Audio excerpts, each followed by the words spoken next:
Ancient Egyptians worshipped a pantheon of gods so powerful that their influence shaped the very foundation of one of history's greatest civilizations. From the sun's fiery rays to the silent passage of time, the 12 gods of ancient Egypt held dominion over all aspects of life and death. Today, we embark on a journey to unravel the mysteries and stories behind these deities that guided the hearts and minds of the ancient Egyptians. In the heart of the ancient Nile Valley, a civilization arose that would stand the test of time. Central to their beliefs was a pantheon of gods and goddesses, each embodying different aspects of existence. The ancient Egyptians didn't just worship these gods. They lived by their laws, shaped their society around their myths, and looked to them for guidance in both life and death. Today, we delve into the stories of these 12 gods, exploring their origins, powers, and the roles they played in the cosmic drama that governed the universe. Our journey begins with the primordial gods, those who existed before time itself. The first is Nun, the god of the primordial waters. In the beginning, there was nothing but chaos, an endless sea known as Nun. From these waters emerged Adam, the self-created god, who stood upon the primeval mound, symbolizing the first land. From Adam's own essence came the first divine pair, Shu, the god of air, and Tefnut, the goddess of moisture. This trinity, Nun, Adam, Shu, and Tefnut, represents the creation of order from chaos, the first breath of life, and the essential elements that sustain the world. As the story unfolds, Shu and Tefnut give birth to two more powerful deities, Geb, the god of the earth, and Nut, the goddess of the sky. Geb and Nut's love was so intense that they were locked in an eternal embrace, preventing the creation of life. Adam, seeing the need for balance, commanded Shu to separate them. With great strength, Shu lifted Nut high into the heavens, creating the sky, while Geb remained below as the earth. This act not only created the physical world, but also set the stage for the ongoing cycle of life and death. Nut became the arch of the sky, her body adorned with stars, while Geb lay beneath, the earth from which all life springs. At the heart of Egyptian mythology stands Ra, the sun god, and the most important of all deities. Ra is the creator of life, the one who sails across the sky in his solar bark, bringing light to the world each day. As the ruler of all gods, Ra's journey through the sky represents the daily cycle of life and death. During the day, he travels from east to west, providing warmth and light. But as night falls, Ra descends into the underworld, where he must confront the forces of chaos before rising again at dawn. The sun's daily journey symbolizes the eternal struggle between order and chaos, light and darkness, life and death. Among the most compelling stories in Egyptian mythology is the tale of Osiris, the god of the afterlife. Osiris was the beloved king of Egypt, ruling with his queen, Isis. But his brother Set, driven by envy, plotted his downfall. In a dramatic betrayal, Set killed Osiris, dismembering his body and scattering it across the land. Devastated, Isis embarked on a quest to find and reassemble her husband's body. With the help of her sister Nephthys and the wisdom of Thoth, the god of knowledge, Isis succeeded in restoring Osiris, who then became the lord of the underworld. Osiris's death and resurrection symbolize the cycle of life, death, and rebirth, a theme central to Egyptian belief. His son, Horus, avenged his father's death, battling Set and restoring order to the kingdom. Horus, the falcon-headed god, became the symbol of kingship and protection, embodying the divine power of the pharaohs. Alongside these major deities were others who played crucial roles in maintaining balance and order in the universe. Anubis, the jackal-headed god, was the protector of the dead and the guide of souls in the afterlife. He oversaw the embalming process and ensured that the dead were properly prepared for their journey to the underworld. Batet, the lioness-headed goddess, was a protector of home and family, embodying both the nurturing and fierce aspects of motherhood. Thoth, the ibis-headed god, was the divine scribe, the keeper of knowledge, and the mediator between gods and humans. His wisdom and understanding of the universe made him a key figure in maintaining the cosmic order. Egyptian mythology also tells of the constant battle between the forces of chaos and order. Set, the god of chaos, desert, and storms, represents the disruptive forces that threaten to overthrow the balance of the universe. His eternal conflict with Horus, the god of kingship and protection, is a reminder of the delicate balance that must be maintained. On the other side stands Ma'at, the goddess of truth, justice, and harmony. Ma'at's principles govern the actions of both gods and humans, ensuring that order prevails over chaos. Her feather is used in the weighing of the heart ceremony, determining the fate of souls in the afterlife. As we weave through the intricate stories of these 12 gods, a picture emerges of a complex and interconnected belief system. Each god and goddess holds a unique role, yet they all work together to maintain the delicate balance that governs the universe. The ancient Egyptians saw their gods not just as distant, powerful beings, but as integral parts of their daily lives. From the rising of the sun to the flooding of the Nile, from the birth of a child to the passing of a loved one, the gods were always present, guiding and protecting the people of Egypt. The legacy of these 12 gods lives on, not just in the stories and monuments they left behind, but in the very fabric of Egyptian culture.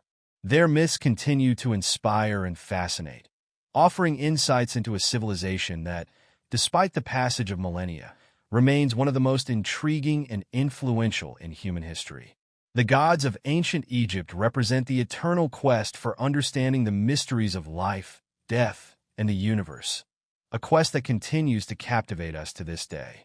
Thank you for joining us on this journey into the heart of ancient Egyptian mythology. If you enjoyed this exploration, don't forget to like, share, and subscribe for more deep dives into the myths and legends that shaped our world. What other ancient civilizations would you like us to explore next? Let us know in the comments below. Join me as I dive deep into the ancient Egyptian afterlife beliefs and try to understand the weighing of the heart ceremony like never before. Did you know that ancient Egyptians believed in a journey through the underworld that would determine their eternal fate? This journey was filled with dangers, but at the heart of it all was the pivotal moment when the deceased's heart was weighed against the feather of Ma'at, the goddess of truth and justice. What did this mean for the soul's future, and how did it shape Egyptian culture? In this video, you'll explore the fascinating beliefs surrounding the afterlife in ancient Egypt, focusing specifically on the duat and the weighing of the heart ceremony. The Egyptians had a complex view of the afterlife, one that intricately connected their spiritual beliefs with everyday life. They believed that the way one lived their life on earth would directly influence their journey through the duat, a mystical realm of the dead. At the center of these beliefs was a ceremony that would either grant the deceased eternal life or condemn them to non-existence: the weighing of the heart. The challenge for ancient Egyptians didn't end with death. It was just beginning. The journey through the afterlife was filled with trials, and the fate of every soul rested on how well they had lived in accordance with Ma'at, the principle of truth, balance, and order. To the Egyptians, the afterlife was not a place you simply arrived at. It had to be earned. They believed that the soul would face several obstacles, including demonic creatures, perilous waters, and complex mazes within the duat. Each step of the journey required not just spiritual strength, but a pure heart. This is where their actions in life became crucial. Every lie, every misdeed could weigh their heart down when it was finally placed on the scales in front of the gods. The Egyptians understood life as a preparation for death. Tombs were meticulously constructed to house the body and provide for the Ka and Ba, aspects of the soul that would persist beyond death. They filled these tombs with objects and food to sustain the deceased in the afterlife.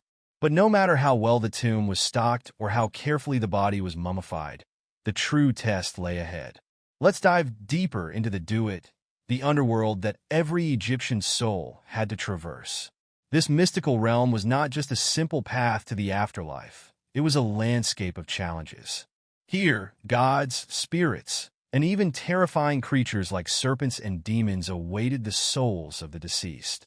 The Egyptians believed that this journey was treacherous, filled with pitfalls and hazards that could end one's soul if they weren't prepared. To protect themselves, the deceased would carry spells from the Book of the Dead, a collection of magical texts intended to guide and protect them. At the heart of this journey, however, was the weighing of the heart ceremony. This was the moment of ultimate judgment, where the heart of the deceased was weighed on the scales of justice by the god Anubis, who presided over the ceremony. The Egyptians believed that the heart contained the sum of a person's deeds, memories, and character. It was weighed against the feather of Maat, the goddess of truth and balance. If the heart was lighter or balanced with the feather, the individual would be granted passage into the afterlife, to live forever in peace. But if the heart was heavier, weighed down by sin and dishonesty, a terrifying fate awaited them. The weighing of the heart was a dramatic moment. Anubis, with the scales in hand, would place the deceased's heart on one side and the feather of Maat on the other. It's important to understand that in Egyptian culture, the heart was seen as the seat of the soul and morality. Unlike other ancient civilizations that considered the brain as central, the Egyptians believed the heart contained a person's thoughts, emotions, and experiences. Standing nearby was the goddess Ammit, a fearsome creature with the head of a crocodile, the body of a lion, and the hindquarters of a hippopotamus. If the heart weighed heavier than the feather, it was immediately devoured by Ammit. This meant the soul was condemned to eternal destruction, essentially erased from existence, an idea more frightening than hell for the Egyptians, as they deeply believed in the continuation of life after death.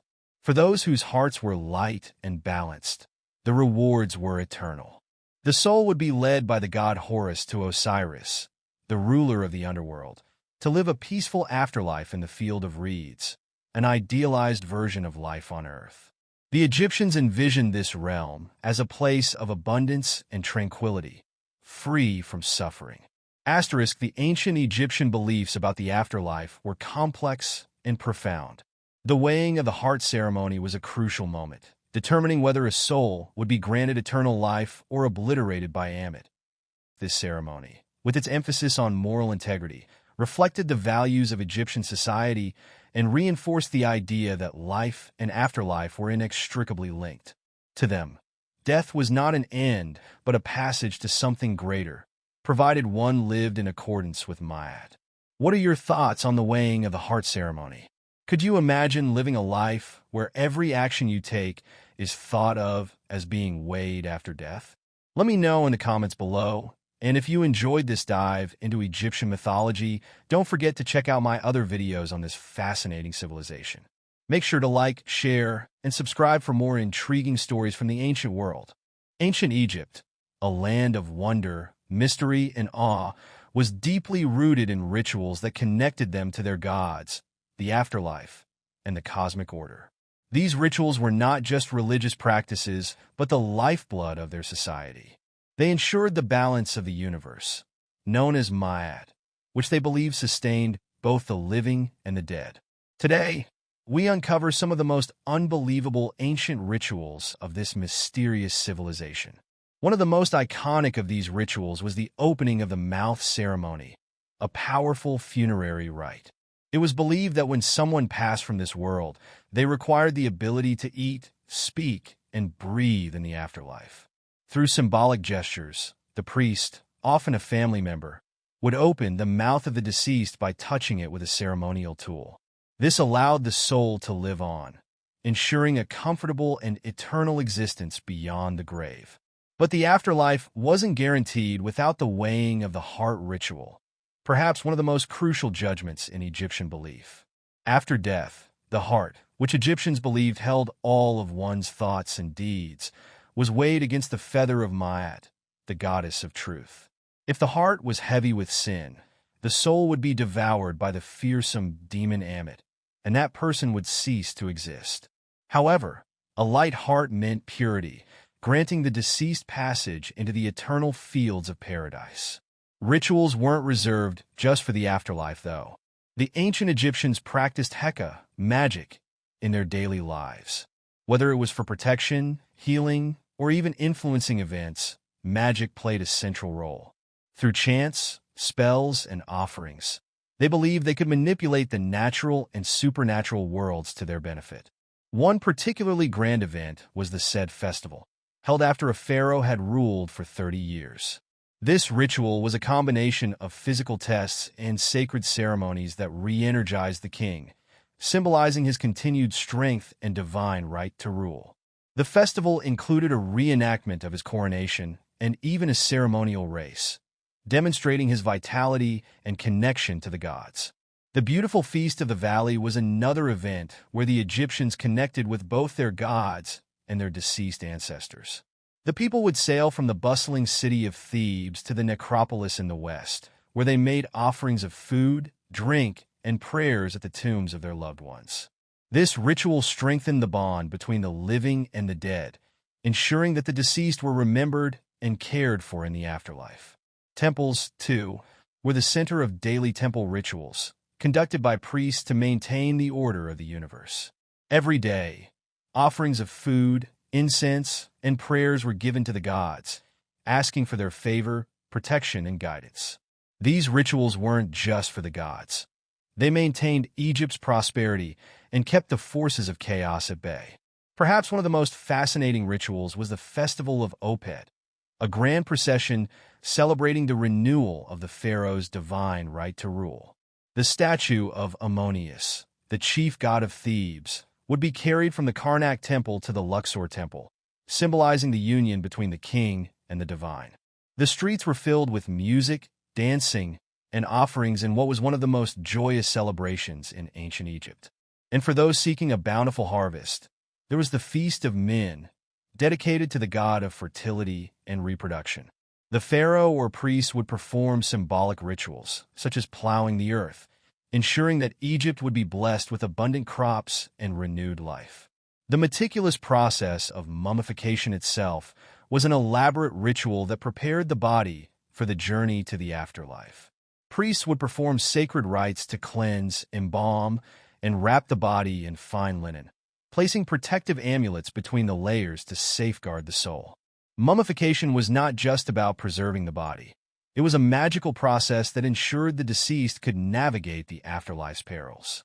These rituals, whether daily, funerary, or festival, reflect the Egyptians' deep belief in maintaining harmony with their gods and preparing for a seamless transition into the afterlife. From the grand New Year festival of Weepa which celebrated the Nile's inundation and the renewal of the land, to the intimate funerary banquets, where families dined with their dead, Egypt's culture was steeped in symbolism and reverence for the divine. To this day, these ancient rituals continue to fascinate and mystify us, offering a glimpse into the extraordinary spiritual world of one of history's greatest civilizations. The grandeur and magic of Egypt live on, not only in its monuments, but in its rituals that have left an indelible mark on the annals of history. If you've enjoyed this dive into ancient Egypt's mysterious rituals, don't forget to like this video, subscribe to the channel, and leave a comment below with your thoughts on which ritual fascinated you the most. Let's keep the mystery alive. Join me as I dive into the mysteries of ancient Egyptian magic and try to unlock its most powerful spells and sorcery. From the mystical rites that guided the journey to the afterlife to the incantations that summoned the protection of powerful deities, ancient Egyptian magic holds secrets that continue to fascinate and intrigue us today. In this video, you'll discover the fascinating realm of ancient Egyptian magic, including the spells, sorcery, and mysticism that shaped their beliefs and practices. Despite its significance, much of Egyptian magic remains a mystery to modern audiences. Many of us are familiar with the iconic pyramids, mummies, and hieroglyphics, but the underlying magical practices that govern their daily lives are often overlooked. To truly understand ancient Egyptian culture, we need to delve deeper into their mystical worldview. Egyptian magic was a complex system that wove together mythology, astrology, and spiritual practices to create a rich tapestry of rituals and spells. By exploring this mystical realm, we can gain a deeper appreciation for the ingenuity and creativity of the ancient Egyptians. But how can we unlock these secrets and understand their true essence? One way is to examine the various forms of magical texts, such as the pyramid texts, coffin texts, and the Book of the Dead. These texts weren't just religious manuscripts. They were powerful magical tools. For instance, the pyramid texts contain some of the oldest known religious spells, which were etched into the walls of royal tombs to ensure the pharaoh's protection in the afterlife. Spells from the pyramid texts were meant to guide the soul through the underworld, warding off evil forces and ensuring a peaceful transition into eternity. Another key source of ancient Egyptian magic is the Book of the Dead, a collection of spells and prayers written on papyrus and buried with the deceased to help them navigate the afterlife. Within this book, you'll find spells for protection, guidance, and empowerment, such as the famous weighing of the heart spell, where the deceased's heart is weighed against the feather of truth to determine their fate in the afterlife. If the heart was lighter than the feather, the soul could enter paradise. If heavier, it would be devoured by the monstrous goddess Ammit. Let's not forget the priests and priestesses who played a vital role in performing these magical rituals. Serving as intermediaries between the human and divine realms, these individuals were skilled in the arts of magic and astrology. They used specialized tools like wands, amulets, and statues to channel divine power. The hieroglyphic carvings on these tools were believed to hold magical power, granting the wearer or the person they were used on protection, health, and prosperity. At the heart of Egyptian magic lay a deep reverence for the gods and goddesses, who were believed to possess supernatural powers. Egyptian magic wasn't just about casting spells. It was about invoking the favor of the gods to manipulate the forces of nature and reality itself. The Egyptians developed an elaborate pantheon of deities, each with their own distinct personality and sphere of influence. For instance, Isis, one of the most beloved and powerful goddesses, was associated with magic, healing, and protection. She was often invoked in spells meant to safeguard loved ones or restore health. Isis herself was a master of spells, once using magic to learn the secret name of the sun god Are, which gave her immense power. Another example is Anubis, the god of mummification and the afterlife, who was often called upon in funerary rites to guide the souls of the dead. His presence was key to ensuring a smooth passage into the afterlife, with spells and prayers invoking his guidance to protect the deceased from the dangers of the underworld. Rituals, too, were central to Egyptian magic. These rituals often involved a combination of spoken spells, symbolic gestures, and offerings to the gods. For example, during the festival of Weepa the Egyptian New Year, priests performed elaborate rituals to renew the powers of the pharaoh and ensure prosperity for the kingdom. Ritual tools like ceremonial masks, sistrums, musical instruments used in religious ceremonies, and incense burners were used to call forth the presence of deities and spirits, creating a sacred space for the magical rites to unfold. One particularly powerful and well-known magical ritual was the opening the mouth ceremony, which was performed during the mummification process. This ritual was believed to restore the senses of the dead so they could eat, drink, and speak in the afterlife. The process involved intricate steps, including the use of sacred tools like the adze, a small instrument shaped like a crescent, to symbolically open the mouth and eyes of the deceased. The opening the mouth ritual was more than just a spiritual rite. It was a profound expression of the Egyptians' belief in the continuity of life after death. They understood that death was not the end, but merely a transition to a different existence, and the magic they performed was essential to ensure this transition went smoothly. It also demonstrated their belief in the interconnectedness of the physical and spiritual worlds. Every action taken in this world had ripples in the afterlife. Another fascinating aspect of Egyptian magic is the use of amulets. The ankh, for example, symbolized life and was often placed on mummies to ensure a continuation of life in the afterlife. Amulets of scarab beetles were also used for protection, as they were believed to hold transformative powers. Just as the beetle could transform waste into nourishment, these amulets were thought to bring transformation and regeneration to the soul. The Egyptians also had spells for everyday needs, such as protection against illness, good harvests, or success in personal ventures. One such example is the Sippy of Horus, a type of protective charm that depicted the child god Horus standing on crocodiles while holding dangerous animals. It was meant to protect against bites from venomous creatures and was often placed in homes or temples as a form of spiritual protection. Our journey into the mysteries of ancient Egyptian magic has revealed a complex, multifaceted system that wove together mythology, astrology, and spiritual practices. Egyptian magic wasn't just about casting spells. It was an entire worldview that connected the physical and spiritual worlds. From the divine power of gods like Isis and Anubis to the intricate spells contained in texts like the Book of the Dead, ancient Egyptian magic was central to how they understood life, death, and the cosmos. By exploring the magical texts, rituals, and deities of ancient Egypt, we can gain a deeper appreciation for their ingenuity, creativity, and profound reverence for the mysteries of life and death. Even today, their magical practices continue to intrigue enthusiasts and scholars alike, leaving us to wonder what other secrets might still be hidden in the sands of time. If you enjoyed this exploration of ancient magic, don't forget to like, subscribe, and check out my other videos on mystical traditions from around the world. Ancient Egypt, a land of wonder, mystery, and awe, was deeply rooted in rituals that connected them to their gods, the afterlife, and the cosmic order. These rituals were not just religious practices, but the lifeblood of their society.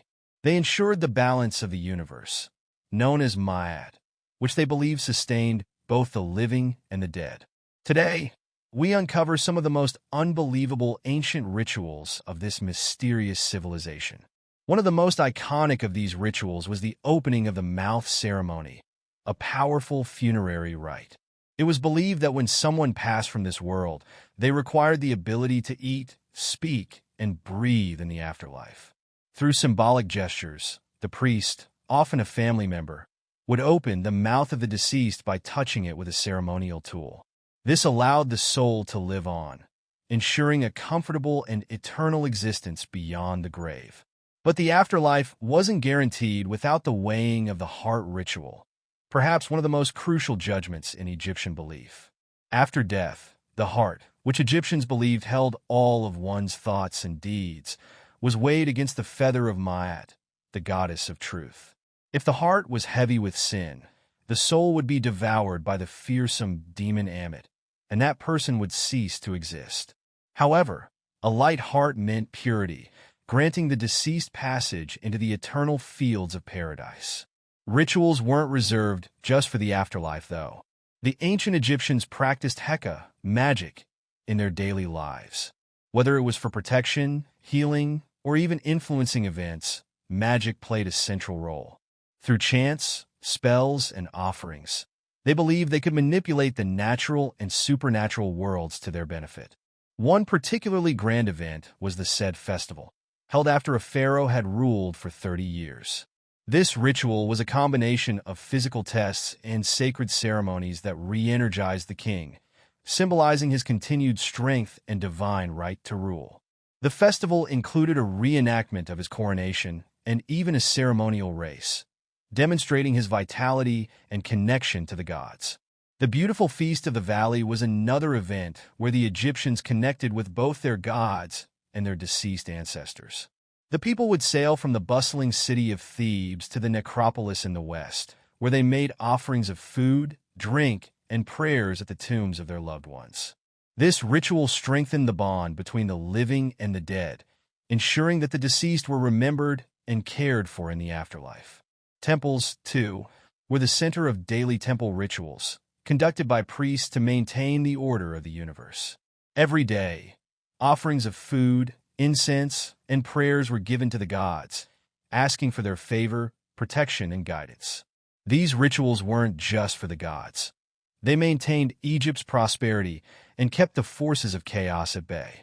Perhaps one of the most fascinating rituals was the Festival of Opet, a grand procession celebrating the renewal of the pharaoh's divine right to rule. The statue of Ammonius, the chief god of Thebes, would be carried from the Karnak temple to the Luxor temple, symbolizing the union between the king and the divine. The streets were filled with music, dancing, and offerings in what was one of the most joyous celebrations in ancient Egypt. And for those seeking a bountiful harvest, there was the Feast of Min, dedicated to the god of fertility and reproduction. The pharaoh or priest would perform symbolic rituals, such as plowing the earth, ensuring that Egypt would be blessed with abundant crops and renewed life. The meticulous process of mummification itself was an elaborate ritual that prepared the body for the journey to the afterlife. Priests would perform sacred rites to cleanse, embalm, and wrap the body in fine linen, placing protective amulets between the layers to safeguard the soul. Mummification was not just about preserving the body. It was a magical process that ensured the deceased could navigate the afterlife's perils. These rituals, whether daily, funerary, or festival, reflect the Egyptians' deep belief in maintaining harmony with their gods and preparing for a seamless transition into the afterlife. From the grand New Year festival of Weepa, which celebrated the Nile's inundation and the renewal of the land, to the intimate funerary banquets, where families dined with their dead, Egypt's culture was steeped in symbolism and reverence for the divine. To this day, these ancient rituals continue to fascinate and mystify us, offering a glimpse into the extraordinary spiritual world of one of history's greatest civilizations. The grandeur and magic of Egypt live on, not only in its monuments, but in its rituals that have left an indelible mark on the annals of history. If you've enjoyed this dive into ancient Egypt's mysterious rituals, don't forget to like this video, subscribe to the channel, and leave a comment below with your thoughts on which ritual fascinated you the most. Let's keep the mystery alive. Join me as I dive into the mysteries of ancient Egyptian magic and try to unlock its most powerful spells and sorcery. From the mystical rites that guided the journey to the afterlife to the incantations that summoned the protection of powerful deities, ancient Egyptian magic holds secrets that continue to fascinate and intrigue us today. In this video, you'll discover the fascinating realm of ancient Egyptian magic, including the spells, sorcery, and mysticism that shaped their beliefs and practices. Despite its significance, much of Egyptian magic remains a mystery to modern audiences. Many of us are familiar with the iconic pyramids, mummies, and hieroglyphics, but the underlying magical practices that govern their daily lives are often overlooked. To truly understand ancient Egyptian culture, we need to delve deeper into their mystical worldview. Egyptian magic was a complex system that wove together mythology, astrology, and spiritual practices to create a rich tapestry of rituals and spells. By exploring this mystical realm, we can gain a deeper appreciation for the ingenuity and creativity of the ancient Egyptians. But how can we unlock these secrets and understand their true essence? One way is to examine the various forms of magical texts, such as the pyramid texts, coffin texts, and the Book of the Dead. These texts weren't just religious manuscripts. They were powerful magical tools. For instance, the pyramid texts contain some of the oldest known religious spells, which were etched into the walls of royal tombs to ensure the pharaoh's protection in the afterlife. Spells from the pyramid texts were meant to guide the soul through the underworld, warding off evil forces and ensuring a peaceful transition into eternity. Another key source of ancient Egyptian magic is the Book of the Dead, a collection of spells and prayers written on papyrus and buried with the deceased to help them navigate the afterlife. Within this book, you'll find spells for protection, guidance, and empowerment, such as the famous weighing of the heart spell, where the deceased's heart is weighed against the feather of truth to determine their fate in the afterlife. If the heart was lighter than the feather, the soul could enter paradise. If heavier, it would be devoured by the monstrous goddess Ammit. Let's not forget the priests and priestesses who played a vital role in performing these magical rituals. Serving as intermediaries between the human and divine realms, these individuals were skilled in the arts of magic and astrology. They used specialized tools like wands, amulets, and statues to channel divine power. The hieroglyphic carvings on these tools were believed to hold magical power, granting the wearer or the person they were used on protection, health, and prosperity. At the heart of Egyptian magic lay a deep reverence for the gods and goddesses, who were believed to possess supernatural powers. Egyptian magic wasn't just about casting spells. It was about invoking the favor of the gods to manipulate the forces of nature and reality itself. The Egyptians developed an elaborate pantheon of deities, each with their own distinct personality and sphere of influence.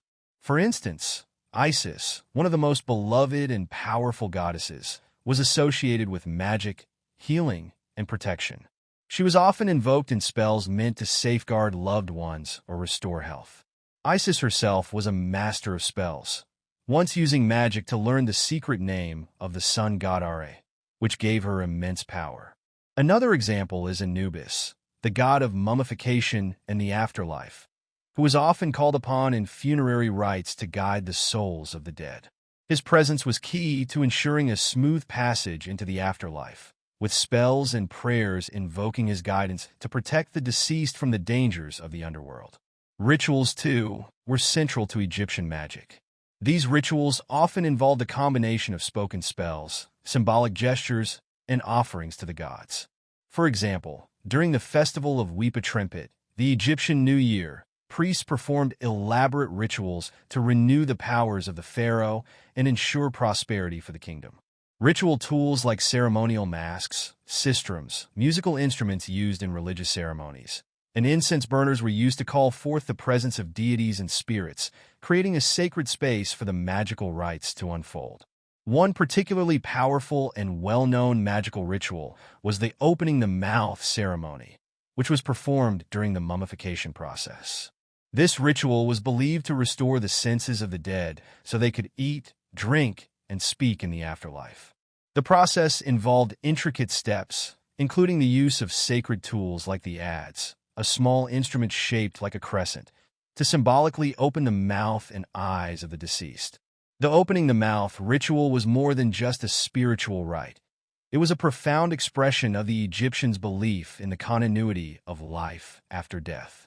They understood that death was not the end, but merely a transition to a different existence, and the magic they performed was essential to ensure this transition went smoothly.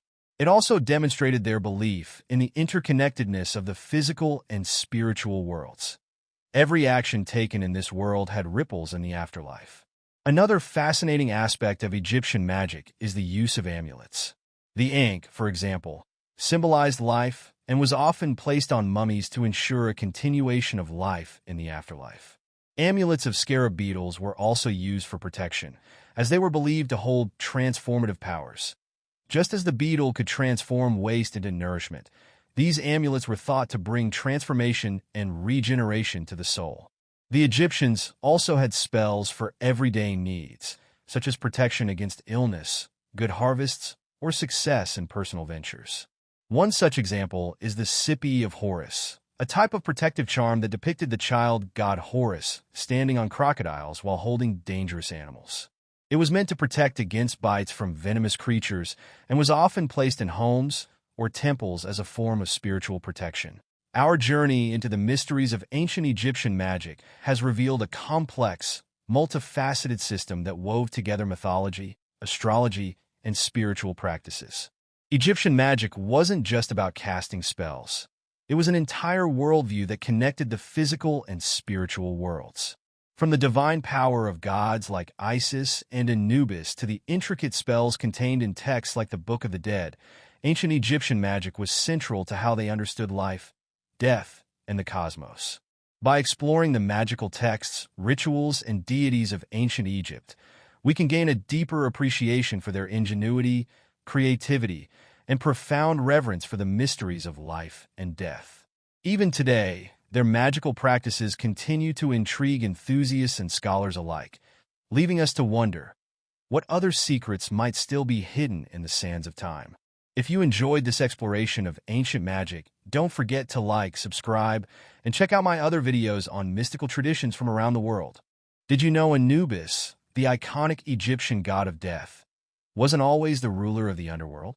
Even though we often think of him as the sole guide for souls into the afterlife, his role was far more complicated.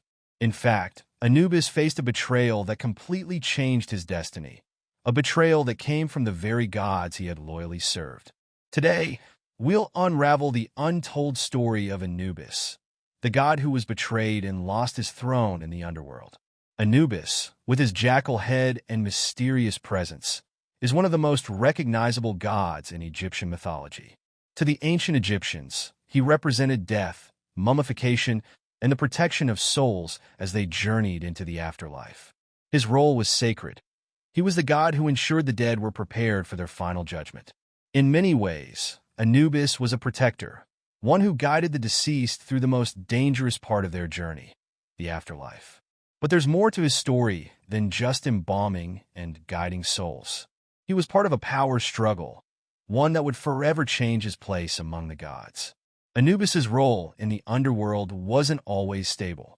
While he was initially the god of death, things shifted after the rise of another god, Osiris. As the legend goes, Osiris, the god of fertility and rebirth, was brutally murdered by his own brother, Set, the god of chaos. After Set dismembered Osiris's body and scattered the pieces across Egypt, it was Anubis who helped gather the remains and preserve them, allowing Osiris to be resurrected. It was an act of pure loyalty. But this would become the turning point for Anubis. The gods, particularly Ra, the sun god, recognized Osiris's resurrection and decided that Osiris should be given dominion over the afterlife. This decision left Anubis in a secondary role, demoted from the ruler of the underworld to the god of mummification and embalming. Anubis, who had loyally served the dead for centuries, was suddenly cast aside. It wasn't just a demotion. It was a betrayal from Ra and Osiris, the very gods Anubis had assisted. So, what exactly led to this betrayal? Let's take a step back and explore the mythological history that shaped this conflict. Long before Osiris came into power, Anubis had reigned as the primary god of death. His primary role was to ensure that the souls of the dead were protected and prepared for their journey into the underworld. He was the one who developed the process of mummification, which became a cornerstone of Egyptian funerary practices. The Egyptians believed that through mummification, the dead could be preserved for their resurrection and judgment in the afterlife. Anubis took great care in preparing the dead, ensuring they were ready to meet their fate. The turning point came when Osiris entered the scene.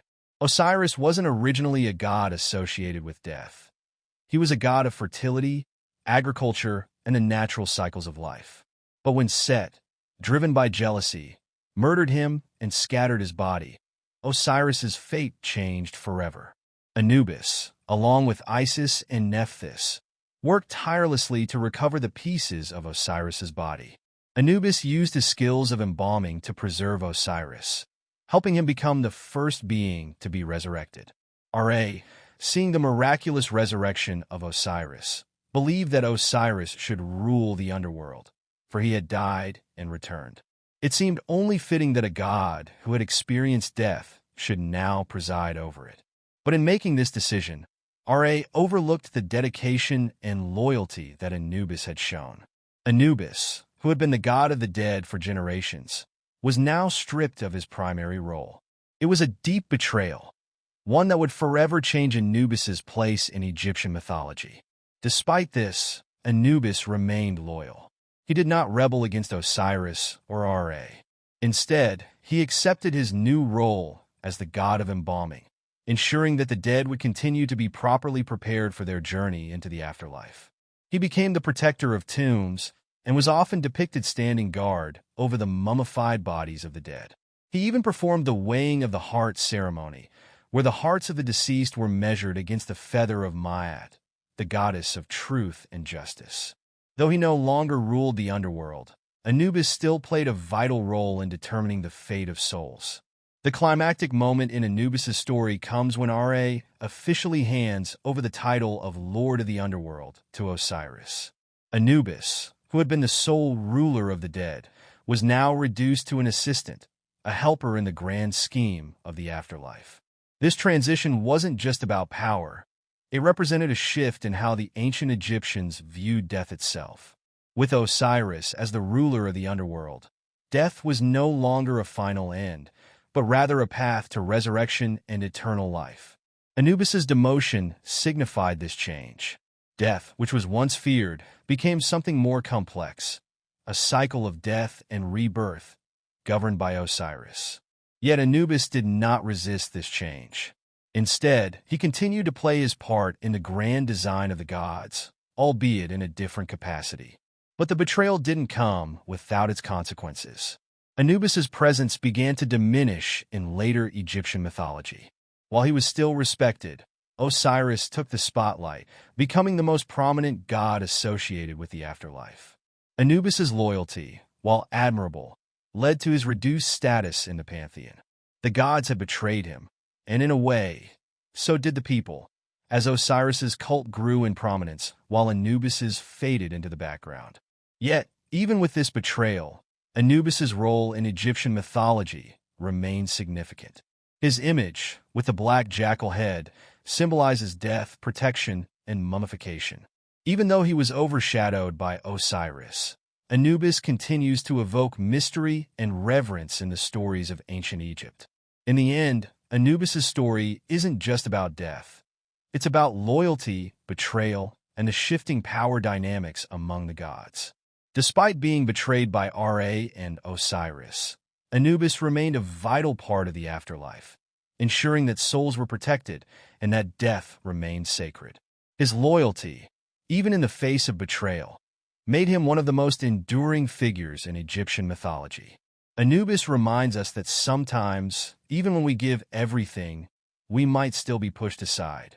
But true loyalty, like that of Anubis, isn't about power, it's about duty. And though his role may have changed, Anubis's presence continues to loom large over the Egyptian afterlife. What do you think of Anubis's story? Does it change your perspective on this mysterious god of death? Let me know in the comments. And if you're fascinated by tales of ancient Egyptian mythology, make sure to hit that subscribe button and check out our next video where we explore the rise of Osiris and the battle between him and Set. Stay tuned for more mythological mysteries. Cleopatra VII, the last active ruler of the Ptolemaic Kingdom of Egypt, is often remembered for her intelligence, beauty, and her relationships with Julius Caesar and Mark Antony. But what many people don't realize is that before she ever became involved with the Romans, Cleopatra had to navigate a dangerous political landscape within her own family. Her relationships with her brothers were more than just family squabbles. They were battles for survival, control, and the future of Egypt.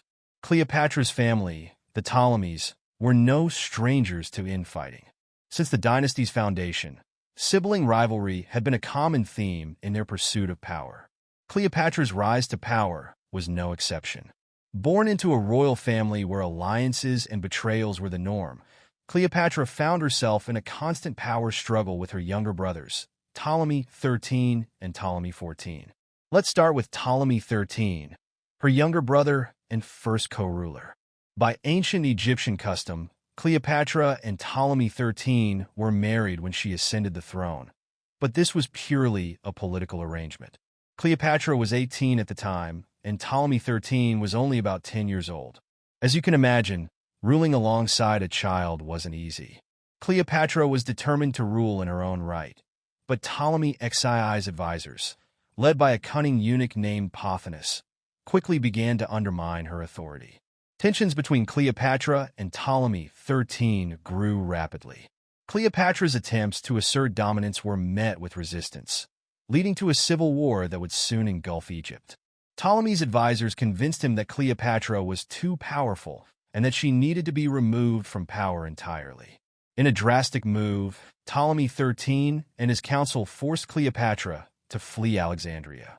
However, Cleopatra was not one to be easily defeated. She sought refuge and aligned herself with one of the most powerful men in the world, Julius Caesar. In what is perhaps one of the most legendary moments of her life, Cleopatra had herself smuggled into Caesar's chambers, reportedly rolled up in a carpet, to plead her case. This bold move won her Caesar's favor, and with his military backing, she was able to return to Alexandria, sparking the Alexandrian War. The war culminated in the infamous Battle of the Nile, where Caesar's forces decisively defeated Ptolemy XII's army. Ptolemy XIII, in a desperate attempt to escape, drowned in the Nile River. Cleopatra had successfully regained her throne, but the cost of this victory was the life of her own brother. Even after the death of Ptolemy XIII, Cleopatra's troubles were far from over. She now had to share power with another of her younger brothers, Ptolemy XIV, who she married according to tradition.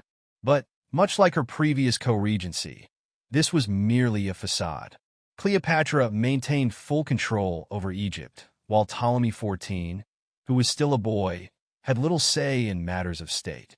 Once again, Cleopatra relied on her intelligence and political savvy to maintain power, but she didn't just stop there. After Caesar's assassination in 44 BC, Cleopatra was quick to align herself with Mark Antony, one of Rome's most powerful men and Caesar's ally. This alliance, both romantic and political, strengthened Cleopatra's position but further strained her relationship with her brother Ptolemy XIV.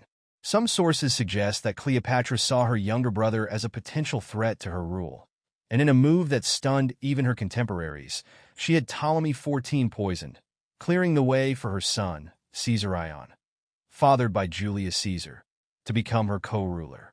This ruthless decision highlights just how far Cleopatra was willing to go to secure her throne. She knew that any potential rival could weaken her grip on power, and in the cutthroat world of ancient politics, family ties often came second to survival. Cleopatra's reign was marked by more than just these familial betrayals. The Ptolemaic dynasty was one of the most tumultuous in ancient history, and Cleopatra's relationships with her brothers are a prime example of how power struggles within royal families could shape the course of history. Cleopatra herself had witnessed the brutal tactics of her predecessors. For example, her father, Ptolemy XII, had been forced into exile after losing the support of the Alexandrian people, only to return with the help of Roman forces. This pattern of relying on foreign intervention to secure the throne was not new, but Cleopatra mastered it in a way that was unprecedented. It's important to understand that ancient Egypt during Cleopatra's time was not the Egypt of the grand pyramids and pharaohs of old. By this point, Egypt had been under foreign rule for centuries, and the Ptolemies themselves were of Macedonian Greek origin, not native Egyptians. Cleopatra, however, was unique among the Ptolemies in that she embraced Egyptian culture more fully than her predecessors. She spoke the Egyptian language, adopted religious symbols, and portrayed herself as the reincarnation of the goddess Isis. This helped to endear her to the Egyptian people, even as she navigated the dangerous waters of her own family's treachery. The Ptolemaic dynasty had always been marked by sibling rivalry and intrigue. For example, Cleopatra's own ancestors had seen similar struggles for power. Ptolemy VIII, known as Ptolemy Physcon, had famously married his niece, Cleopatra II, only to later marry her daughter, Cleopatra III, creating a web of family alliances and betrayals that spanned generations. Cleopatra was well aware of this history and knew that if she didn't act decisively, she could easily end up like her predecessors, overthrown or even dead. And of course, we can't discuss Cleopatra's story without mentioning her infamous relationship with Mark Antony. While her involvement with Julius Caesar had solidified her hold on power, her alliance with Antony would ultimately lead to her downfall. Their partnership, while initially successful, angered Rome, particularly Octavian, Caesar's heir and future Emperor Augustus. The Roman propaganda machine went into full swing, portraying Cleopatra as a manipulative seductress who had bewitched Antony, threatening the very stability of Rome. Their eventual defeat at the Battle of Actium marked the beginning of the end for Cleopatra's reign. But despite her dramatic downfall, Cleopatra's legacy endured.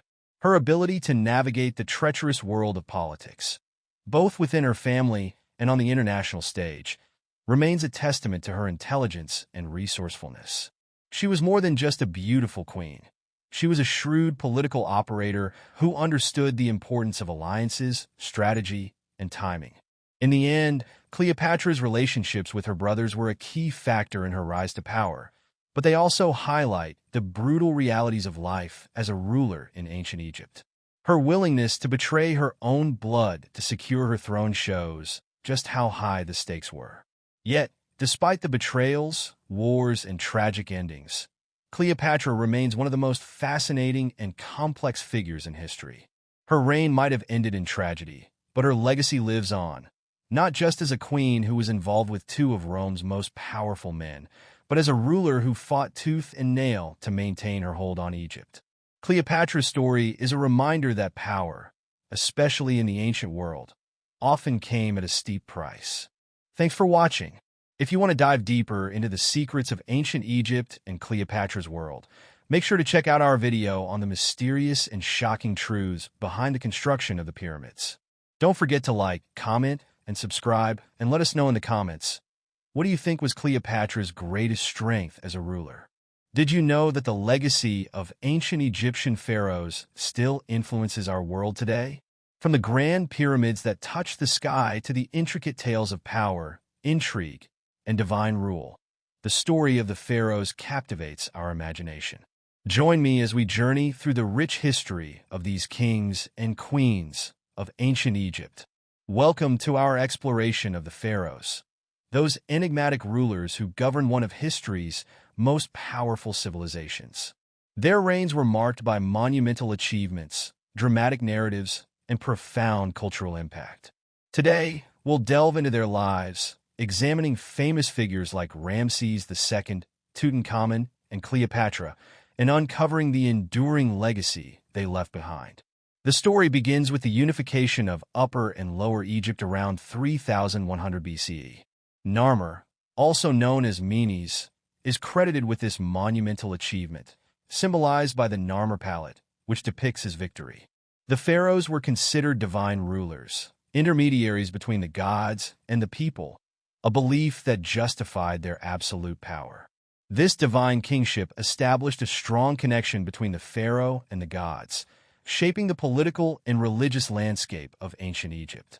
One of the most renowned pharaohs was Ramses II, often referred to as Ramses the Great. His reign from 1279 to 1213 BCE was marked by monumental construction projects, including the iconic temples at Abu Simbel, which were carved out of a mountainside to honor himself and the gods. Ramses II also engaged in significant military campaigns, most notably the Battle of Kadesh, where he faced off against the Hittites. His strategic prowess and impressive peace treaty showcased his ability to maintain stability in a tumultuous period. Next, we turn to Tutankhamun, the boy king who ascended the throne at just 9 years old. His reign may have been short-lived, but it became legendary after the discovery of his nearly intact tomb in 1922 by Howard Carter. The treasures found within, including his famous golden mask, offered invaluable insights into ancient Egyptian burial practices and material culture. Tutankhamun's restoration of traditional polytheistic worship after the monotheistic reign of Akhenaten further illustrates the dynamic nature of ancient Egyptian religion. No discussion of pharaohs would be complete without Cleopatra VII, the last pharaoh of Egypt. Known for her intelligence and political acumen, she forged alliances with powerful Roman leaders, including Julius Caesar and Mark Antony, to preserve her kingdom's independence amidst Roman expansion. Cleopatra's reign marked a significant cultural exchange between Rome and Egypt, influencing art, literature, and politics. Her dramatic life and untimely death symbolized the end of an era, as Egypt transitioned from a pharaonic dynasty to Roman rule. The construction of the pyramid stands as one of the most enduring legacies of the pharaohs. The Great Pyramid of Giza, built for Pharaoh Khufu, remains a testament to the ingenuity and ambition of ancient Egyptian engineering. Theories about how these monumental structures were built range from the use of a massive labor force to sophisticated ramps and levers. Each pyramid served not just as a tomb, but also as a symbol of the pharaoh's divine status and their journey into the afterlife. The pharaohs were deeply entwined with Egyptian mythology and religion. Major gods like Osiris, Isis, and Ra played crucial roles in daily life and governance. The pharaoh was often seen as the living embodiment of Horus, the sky god, and their reign was justified through the myth of divine order. Elaborate burial practices, including mummification and the construction of elaborate tombs, reflected the belief in an afterlife, ensuring the pharaoh's continued influence beyond death. While male pharaohs often dominated history, powerful women also shaped ancient Egypt. Hatshepsut, one of the few female pharaohs, ruled during the 18th dynasty and is known for her ambitious building projects, including her mortuary temple at Deir el-Bahari. Nefertiti, the wife of Akhenaten, played a significant role in promoting the worship of the sun god Aten.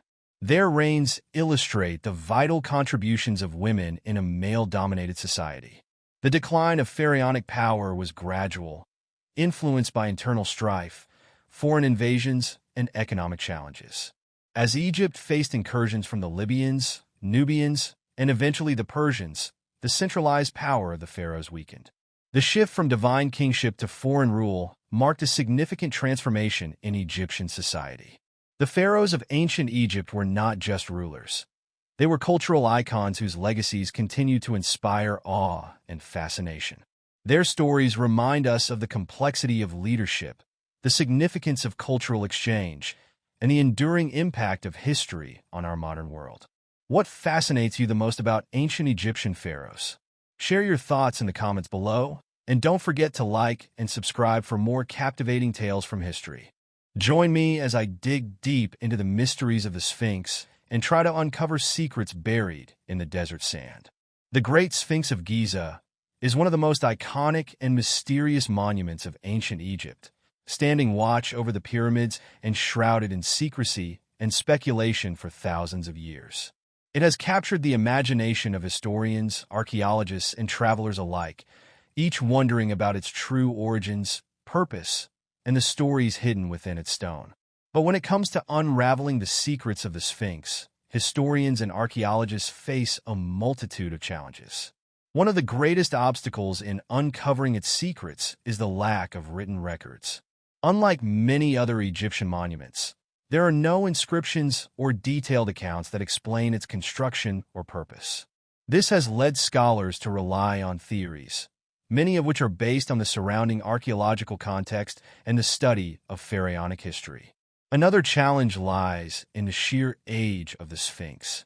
Believed to have been constructed around 2500 BC during the reign of Pharaoh Khafre, the monument has withstood millennia of erosion from the desert's harsh winds and sands. The relentless elements have eroded its surface, erasing intricate details and making it more difficult to determine its original appearance. On top of that, the Sphinx has undergone multiple restorations over the centuries, some of which may have altered its original features. These renovations have created more questions than answers about what is truly original and what was added later.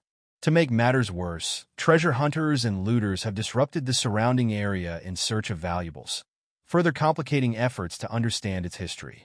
Despite these challenges, one of the prevailing theories is that the Sphinx was built as a monument to Pharaoh Khafre, whose pyramid stands nearby. Many scholars believe the Sphinx represents the likeness of Khafre himself, symbolizing his divine power and strength. This theory is supported by the Sphinx's proximity to the Khafre pyramid and its alignment with the architectural elements of the Giza Plateau. However, alternative theories suggest the Sphinx may have served other purposes. Some believe it could have been a guardian of the pyramids, standing watch over the sacred tombs of the pharaohs. Others speculate that the Sphinx was a symbol of divine wisdom, reflecting the pharaoh's role as a mediator between the gods and the people. In recent years, the discovery of tunnels and passageways beneath the Sphinx has added a new layer of intrigue. These hidden chambers, which have only been partially explored, may hold the key to understanding the true purpose of the Sphinx. Some researchers believe these tunnels could lead to undiscovered artifacts or texts that shed light on the monument's construction and significance. Could these chambers contain the lost knowledge of the ancient builders, or are they the result of later modifications? One of the most controversial theories surrounding the Sphinx is that it might be much older than traditionally believed. Some geologists studying erosion patterns on the Sphinx's body have proposed that the monument was exposed to significant rainfall and flooding, possibly during the end of the last ice age, around 10,000 BC. If true, this would place the construction of the Sphinx thousands of years before the reign of Khafre, potentially making it one of the oldest monuments on Earth. This theory, known as the water erosion hypothesis, has sparked fierce debate among scholars. If the Sphinx truly predates the pyramids, it would force us to reconsider everything we know about early Egyptian civilization. It could suggest that an earlier, lost civilization built the Sphinx, and that much of Egypt's monumental architecture may have been inspired by this forgotten era. Beyond its construction and purpose, the Sphinx has long been a symbol of mystery, power, and wisdom. Its lion body and human head are believed to represent the combination of animal strength and human intelligence, qualities that the ancient Egyptians revered. Some also associate the Sphinx with the sun god Ra, as it faces east toward the rising sun. This alignment has led to speculation that the Sphinx played a role in solar worship, possibly acting as a protector or symbol of rebirth and renewal. In modern culture, the Sphinx's enigmatic presence continues to captivate the imagination. From movies and books to documentaries and artwork, the Sphinx has become an enduring symbol of mystery and the quest for knowledge. It has appeared in countless biographies and historical profiles, representing the endless pursuit of uncovering the truth about our past. Its image serves as a reminder that even in the modern world, there are still secrets left to be discovered, waiting to be unearthed by those who dare to seek them. As we continue to explore the mysteries of the Sphinx, we are reminded that the pursuit of knowledge is never complete. There are always new questions to ask, new secrets to uncover, and new discoveries to be made. The Great Sphinx of Giza is not just a monument from the past. It is a living symbol of humanity's curiosity and determination to understand the world around us. Thanks for joining me on this journey into the heart of the Sphinx. If you have any thoughts or theories about this ancient enigma, I'd love to hear them in the comments below. And if you'd like me to explore more ancient mysteries in future videos, let me know. Atlas, the strongest of the Titans, was condemned to an eternity of holding up the sky. But was his punishment truly deserved, or was it an overreaction by Zeus? In today's video, we're diving deep into the myth of Atlas to uncover whether the punishment fit the crime, or if there's more to the story than meets the eye. Greek mythology is filled with powerful gods, rebellious titans, and epic punishments. One of the most famous punishments is the story of Atlas. As a leader of the Titans in their battle against Zeus and the Olympians, Atlas faced a fate that would change his life forever. After the Titans were defeated in the Titanomachy, the great war between the old gods and the new, Zeus sentenced Atlas to hold the weight of the heavens on his shoulders for all eternity. But was this punishment really justified, or was Atlas simply a victim of Zeus' wrath? To understand Atlas' fate, we have to go back to the beginning. The Titanomachy was an all-out war between the Titans, led by Cronus, and the Olympians, led by Zeus. Atlas wasn't just any Titan. He was a commander, a symbol of strength, and a close ally of Cronus. In many versions of the myth, he's depicted as one of the most dedicated fighters against the Olympian gods, standing tall and fearless in the face of Zeus' rebellion. When the Olympians won the war, Zeus had a choice: forgive or punish. For most Titans, the punishment was imprisonment in Tartarus, the deepest part of the underworld. But for Atlas, Zeus had something far more personal in mind. Instead of being thrown into Tartarus like his fellow Titans, Atlas was given a unique and symbolic punishment: holding up the heavens on his shoulders. In some interpretations, this means holding up the sky to separate it from the earth. It's a burden that represents not just physical strength, but also immense responsibility. But why Atlas? Many myths suggest that Atlas' punishment was meant to be a warning, a reminder to anyone who dared to defy Zeus. Atlas wasn't just any Titan. He was one of the key players in the war, and by making him bear the weight of the heavens, Zeus asserted his dominance over both the Titans and the universe itself. Now, let's dive into the real question. Did Atlas deserve this punishment? On one hand, he did actively fight against the Olympians and sought to keep the Titans in power. But compared to other punishments, was this fate too harsh? Other Titans, like Cronus, were simply imprisoned in Tartarus.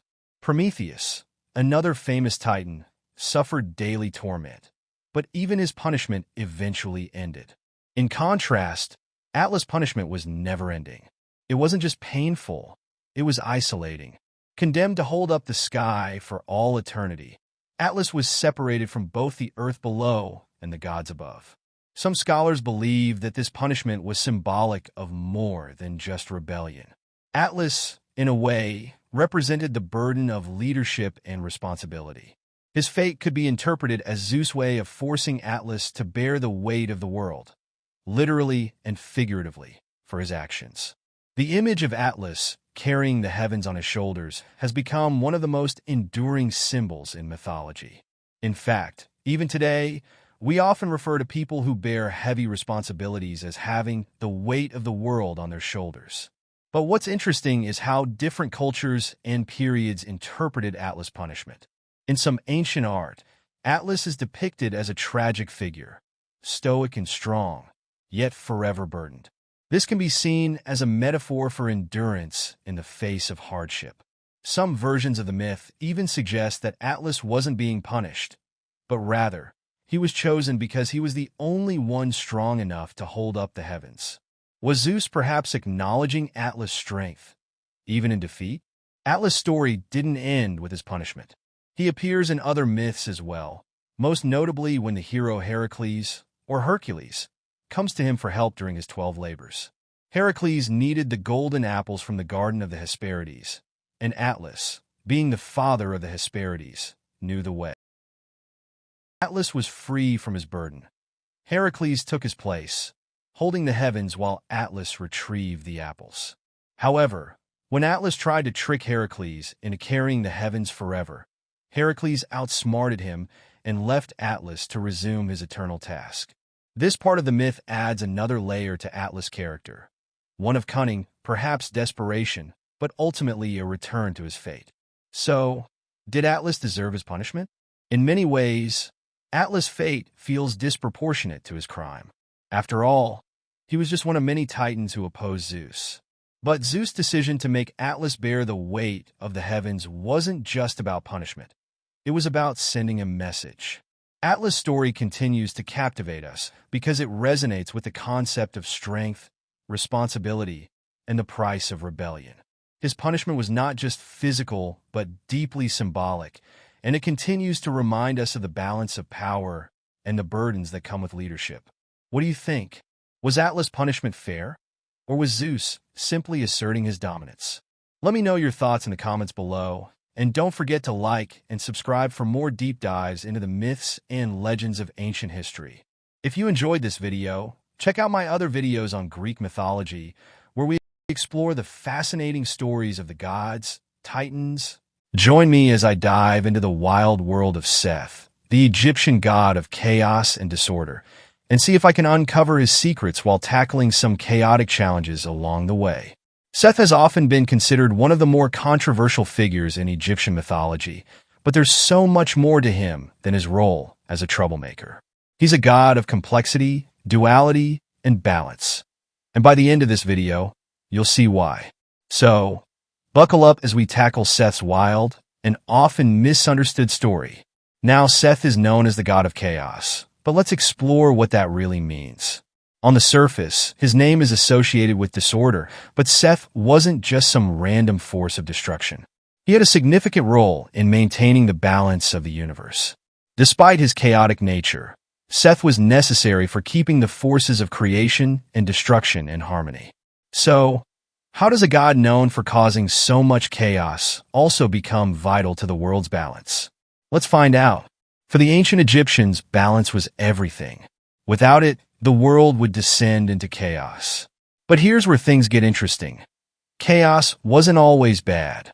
Seth, as the god of chaos, was paradoxically also the protector of pharaohs, especially in the afterlife. While Seth might seem like a destructive force, he was also the one who kept the forces of the underworld in check. Isn't it fascinating that this god, who represents so much disruption, could also be seen as a protector? Seth's dual nature is what makes him so captivating. On the one hand, he was the god of the desert and foreign lands, places that were seen as hostile and dangerous. Because of this, he was sometimes seen as an outsider among the other Egyptian gods. His connection to the barren, desolate desert lands made him a figure of fear and awe. But on the other hand, Seth had his moments of heroism. For example, He defended the sun god Ra from the monstrous serpent Apophis during Ra's nightly journey through the underworld. Talk about a wild ride. But despite these positive moments, Seth is most famous, or should I say infamous, for his role in the myth of Osiris. According to Egyptian legend, Seth killed his brother Osiris, the god of the afterlife, cutting his body into pieces and scattering them across Egypt. But the story doesn't end there. Osiris' wife, Isis, gathered the pieces and, with the help of magic, brought him back to life just long enough to conceive their son, Horus. Now, here's where the epic battle comes in. Seth wasn't exactly thrilled about Horus, the son of Osiris, claiming the throne of Egypt. What followed was one of the most intense rivalries in all of mythology, Seth versus Horus. Their battles weren't just physical. They were symbolic of the struggle between chaos and order. While Horus represented light, justice, and kingship, Seth represented disorder and the unknown. This conflict wasn't just about two gods fighting. It was a representation of the eternal struggle that the Egyptians believed governed the universe.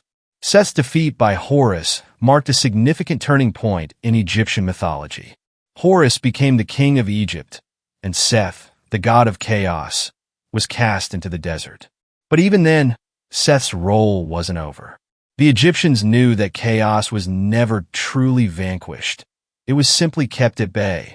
This delicate balance between Seth's chaotic nature and Horus' order was essential to the Egyptians' understanding of the universe. Seth's story is a reminder that even chaos has its place in the grand scheme of things.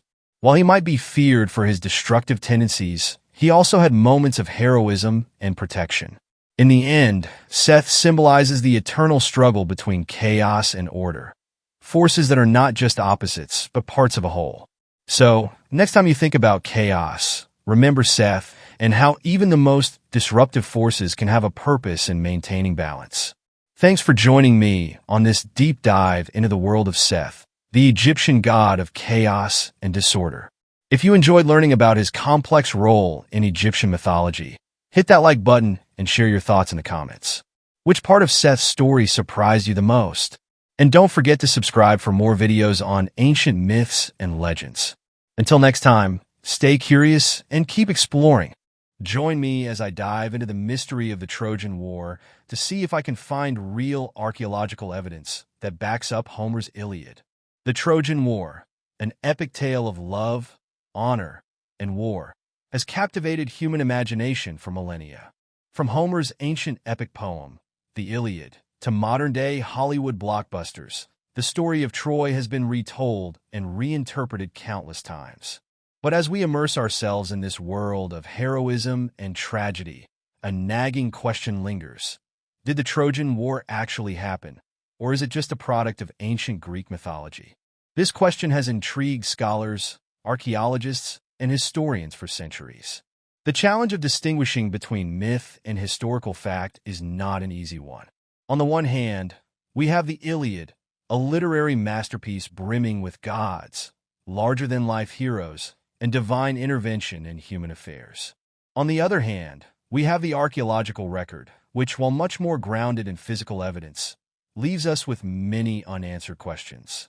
How do we separate the mythological embellishments from possible historical events? One of the reasons this debate has persisted for so long is that the Iliad is a work of literature, not a historical account in the traditional sense. As an epic poem, it blends history, mythology, and legend, leaving modern scholars with the task of sorting fact from fiction. The debate over the reality of the Trojan War begins with these literary questions, but it extends deep into the realm of archaeology. Those who believe that the Trojan War was purely a myth point to the numerous anachronisms in the Iliad. The presence of gods on the battlefield, Achilles' near invincibility, and the wooden horse used to trick the Trojans into their own demise, all make it difficult to believe that such events could have any historical basis. However, others argue that, despite its mythological aspects, the Iliad's attention to geographical details and the vivid description of Troy itself point to the possibility that Homer was drawing upon real historical events. This brings us to the archaeological record. Is there any evidence that can either support or refute the idea that the Trojan War, or at least some form of it, really took place? One of the key figures in the search for Troy was Heinrich Schliemann, a German archaeologist who, in the 19th century, believed he had uncovered the remains of the ancient city of Troy in modern-day Turkey. His discovery at a site called Hizarlik unearthed what he thought were the ruins of the city described in Homer's Iliad. However, Schliemann's methods were controversial. Critics argue that his excavation techniques were crude by today's standards, and that his eagerness to match his finds to Homer's story may have led him to interpret the evidence too optimistically. Nonetheless, the discovery of Hizarlik opened the door to serious scholarly investigation. Archaeologists who followed in Schliemann's footsteps uncovered evidence that suggests that the site had been occupied for thousands of years, with layers upon layers of cities built atop one another. This layered cake of destruction and rebuilding provides a tantalizing puzzle. If there really was a Trojan War, which layer of the city might correspond to the one destroyed in Homer's account? One layer in particular has drawn significant attention. Known as Troy VIA, this layer dates back to approximately 1180 BCE, around the time the Trojan War is thought to have occurred. The city in this layer shows clear signs of violent destruction, possibly by fire, which corresponds with Homer's description of the fall of Troy. Some of the artifacts found in this layer, including pottery and gold jewelry, suggest a culture that closely resembles that of the Mycenaean Greeks, who were said to have besieged Troy in the Iliad. However, the lack of direct evidence, such as weapons or armor that could be definitively linked to the Greek invaders, leaves room for doubt. Critics argue that the destruction of Troy VIA could have been caused by a variety of factors, including natural disasters, local conflicts, or invasions by other groups, rather than by a grand war between the Greeks and Trojans, as described in the Iliad. This is where the debate intensifies. Proponents of the historical Trojan War theory point to the circumstantial evidence, the convergence of archaeological findings, the linguistic clues in Homer's text, and the cultural exchange between the Mycenaeans and the people of Troy as strong indicators that the story may have roots in real events. They argue that the epic poem, while embellished with mythological details, could have been based on an actual conflict, with the characters and events exaggerated over time. On the other hand, skeptics argue that while Troy may have been a real place and could have experienced a conflict, the war described by Homer is more likely a fictionalized version of various historical events, amalgamated into one grand story.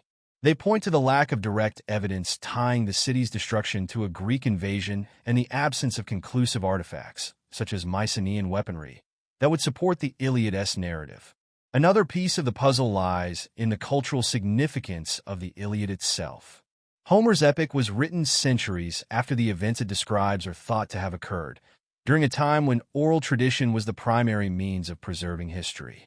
It's possible that the Iliad represents a collective memory of various wars fought by the Mycenaeans, with the story of Troy standing in as a symbol for these broader conflicts. Despite the gaps in the archaeological record, it's hard to ignore the compelling details that suggest there may be more to the story than mere myth. The fact that the Iliad provides such vivid descriptions of places, characters, and events has led some scholars to suggest that it could be based on real historical figures, with Achilles, Hector, and Agamemnon possibly inspired by actual leaders of the time. As we piece together the evidence from Hizarlik, the ongoing excavations continue to reveal more about the ancient city of Troy. Each new discovery brings us closer to understanding whether the Trojan War was a historical event, a poetic retelling of real conflicts, or a masterful blend of fact and fiction. Scholars have discovered more artifacts that shed light on life in ancient Troy, including tools, remnants of fortifications, and intricate ceramics, further enhancing our understanding of this enigmatic city. In my opinion, the most compelling argument for the historical authenticity of the Trojan War comes from the sheer accumulation of circumstantial evidence. While each individual piece of evidence may be open to interpretation, the convergence of multiple lines of evidence, from the archaeological record to the linguistic and cultural analysis of the Iliad, suggests that there may be more to the story than just myth. Of course, this is not to say that the events described in the Iliad happened exactly as written, but rather that there may be a kernel of truth hidden beneath the layers of myth and legend. So, what's the verdict? Did the Trojan War actually happen, Or is it just a product of ancient Greek imagination? The debate will likely continue for generations to come, with each new discovery shedding more light on the mystery.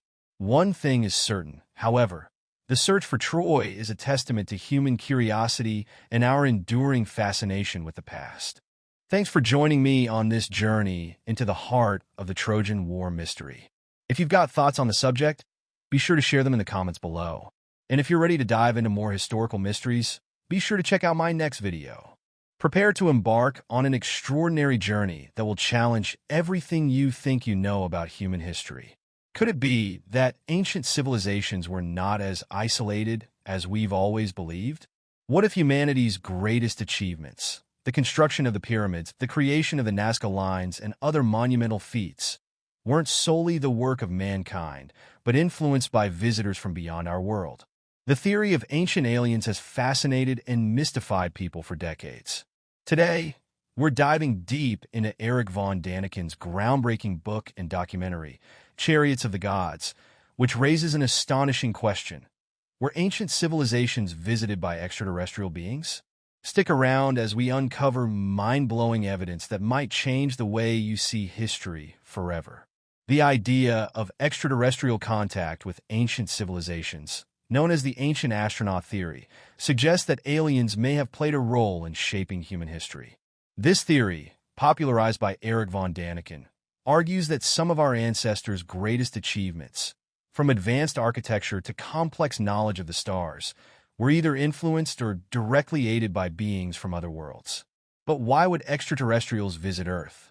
And what clues did they leave behind to prove it? Many point to ancient texts, strange artifacts, and inexplicable structures that continue to baffle historians and scientists alike.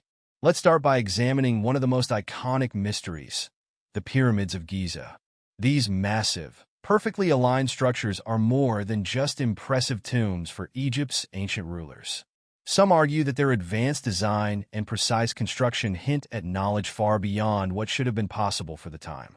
The Great Pyramid, for example, was constructed with such accuracy that modern engineers are still puzzled by how it was achieved without modern technology. Were the Egyptians using knowledge imparted by extraterrestrials? And if so, what was the true purpose of these towering monuments? Another enigmatic site is the Nazca lines in Peru. Sprawling across the desert floor, these massive geoglyphs can only be fully appreciated from the sky. They depict animals, geometric shapes, and humanoid figures, leading some to believe they were created as messages or markers for visitors from above. The question remains: why would an ancient civilization create such intricate designs if they could only be seen from the air? Could the Nazca people have been communicating with beings who could fly? But it's not just the structures that raise questions. There are countless ancient artifacts and texts that suggest extraterrestrial contact. Take, for example, the ancient Sumerian tablets. These texts, dating back thousands of years, describe beings called the Anunnaki, who came down from the sky to teach humanity the arts of civilization. Were the Anunnaki simply mythological gods, or could they have been extraterrestrial visitors sharing advanced knowledge with early humans? Then there's the mystery of the ancient Indian texts, particularly the Vedas, which contain descriptions of flying machines called Vimanas. These ancient scriptures speak of celestial beings piloting these flying crafts across the skies, engaging in aerial battles, and traveling between worlds. It's fascinating to think that the concept of flying vehicles existed in human imagination long before modern technology made it possible. Could these stories have been inspired by real-life encounters with advanced alien technology? Perhaps one of the most compelling and debated pieces of evidence comes from the Bible itself. In the book of Ezekiel, the prophet describes a strange vision of a whirlwind coming from the north, accompanied by a fiery wheel within a wheel. The object was described as being full of eyes and capable of moving in any direction without turning. While traditional interpretations of this vision lean toward the spiritual, some researchers believe Ezekiel might have been describing a close encounter with an extraterrestrial spacecraft. The wheel within a wheel is remarkably similar to modern descriptions of UFOs. Could it be that Ezekiel witnessed something far beyond his comprehension? These ancient stories raise an interesting question. Could many of the gods and deities worshipped by ancient civilizations have actually been extraterrestrial visitors?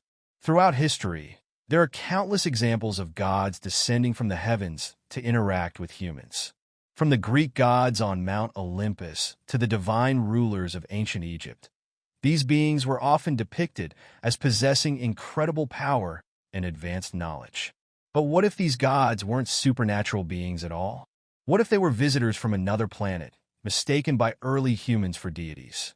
Some researchers argue that extraterrestrials may have influenced religious beliefs around the world, leaving behind symbols and rituals that we still practice today. From the mysterious depictions of winged figures in ancient Sumerian art to the fiery chariots described in religious texts, the parallels between stories of gods and potential alien encounters are hard to ignore. Of course, not everyone is convinced. Mainstream historians and archaeologists often dismiss the ancient astronaut theory as pseudoscience, arguing that human ingenuity alone is enough to explain the marvels of ancient architecture and technology. They point out that many of the so-called evidence for alien contact can be explained through traditional methods, such as human experimentation and ingenuity over time. Critics also argue that attributing human achievements to extraterrestrial intervention undermines the capabilities of our ancestors. But for every skeptic, there are also believers who point to the unanswered questions. Why do so many ancient cultures, separated by vast distances and time, have similar myths about beings from the sky? How could civilizations with no contact with each other have developed such advanced knowledge of astronomy, engineering, and mathematics? Could it be more than just coincidence? Whether you believe in the ancient astronaut theory or not, one thing is certain. The mysteries of our past are far from fully understood. From the unexplained structures that continue to baffle scientists to the ancient texts that speak of celestial beings, there's still so much we don't know about our own history. And as we continue to explore the possibilities, the question remains: could we be looking at the remnants of a forgotten encounter with extraterrestrial visitors? So, what do you think? Are ancient aliens responsible for some of the greatest mysteries of human history? Or is it just an imaginative theory? Let me know your thoughts in the comments below, and don't forget to hit the like button if you enjoyed this deep dive into the unknown. If you're fascinated by ancient mysteries and the possibility of extraterrestrial contact, be sure to subscribe for more content that explores the questions that could change how we see the world. Thanks for watching, and stay curious. Cleopatra, the last pharaoh of ancient Egypt, was one of history's most captivating figures. Her life was filled with power, romance, and political intrigue, but it was her tragic final days that truly shaped her enduring legacy. Cleopatra's demise wasn't just the fall of a queen.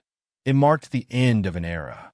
Today, we're diving deep into the complex events leading up to her tragic death and trying to piece together the real story behind her last moments. After the assassination of Julius Caesar in 44 BCE, Cleopatra found herself in an incredibly precarious position. Julius Caesar had been both her lover and protector, and with him gone, her once secure alliance with Rome was suddenly unstable. Egypt was a prosperous but vulnerable kingdom, already weakened by internal strife and years of war. Cleopatra knew that in order to keep her kingdom alive, she had to quickly navigate the shifting political landscape that followed Caesar's death. She was up against not just rivals within Egypt, but a rapidly changing Roman Empire. In the aftermath of Caesar's assassination, Rome descended into chaos, and a new power struggle erupted. Cleopatra's first move was to align herself with another Roman power player, Mark Antony. Antony was one of Caesar's most trusted generals and a member of the powerful triumvirate that now controlled Rome, along with Octavian and Lepidus. Cleopatra and Antony's relationship wasn't just strategic, it was also passionate. Antony was drawn to Cleopatra's intelligence, charisma, and beauty, and the two quickly became lovers. Their alliance, however, was far more than just a romantic affair. It was a calculated move on Cleopatra's part to maintain her power and Egypt's independence. Mark Antony had his own reasons for joining forces with Cleopatra. He needed the wealth and resources that Egypt could provide to strengthen his position in Rome's ongoing civil wars. Cleopatra, in turn, needed Antony's military might to fend off threats both from within Egypt and from Rome. But as their relationship blossomed, it also became a source of scandal and political tension. Antony's enemies in Rome, particularly Octavian, used his relationship with Cleopatra to undermine him, accusing Antony of abandoning Roman values in favor of an exotic foreign queen. The real turning point came in 31 BCE at the Battle of Actium, a decisive naval confrontation between the forces of Octavian and the combined fleets of Antony and Cleopatra. Antony's fleet was ultimately outmatched, and the battle was a disaster for both him and Cleopatra. As Octavian's forces closed in, Antony and Cleopatra were forced to retreat back to Alexandria, where they made their last stand. With their military strength shattered and Octavian's army encircling the city, Cleopatra knew that their time was running out. One of the most pivotal moments during these final days was Cleopatra's realization that Antony's defeat was inevitable. She had long been a master of political maneuvering, using her charm, intelligence, and diplomatic skill to survive in a world dominated by men. But now, even her renowned ability to outwit her opponents was no longer enough to save her kingdom. Alexandria was on the verge of falling, and Cleopatra began to prepare for the worst. She attempted to negotiate with Octavian, hoping to secure a future for herself and her children. But Octavian had no interest in a deal. He wanted total victory, and Cleopatra's defeat was a necessary part of that. With no options left, Cleopatra made one final, fateful decision. According to ancient accounts, she had been keeping a collection of highly venomous asps in her chambers, which she planned to use in the event of her capture. Cleopatra knew that if she were taken prisoner by Octavian, she would be paraded through the streets of Rome as a trophy of war, humiliated in front of the same empire she had once defied. Rather than suffer such a fate, Cleopatra chose to end her life on her own terms. The image of Cleopatra's death, reclining on a bed of silk, calmly applying the deadly snake to her arm, has become one of the most iconic moments in history, though modern historians question the accuracy of this romanticized account. But Cleopatra's suicide was not just a personal act of defiance. It was a political statement. By taking her own life, she denied Octavian the satisfaction of capturing her alive and making her a symbol of his conquest. In death, Cleopatra became a martyr for her people and a symbol of resistance against Rome's expanding empire. Her death also marked the official end of Egypt's ancient monarchy and the beginning of its transformation into a Roman province. The story of Cleopatra's final days is not just a tale of personal tragedy. It's also a reminder of the brutal and unforgiving nature of ancient politics. Cleopatra was a ruler who fought fiercely for her kingdom, her family, and her legacy, but in the end, even she could not escape the power of Rome. Her downfall came not from a lack of intelligence or ambition, but from the overwhelming force of Roman imperialism. Today, Cleopatra is remembered not only for her beauty and her famous lovers, but also for her intelligence, her leadership, and her relentless determination to protect Egypt. Her legacy continues to captivate historians, artists, and filmmakers alike, and her life serves as a powerful reminder of the complex interplay between love, power, and politics in the ancient world. Cleopatra's final act, choosing to end her own life rather than submit to Rome, has become a symbol of defiance and independence. Her death may have marked the end of an era, but her story endures as one of the most fascinating in history. What do you think of Cleopatra's final days? Was she a tragic figure caught in the tides of history, or a brilliant leader who made the best of an impossible situation? Let me know your thoughts in the comments below, and don't forget to check out our next video on another influential figure from ancient history, Alexander the Great. Thanks for watching.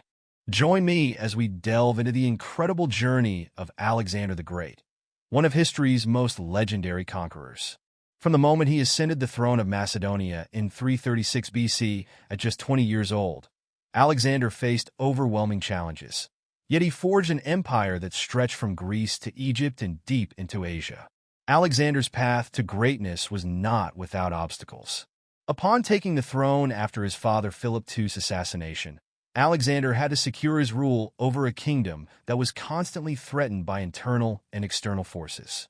Macedonian nobles questioned his legitimacy, and neighboring regions saw an opportunity to rebel. Alexander wasted no time in quelling these uprisings, displaying both tactical brilliance and ruthless efficiency in consolidating his power. His decisive victories in Thrace, Illyria, and Thebes demonstrated his capability to lead and command absolute loyalty from his soldiers. But Alexander's ambitions extended far beyond securing his kingdom.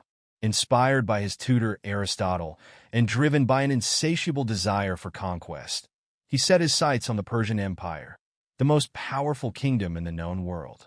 In 334 BC, he crossed the Hellespont with his army, marking the beginning of his grand campaign against Persia. It was here, in battle after battle, that Alexander's military genius would be revealed. At the Battle of Granicus, he faced Persian satraps and their Greek mercenaries, a formidable force that could have stopped his advance.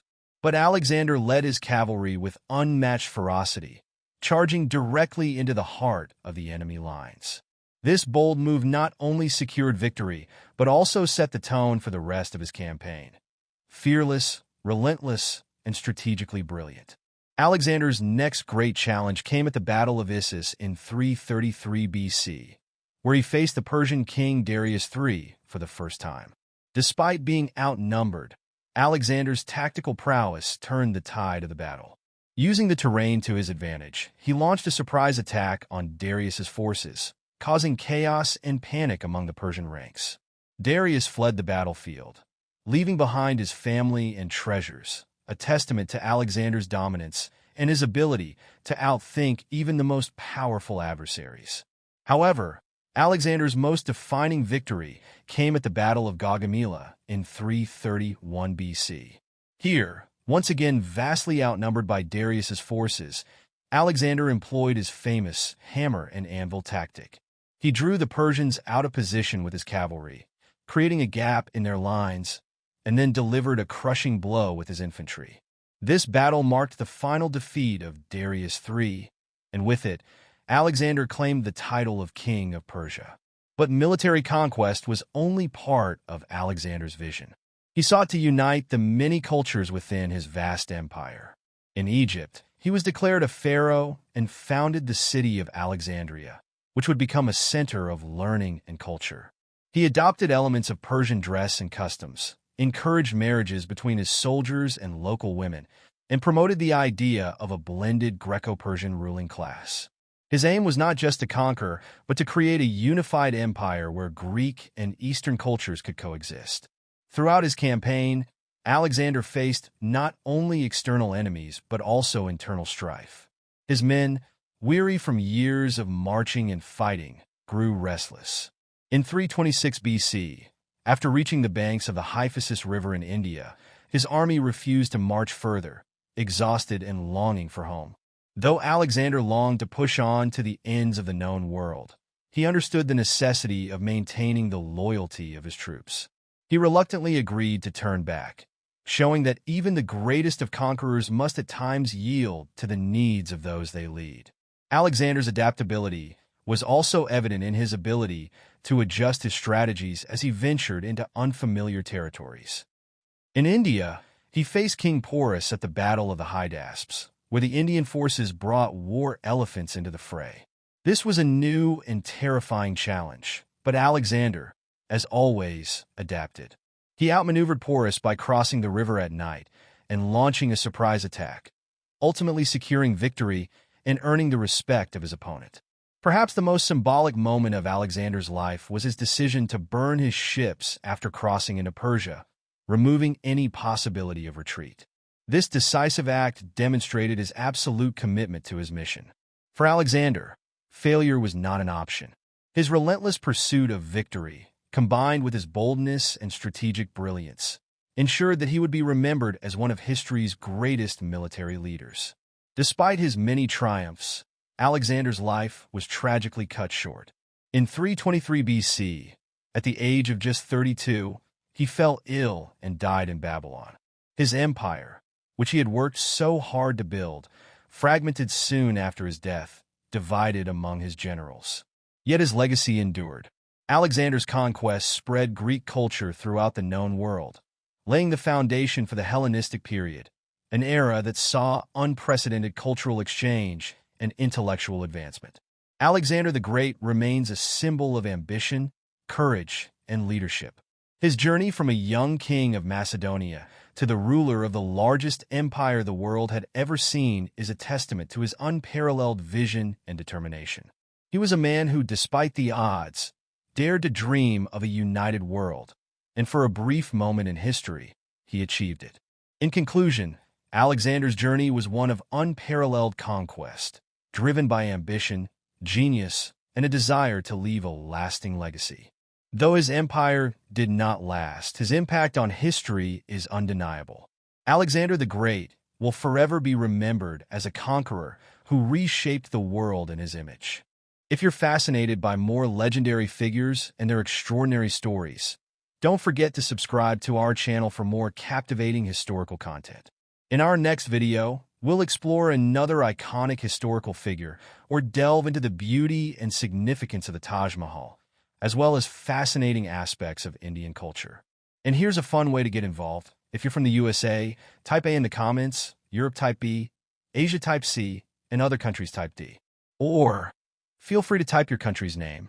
This helps me understand where my viewers are from and lets me create videos based on your specific interests. Don't forget to hit that subscribe button so you won't miss out on upcoming content tailored just for you.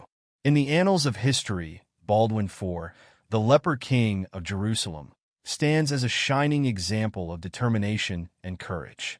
Born in 1161, Baldwin was not like other boys his age. From a young age, his life was shaped by the shadows of a debilitating illness, leprosy. This devastating disease would ultimately claim his body, but it never claimed his spirit. At just 13 years old, Baldwin ascended to the throne of Jerusalem in 1174, during a period when the Christian kingdom was surrounded by powerful enemies, particularly the forces of Saladin, the renowned Muslim general. It was a kingdom already caught in the grip of religious and military conflicts. But Baldwin was no ordinary king.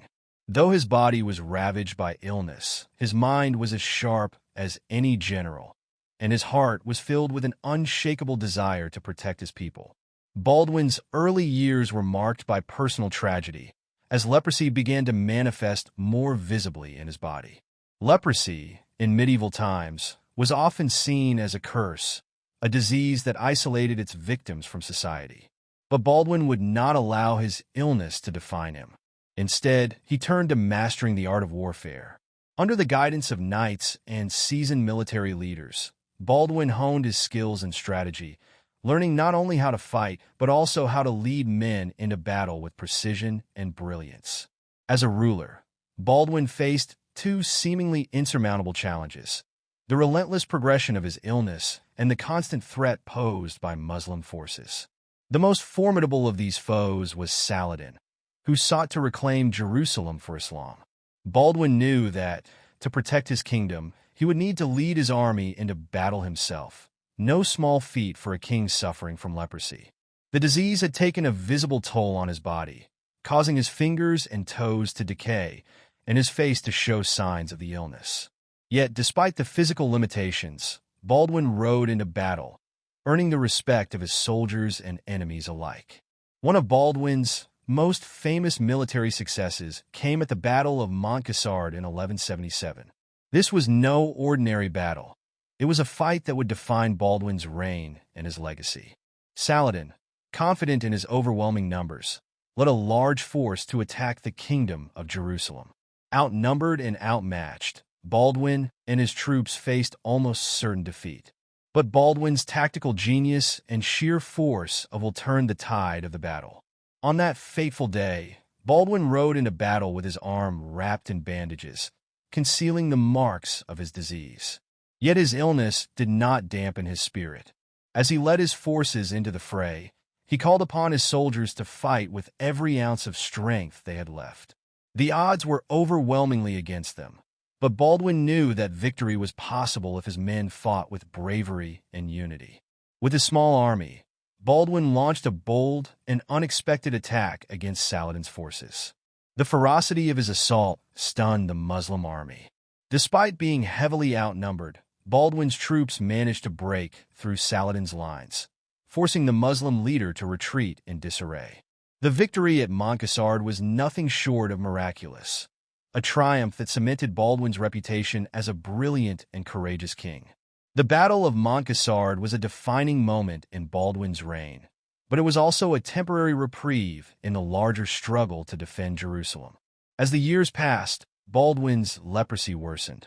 His physical condition deteriorated to the point where he could no longer ride into battle himself. Yet even as his body failed him, Baldwin's mind remained sharp, and his strategic insights continued to guide his generals and advisors. Baldwin's reign was not only marked by his military exploits, but also by his efforts to secure a stable future for Jerusalem.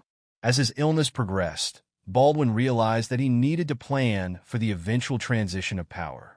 He appointed his sister, Sibylla, and her husband, Guy of Lusignan, to serve as his successors. However, internal divisions within the Christian kingdom would complicate this transition, as rival factions vied for power. Despite his worsening condition, Baldwin never wavered in his commitment to protecting Jerusalem. He continued to oversee the defense of the kingdom, even as Saladin regrouped and prepared for future attacks. Baldwin's leadership during this time was marked by a deep sense of duty and responsibility to his people. He knew that his time was limited, but he was determined to leave behind a kingdom that could withstand the challenges it faced. As Baldwin's reign drew to a close, he became increasingly isolated due to the severity of his illness. By 1183, he was almost completely incapacitated, unable to walk or hold a sword.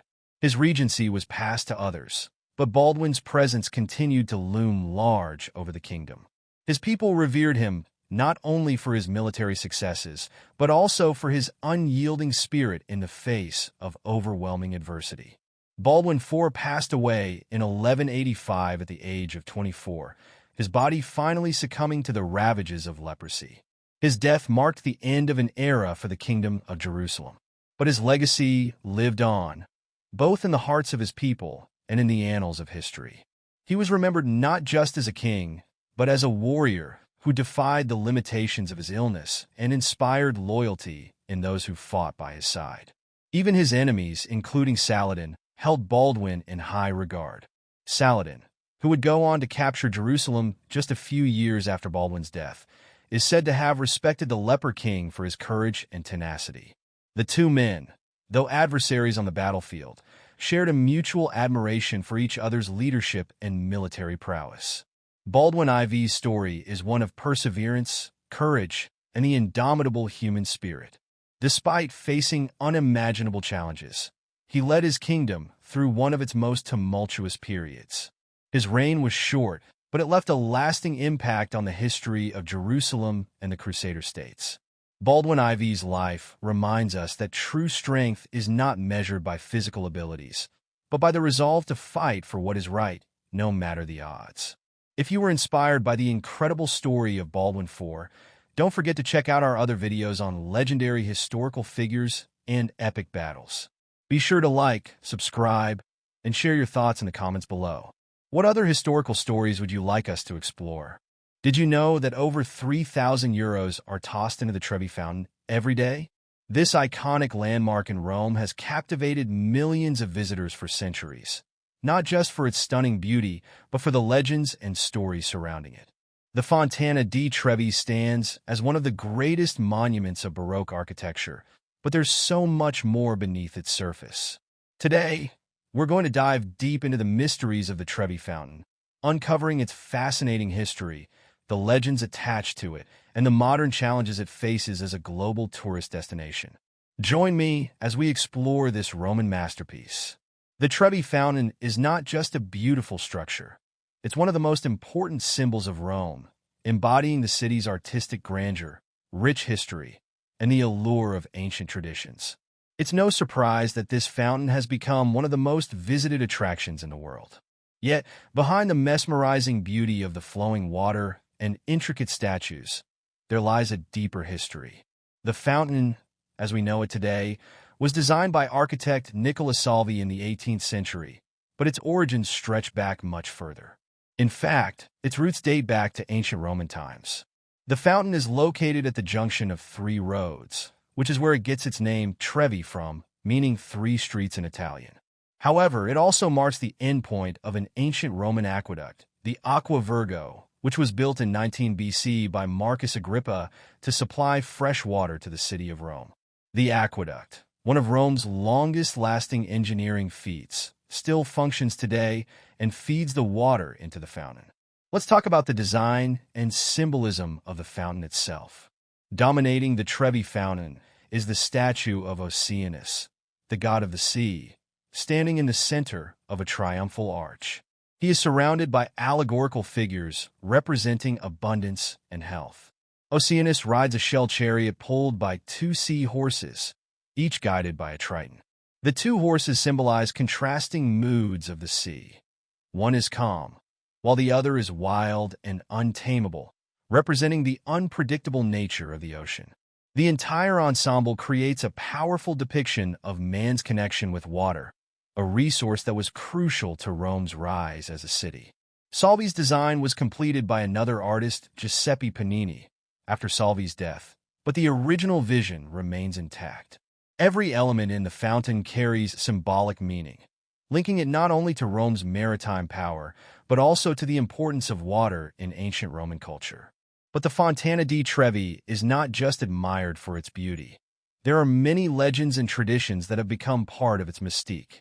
Perhaps the most famous is the tradition of coin tossing. Tourists from all over the world come to toss coins into the fountain, with the hope of ensuring a return trip to Rome. The legend goes that if you throw a coin over your left shoulder into the fountain, you'll one day return to the Eternal City. This custom has become so popular that on any given day, thousands of people throw coins into the fountain.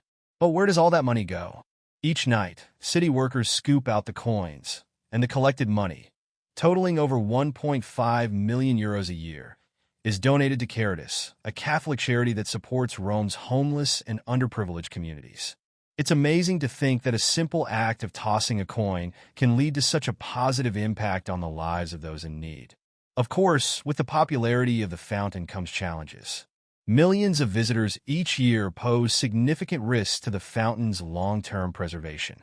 The constant flow of tourists means the structure is under constant stress, from people leaning on the marble to the pollution caused by the sheer volume of traffic. Additionally, coins tossed into the fountain can cause damage to the water systems and lead to erosion over time. But despite these challenges, efforts have been made to protect and restore this treasure. In 2015, the Fendi fashion house sponsored a massive restoration of the fountain, donating over 2 million euros to clean and repair the marble, restore the statues, and upgrade the lighting. This restoration was part of a larger initiative to preserve Rome's cultural heritage, ensuring that landmarks like the Trevi Fountain continue to inspire future generations. The fountain's cultural significance doesn't end with its architecture or legends. Over the centuries, the Trevi Fountain has become a symbol of Rome in art and cinema. Perhaps most famously, it was immortalized in Federico Fellini's classic film La Dolce Vita, where actress Anita Ekberg wades into the fountain, inviting Marcello Mastroianni to join her. This scene has become iconic in cinema history, cementing the fountain's place not only as a tourist destination, but as a symbol of romance and the magical allure of Rome. The fountain has appeared in countless other films, TV shows, and even music videos, further solidifying its status as a global cultural icon. One lesser-known fact about the fountain is its connection to Roman superstitions. Aside from the coin-tossing tradition, another legend says that if lovers drink from the small fountain on the left-hand side of the monument, known as the Lover's Fountain, they will stay faithful to each other forever. Many couples who visit Rome make sure to follow this tradition, adding another layer of romance to their trip. Despite the challenges of tourism and pollution, the Trevi Fountain remains a symbol of Rome's timeless beauty. It's a place where history, art, and legend converge, offering visitors a glimpse into Rome's past and a moment of connection with the city's vibrant cultural heritage. Every coin tossed into the fountain tells a story, whether it's a wish to return or a hope for love. From its ancient Roman origins to its place in modern-day tourism, the Trevi Fountain continues to enchant visitors from all over the world. If you've ever visited the Trevi Fountain or tossed a coin in its waters, let me know in the comments below. Share your stories and tell me what this incredible monument meant to you. And if you enjoyed diving into the history and mysteries of the Trevi Fountain, don't forget to subscribe for more videos exploring Rome's hidden gems and world-famous landmarks. Thanks for watching, and I'll see you next time. Join me as I dive into the mysteries of ancient Egypt and uncover the secrets hidden in the pyramid texts versus the coffin texts. Did you know the pyramid texts are over 4,000 years old and are considered the oldest religious texts in the world? These ancient writings offer a profound glimpse into the spiritual world of ancient Egypt. And today, we'll explore how they differ and connect with one another. Our journey begins with the pyramid texts, which were first used during the Old Kingdom period around 2400 BC. These texts were inscribed on the walls of pyramid chambers, primarily intended for the pharaohs. The purpose was to guide and protect the deceased pharaohs on their journey to the afterlife. The language used in the pyramid texts is grand and majestic, reflecting the divine status of the pharaohs. These texts are filled with spells, incantations, and hymns designed to ensure the pharaoh's successful ascent to the divine realm and eternal life. This exclusivity was not just about religious practice, but also about reinforcing the pharaoh's divine authority and central role in maintaining cosmic order. In contrast, the coffin texts emerged during the Middle Kingdom period, around 1900 BC, when there was a significant shift in religious practice and social structure. Unlike the pyramid texts, which were reserved for the elite, the coffin texts were written on the coffins of ordinary people. This change reflected a democratization of the afterlife beliefs, making spiritual practices accessible to a broader segment of society. The coffin texts include a variety of spells and rituals aimed at helping individuals achieve a favorable afterlife, focusing on personal transformation and protection. The language here is more straightforward and practical compared to the cryptic and enigmatic nature of the pyramid texts. As we delve deeper, we see that the pyramid texts emphasize the divine nature of the pharaoh and their role as an intermediary between the gods and the people. The texts are filled with references to gods and celestial bodies, and their primary concern is the pharaoh's journey to the afterlife. The elaborate rituals described were meant to ensure the pharaoh's immortality and divine status. The pyramid texts reveal a complex cosmology where the pharaoh is central to maintaining the balance between the gods and the earthly realm. On the other hand, the coffin texts reflect a broader range of concerns and aspirations, particularly focusing on the ordinary individual's journey to the afterlife. These texts are more concerned with personal piety and moral conduct. They include spells for protection, blessings for the deceased, and instructions for navigating the challenges of the afterlife. This shift highlights a growing emphasis on individual spiritual development and the belief that ordinary people could also achieve a favorable afterlife through proper rituals and moral behavior. One of the most surprising insights from studying these texts is how they challenge our common assumptions about ancient Egyptian spirituality. The pyramid texts reveal a much more complex and nuanced view of the afterlife than is often assumed. They highlight the pharaoh's role not just as a ruler, but as a divine being with a unique connection to the gods. Similarly, the coffin texts show that ancient Egyptian spirituality was more inclusive and diverse than traditionally thought.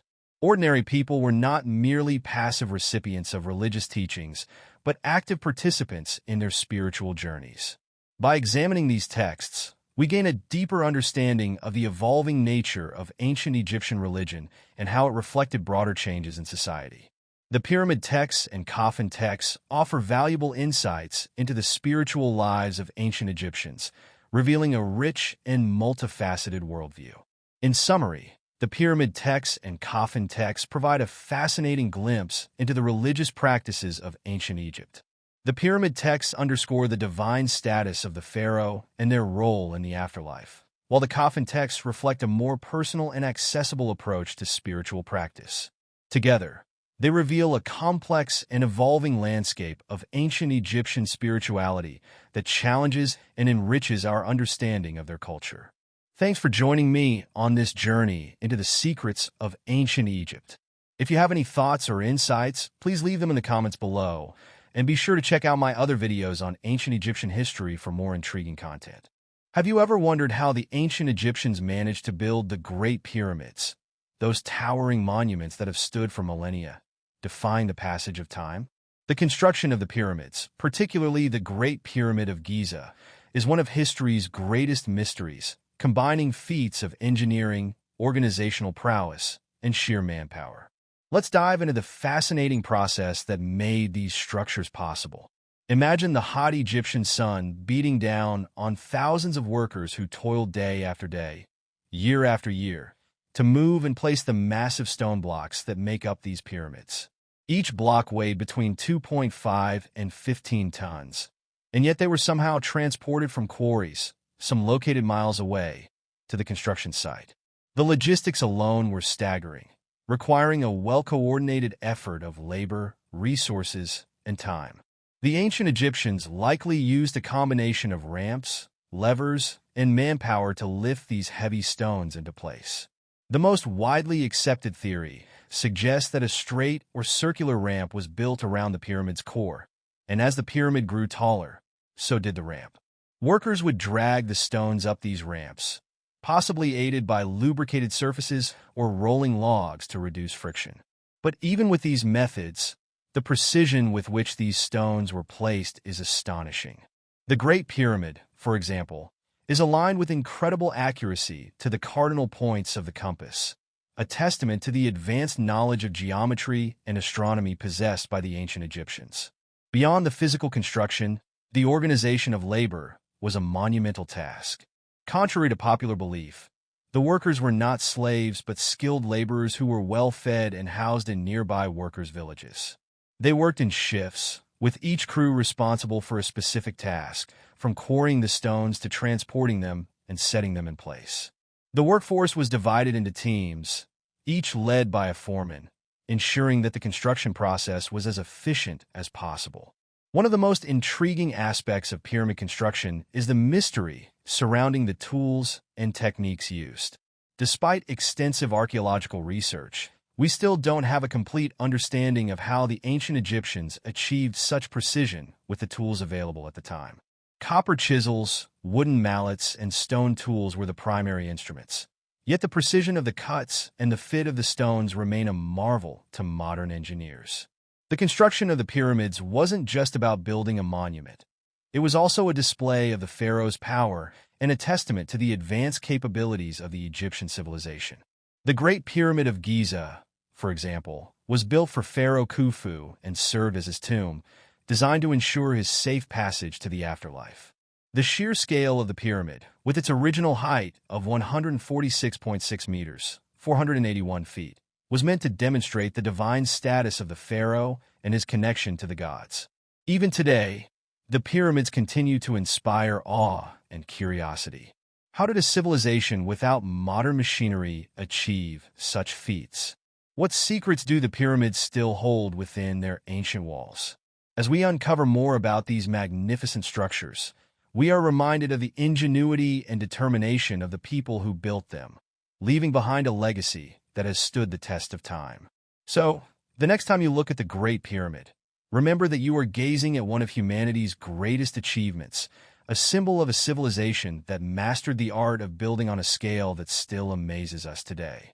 If you enjoyed this video and you're watching from Europe, type A. If you're listening from the USA, type B.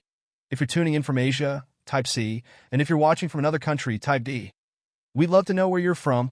Don't forget to subscribe and hit the bell icon so you never miss another video. Stay tuned for more fascinating content. Beneath the sands of Egypt lies a story that might change everything we thought we knew about ancient civilizations. A story that suggests a hidden connection between societies once believed to be isolated from one another. For centuries, historians and archaeologists have marveled at the incredible accomplishments of ancient cultures like the Egyptians, Mesopotamians, Indus Valley inhabitants, and the enigmatic Minoans. But what if these civilizations were not as disconnected as we've always assumed? Imagine a secret network, a brotherhood of thinkers, builders, and leaders who shared forbidden knowledge across continents, guiding the rise of these great societies.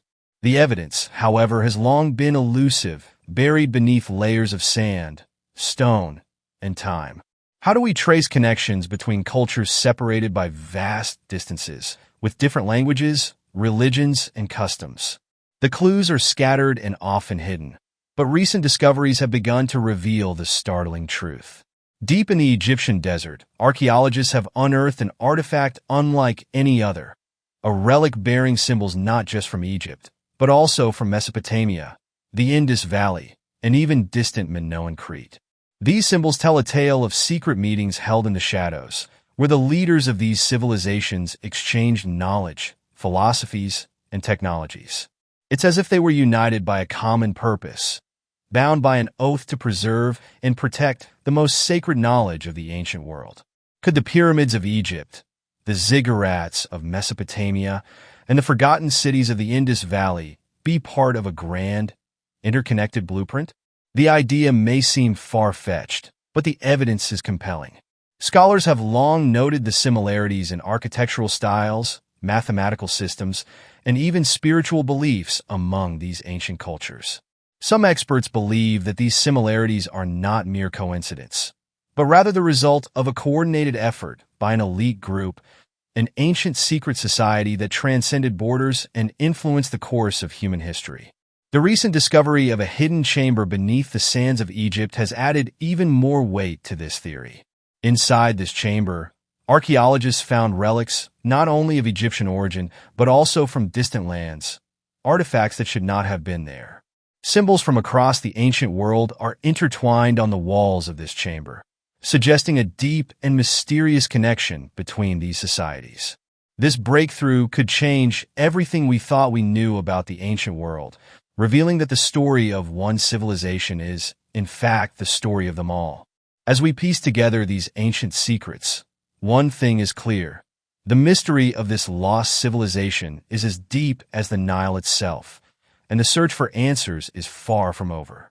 What do you think about the possibility of a hidden network connecting all ancient civilizations?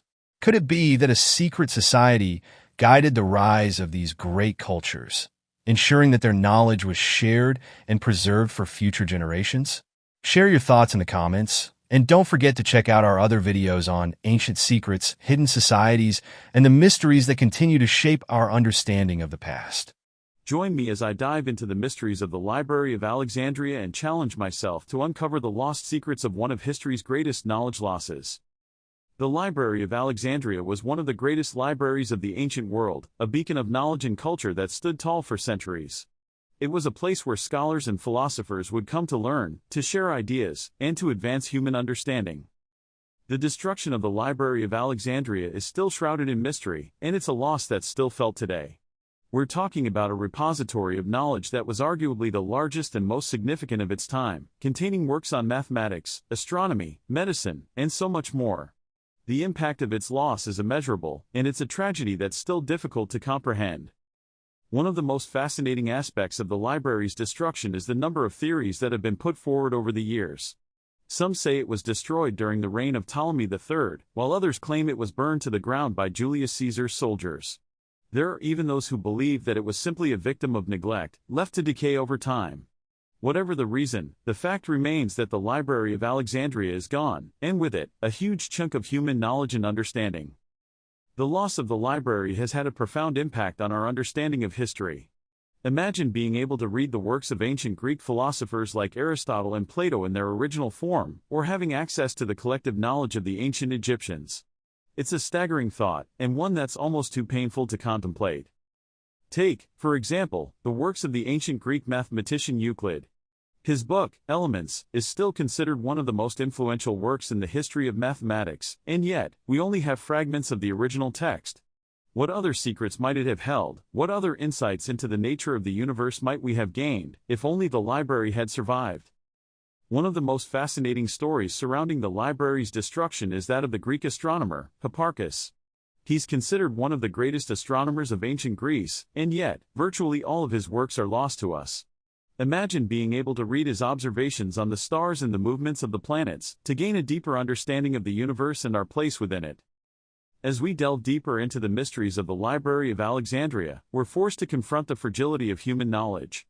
We're reminded that even the greatest civilizations can fall, that even the most precious works of art and literature can be lost forever.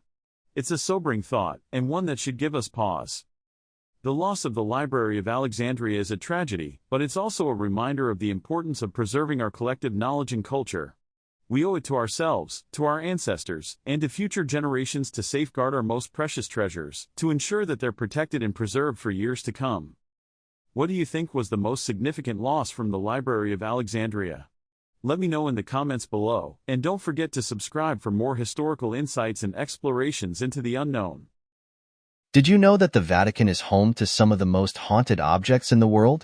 Yep, these eerie artifacts are said to carry dark energies that can send chills down your spine. Stick around, because we're diving into some seriously creepy stuff that will leave you questioning what's really hiding behind those sacred walls. Welcome back, everyone. Today, we're exploring the Vatican's most haunted objects. These aren't just any relics. They have deep historical and spiritual significance that span centuries. But beware, their pasts are filled with unsettling stories that might just give you nightmares. From cursed items to supernatural occurrences, this is one spine-chilling journey you don't want to miss. So, what's the deal with these haunted objects?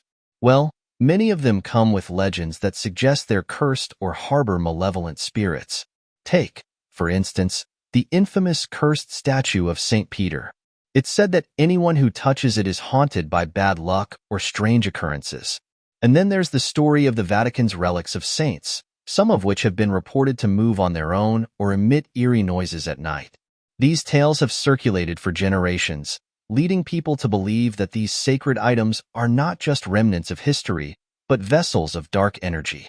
The unsettling legends surrounding these objects can make even the most skeptical among us think twice before getting too close.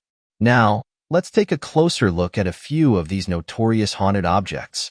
First up, we have the infamous Vatican's Bloody Crucifix.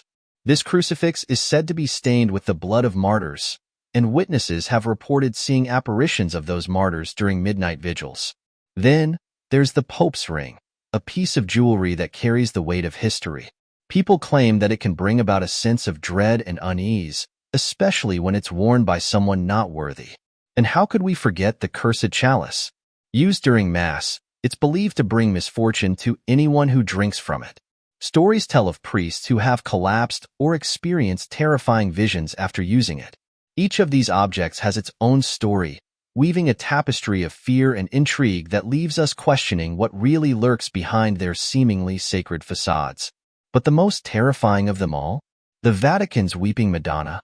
This statue reportedly weeps real tears, and those who claim to have witnessed it say the air around it becomes thick with a sense of sorrow. Some even describe hearing whispers when they approach it, whispering tales of lost souls and mourning. Imagine standing in front of that statue, feeling a cold breeze sweep past you, as you hear faint cries that seem to originate from nowhere. It's enough to make anyone's hair stand on end. This object has not only caused fear amongst visitors, but has also led to countless reports of eerie experiences that echo through the Vatican's halls. So, there you have it. We've explored some spine-chilling tales about the Vatican's most haunted objects. From cursed relics to eerie apparitions, these stories share common themes of fear and intrigue that keep us coming back for more. Whether you believe in the supernatural or not, there's no denying the haunted history that surrounds these artifacts. Now it's your turn. Which haunted object scared you the most? Drop your thoughts in the comments below. And don't forget to subscribe for more haunting stories from around the world. Until next time, stay curious and keep exploring the mysteries that surround us. Did you know that Vatican City, the spiritual heart of the Roman Catholic Church, is more than just a center of faith? It's a living museum of symbols that trace their origins back to the Roman Empire, revealing a powerful legacy that continues to shape our world today.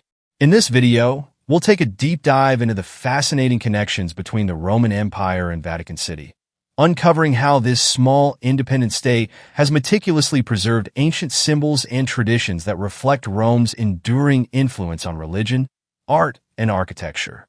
As we explore these symbols, you'll discover that the Vatican's iconic imagery, such as the cross keys of St. Peter and the Roman eagle, are not merely religious emblems, but are also remnants of Rome's imperial authority, subtly integrated into the very fabric of Vatican iconography. One of the most prominent symbols we encounter is the cross keys of St. Peter, which are central to the Vatican's coat of arms. These keys, one gold and one silver, represent the keys to heaven given by Jesus to St. Peter, the first pope. But beyond their religious significance, these keys symbolize authority, an authority that directly links back to the Roman Empire. The imagery of keys has long been associated with the Roman concept of power and governance, where holding the keys meant control over both earthly and divine realms. In the context of the Vatican, the cross keys not only signify spiritual authority, but also echo the political power that the Roman emperors wielded over their vast empire. As we move through Vatican City, another powerful symbol emerges: the Roman eagle. Historically, the eagle was a symbol of Roman military might, a representation of Rome's imperial power and its reach across the known world. In the Vatican, the eagle appears subtly in various forms, symbolizing not just military strength, but also spiritual authority and divine protection. This transformation of the eagle from a symbol of conquest to one of spiritual guardianship illustrates how the Vatican has repurposed Roman symbols to reflect its own mission while maintaining a connection to its imperial roots. Another striking example of Rome's influence on the Vatican is the Egyptian obelisk at the center of St. Peter's Square. Originally erected by a Roman emperor, this ancient monument was brought from Egypt as a trophy of conquest, symbolizing Rome's dominance over distant lands. Today, the obelisk stands as a testament to the Vatican's continuity with the Roman Empire, a symbol of its claim to ancient wisdom and eternal truths. The obelisk's presence in St. Peter's Square is a powerful reminder of how the Church sees itself as the inheritor of Rome's legacy, not only in terms of spiritual leadership, but also in its role as a preserver of history and knowledge. But the influence of the Roman Empire on Vatican City isn't limited to symbols alone. It's also deeply embedded in the architecture. Take St. Peter's Basilica, for example. This iconic structure is a masterpiece of Renaissance architecture, but its design is heavily influenced by Roman engineering principles. The basilica's grand dome, designed by Michelangelo, echoes the dome of the Pantheon, one of Rome's greatest architectural achievements. The use of arches, columns, and porticos in the basilica's design further underscores the Vatican's connection to Roman architectural traditions. These elements not only convey a sense of grandeur and permanence, but also symbolize the Church's role as the spiritual successor to the Roman Empire, a role that it has maintained for centuries. As we delve deeper into the Vatican's architecture, we see that the influence of Rome extends even to the layout of St. Peter's Square. The square is designed to resemble an open-armed embrace, welcoming pilgrims from around the world. But this design also reflects the influence of Roman Forum architecture, where public spaces were created to gather, debate, and celebrate. The colonnades that encircle St. Peter's Square, with their rows of Doric columns, are reminiscent of the grand colonnades that once lined the Roman forums. These architectural choices are not coincidental. They are deliberate efforts to link the Church's authority with the grandeur and legitimacy of the Roman Empire. The symbolism doesn't stop there. Another key symbol is the papal tiara, a crown that has been used in the coronation of popes for centuries. The papal tiara is no ordinary crown. It is a three-tiered headdress that represents the pope's authority over three realms: the spiritual, the temporal, and the moral. This concept of triple authority has its roots in Roman imperial ideology, where the emperor was seen as the supreme ruler of the world. By adopting this symbol, the Vatican not only asserts the pope's spiritual supremacy, but also mirrors the central power that Roman emperors once held. The papal tiara, therefore, serves as a powerful reminder of how the Vatican has inherited and transformed the symbols of Roman authority to suit its own purposes. Let's also consider the significance of the laurel wreath, a symbol that frequently appears in Vatican iconography. The laurel wreath, in ancient Rome, was a symbol of victory and honor, often worn by emperors and military generals. In the Vatican, the laurel wreath is used to symbolize the Church's triumph over sin and death, a spiritual victory that is celebrated through the resurrection of Christ. By incorporating the laurel wreath into its symbols, the Vatican not only connects itself to the Roman tradition of victory, but also reinterprets it in a Christian context, emphasizing the triumph of faith over earthly challenges. Another fascinating aspect of Vatican symbolism is its use of the Chi-Rho, an ancient Christian symbol that combines the first two letters of the Greek word for Christ, Kairoiotosigmedou. While the Chi-Rho is primarily a Christian symbol, its adoption by the Roman Emperor Constantine after his conversion to Christianity marks a significant moment in the fusion of Roman and Christian symbols. The Chi-Rho appears throughout Vatican City, often intertwined with Roman imagery, symbolizing the unity of the Roman Empire and the Christian faith. This symbol serves as a bridge between the old and the new, illustrating how the Vatican has woven together the threads of Roman and Christian heritage. Let's also explore the fasces, a bundle of rods bound together with an axe, which was a symbol of Roman authority and power. The fasces represented unity and strength through collective action, a concept that was central to Roman governance. Interestingly, the fasces can be found in various forms in Vatican iconography, symbolizing the Church's authority and its call for unity among its followers. By adopting this Roman symbol, the Vatican once again underscores its connection to the ideals of the Roman Empire, while also reinterpreting them to align with its spiritual mission. And then there's the symbolism of light, a concept deeply rooted in both Roman and Christian traditions. In Roman times, light was associated with the gods and with knowledge, often represented by the sun god Sol Invictus. In the Vatican, light is a central theme, symbolizing divine presence and enlightenment. The architecture of St. Peter's Basilica, with its vast windows and intricate mosaics, is designed to capture and reflect light in a way that evokes a sense of the divine. This use of light as a symbol is yet another way in which the Vatican connects itself to the Roman tradition, while also expressing its own spiritual ideals. As we explore these symbols, it becomes clear that the Vatican is not just a religious center, but a complex tapestry of history, art, and power. The use of Roman numerals, for example, in the Vatican's inscriptions and monuments is a subtle nod to the Church's Roman heritage. Roman numerals, once used to record the triumphs of emperors and the passing of time, are now used to mark the reigns of popes and the milestones of the Church. This continuity in symbolism reinforces the idea that the Vatican sees itself as the inheritor of Rome's legacy, both in terms of governance and cultural influence. In conclusion, the symbols and architecture of Vatican City are not just relics of the past. They are a testament to the enduring legacy of the Roman Empire. Through these symbols, we gain a deeper understanding of how ancient power dynamics have influenced modern spiritual authority, reminding us that history is not just about what has happened, but about what continues to unfold.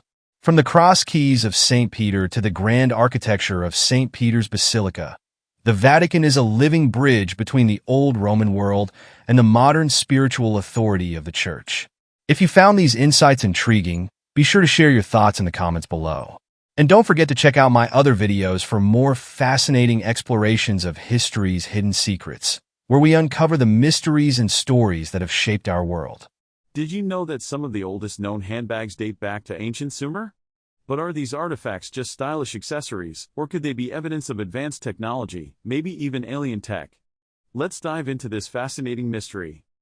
So, what exactly are Sumerian handbags? These intriguing artifacts from one of the world's earliest civilizations not only showcase the artistry of the time but also spark a ton of debate about their true purpose. Were they merely fashion statements, or do they hold secrets that point to something more extraordinary? Stick around as we unravel the history and theories surrounding these ancient bags. Now, here's where it gets interesting. Scholars and enthusiasts alike have been scratching their heads over Sumerian handbags for ages. On one hand, many argue they were just everyday items, useful for carrying goods and perhaps even a symbol of status. But then, there's another camp that claims these handbags might be something else entirely. Some people even suggest they could be remnants of advanced technology, possibly linked to extraterrestrial influences. I mean, can you imagine? Handbags that are more than just fashion? It's a wild thought, and honestly, it raises more questions than answers. What were they really used for? Did they have hidden functions we're just not aware of? Let's dig deeper. Alright, let's take a closer look at these handbags. Archaeological evidence shows us that they came in various shapes and sizes, often beautifully crafted with intricate designs. Some even feature symbols that are still being deciphered today. But here's where it gets real. Modern interpretations of these items suggest they could have served multiple purposes. Some researchers propose that they were used in rituals or as storage for sacred items. The craftsmanship is stunning, and it makes you wonder about the skills and resources available to the Sumerians. In contrast, ancient texts and depictions seem to hint at a more practical use, like carrying everyday goods. So, were they just fashion items, or did they have a deeper significance? And if they were indeed linked to some advanced tech, what does that say about the Sumerians' understanding of the world around them? Now, here comes the juicy part. One of the most compelling theories suggests that the materials used in these handbags might have been more than just clay and fabric. Some enthusiasts argue that certain handbags exhibit properties that imply they were built with advanced knowledge of materials, perhaps even utilizing techniques that wouldn't be rediscovered until much later. This has led to wild speculations about extraterrestrial involvement. Could it be that these handbags were not just fashion statements but tools of a forgotten technology? Perhaps they were even used for communication or other purposes we can't fully understand today. The evidence is intriguing, but it leaves us with more questions than answers. What if these handbags were a gateway to an ancient knowledge that has been lost to time? So, what have we learned today? Sumerian handbags are not just relics of the past, they are enigmatic artifacts that challenge our understanding of ancient civilizations. Whether they were simple fashion items or something much more complex tied to advanced technologies, or even aliens, we may never know for sure. But the mystery surrounding them is what keeps us coming back for more. Now, I want to hear from you. What do you think about Sumerian handbags? Were they just stylish accessories, or could they be linked to something more? Drop your thoughts in the comments below. And hey, if you enjoyed this dive into ancient fashion and technology, be sure to check out our next video on other fascinating ancient civilizations. You won't want to miss it. Join me as I challenge myself to uncover the hidden secrets of the Taj Mahal that most tourists miss. You might know it as the ultimate symbol of love, but there's so much more to this iconic monument than meets the eye. From its changing colors to celestial alignments, the Taj Mahal holds mysteries that most visitors are unaware of. Let's dive in and uncover the secrets of this architectural wonder. In this video, you'll discover the hidden aspects of the Taj Mahal, one of the most famous and breathtaking monuments in the world. We often hear about its beauty, but there's a rich tapestry of stories, struggles, and genius behind its construction that remains less known. This isn't just a building. This is a masterpiece with layers of meaning waiting to be unraveled. The story begins with Emperor Shah Jahan's deep love for his wife, Mumtaz Mahal. When she tragically passed away, he was devastated and set out to create a tribute to her unlike anything the world had ever seen. Construction began in 1632, but this wasn't a simple or quick project. It took more than 20 years and a workforce of over 20,000 skilled laborers, artisans, and architects from across India, Persia, and Central Asia to bring this vision to life. But here's what most people don't know. This ambitious project was fraught with challenges. The first challenge was not just physical, but financial. Imagine maintaining a workforce of thousands for over 2 decades. It required an immense amount of resources. There were times when construction was halted due to the sheer cost. The project drained the royal treasury to such an extent that it became a burden on the empire. Yet, despite all these hurdles, Shah Jahan was determined to honor his wife's memory, and the Taj Mahal was completed in 1653. Shah Jahan himself inaugurated this magnificent monument, and for a moment, his vision became reality. Now, let's talk about the architectural genius of the Taj Mahal. The monument is an extraordinary blend of Islamic, Persian, and Indian styles, symbolizing the cultural diversity of the Mughal Empire. But what's even more fascinating is the level of craftsmanship involved. The intricate inlay work, known as pietra dura, adorns the walls and ceilings of the Taj Mahal with precious stones like jasper, jade, and turquoise. These gemstones were carefully set into the marble by skilled artisans, and the result is breathtaking. Every detail was considered, from the symmetrical layout to the complex floral designs that reflect the Persian love for gardens. But here's something most visitors miss. The Taj Mahal isn't just an architectural wonder. It's also steeped in symbolism. Its four towering minarets aren't just for show. They represent the four cardinal virtues: justice, equity, mercy, and compassion. The balance and harmony found in these symbolic elements reflect the deeper spiritual message that Shah Jahan and his architects wanted to convey. Now, let's delve into one of the most enduring myths surrounding the Taj Mahal, the tale of the Black Taj Mahal. Legend has it that Shah Jahan planned to build a second, identical structure in black marble on the opposite side of the Yamuna River as his own mausoleum. This Black Taj Mahal would mirror the original, creating a striking contrast between light and dark, symbolizing the eternal balance between life and death. However, before Shah Jahan could realize this ambitious plan, he was overthrown by his son Aurangzeb and imprisoned. While no physical evidence of the Black Taj Mahal has ever been found, the story still captivates the imagination of historians and visitors alike. Could this have been the emperor's ultimate vision? Or is it just a legend that adds to the Taj Mahal's mystique? Beyond the myths, the Taj Mahal holds another hidden secret: its alignment with the stars. This isn't just a coincidence. The architects designed the Taj Mahal to align with celestial bodies, creating a connection between the monument and the cosmos. The four main gates of the Taj face the four cardinal directions, and the entire complex is imbued with spiritual significance. The alignment with the stars amplifies the monument's spiritual message, suggesting a deeper connection between the earthly and the divine. It's a subtle but powerful reminder of the Mughal belief in the interconnectedness of all things. But that's not all. The geometry of the Taj Mahal holds even more secrets. The monument is a perfect example of Mughal symmetry, with every detail carefully calculated to create balance and harmony. Its central dome is surrounded by four smaller domes, and the entire structure is built on a raised platform, giving it the illusion of floating in the air. The use of geometric patterns is another nod to the Islamic tradition, where complex designs are used to symbolize the infinite nature of the universe. One of the most prominent geometric symbols found throughout the Taj Mahal is the sacred octagon, representing the unity and balance that exist in the cosmos.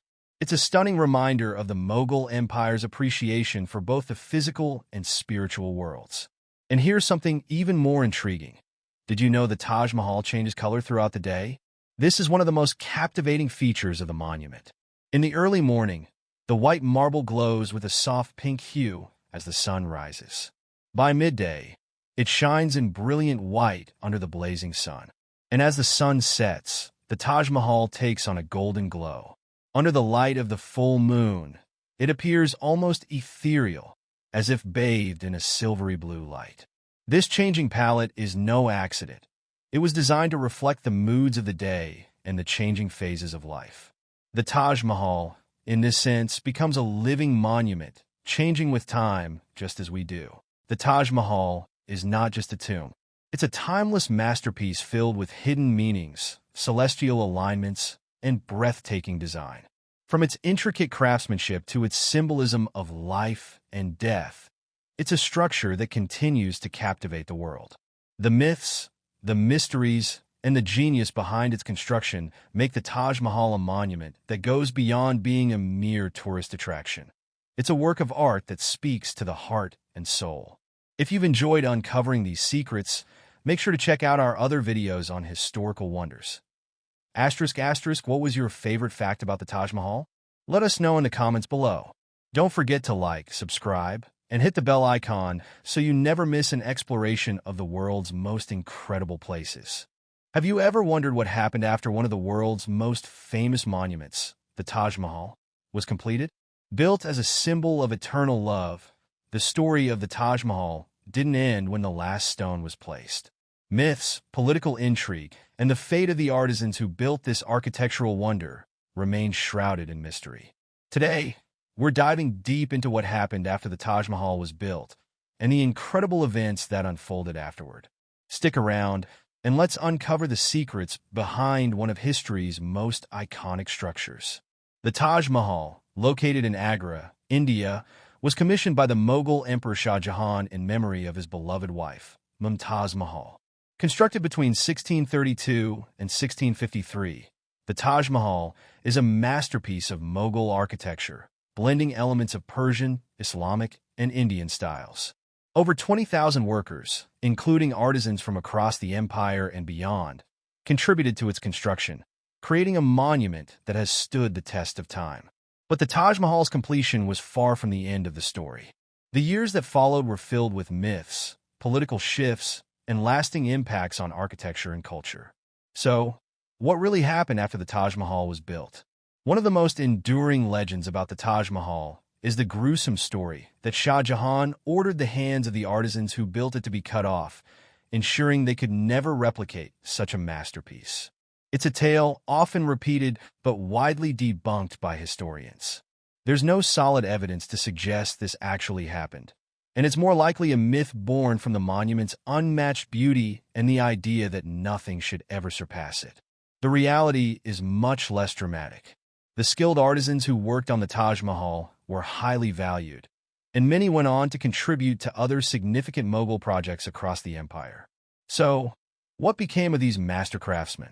After completing the Taj Mahal, many of the workers and artisans returned to their respective regions, continuing to build and contribute to Mughal architecture. Their expertise was in high demand, as the Mughal Empire was known for its impressive architectural projects, including forts, mosques, and gardens. The architectural style that flourished with the construction of the Taj Mahal set a new standard, influencing future projects not just in India, but globally. But while the artisans continued their work, Shah Jahan's fate took a darker turn. In 1658, just 5 years after the Taj Mahal was completed, Shah Jahan's own son, Aurangzeb, seized power in a brutal coup, imprisoning his father in the Agra fort. From there, Shah Jahan spent the rest of his days with a distant view of the Taj Mahal from his prison window. Imagine being so close, yet so far from the monument that represented the greatest love of your life. Shah Jahan's fall marked a turning point in Mughal history, as Aurangzeb's reign took a different direction from his father's vision, focusing more on military expansion than on the artistic and architectural achievements that defined earlier periods of the Mughal Empire. Despite Shah Jahan's imprisonment, the influence of the Taj Mahal did not fade. Architecturally, it set a new benchmark. The intricate inlay work, the symmetry, the use of white marble, and the design of the gardens became a model for future constructions. Structures like the Jama Masjid in Delhi and the Pearl Mosque in Lahore drew heavily from the style established by the Taj Mahal. Its influence even extended beyond India, with echoes of its design seen in architecture across Central Asia and even Europe. Culturally, the Taj Mahal became not just a symbol of love, but a representation of Mughal power and wealth. Over the centuries, its significance only grew, becoming a symbol of India's rich heritage and history. Shah Jahan's later years were spent in reflection and longing.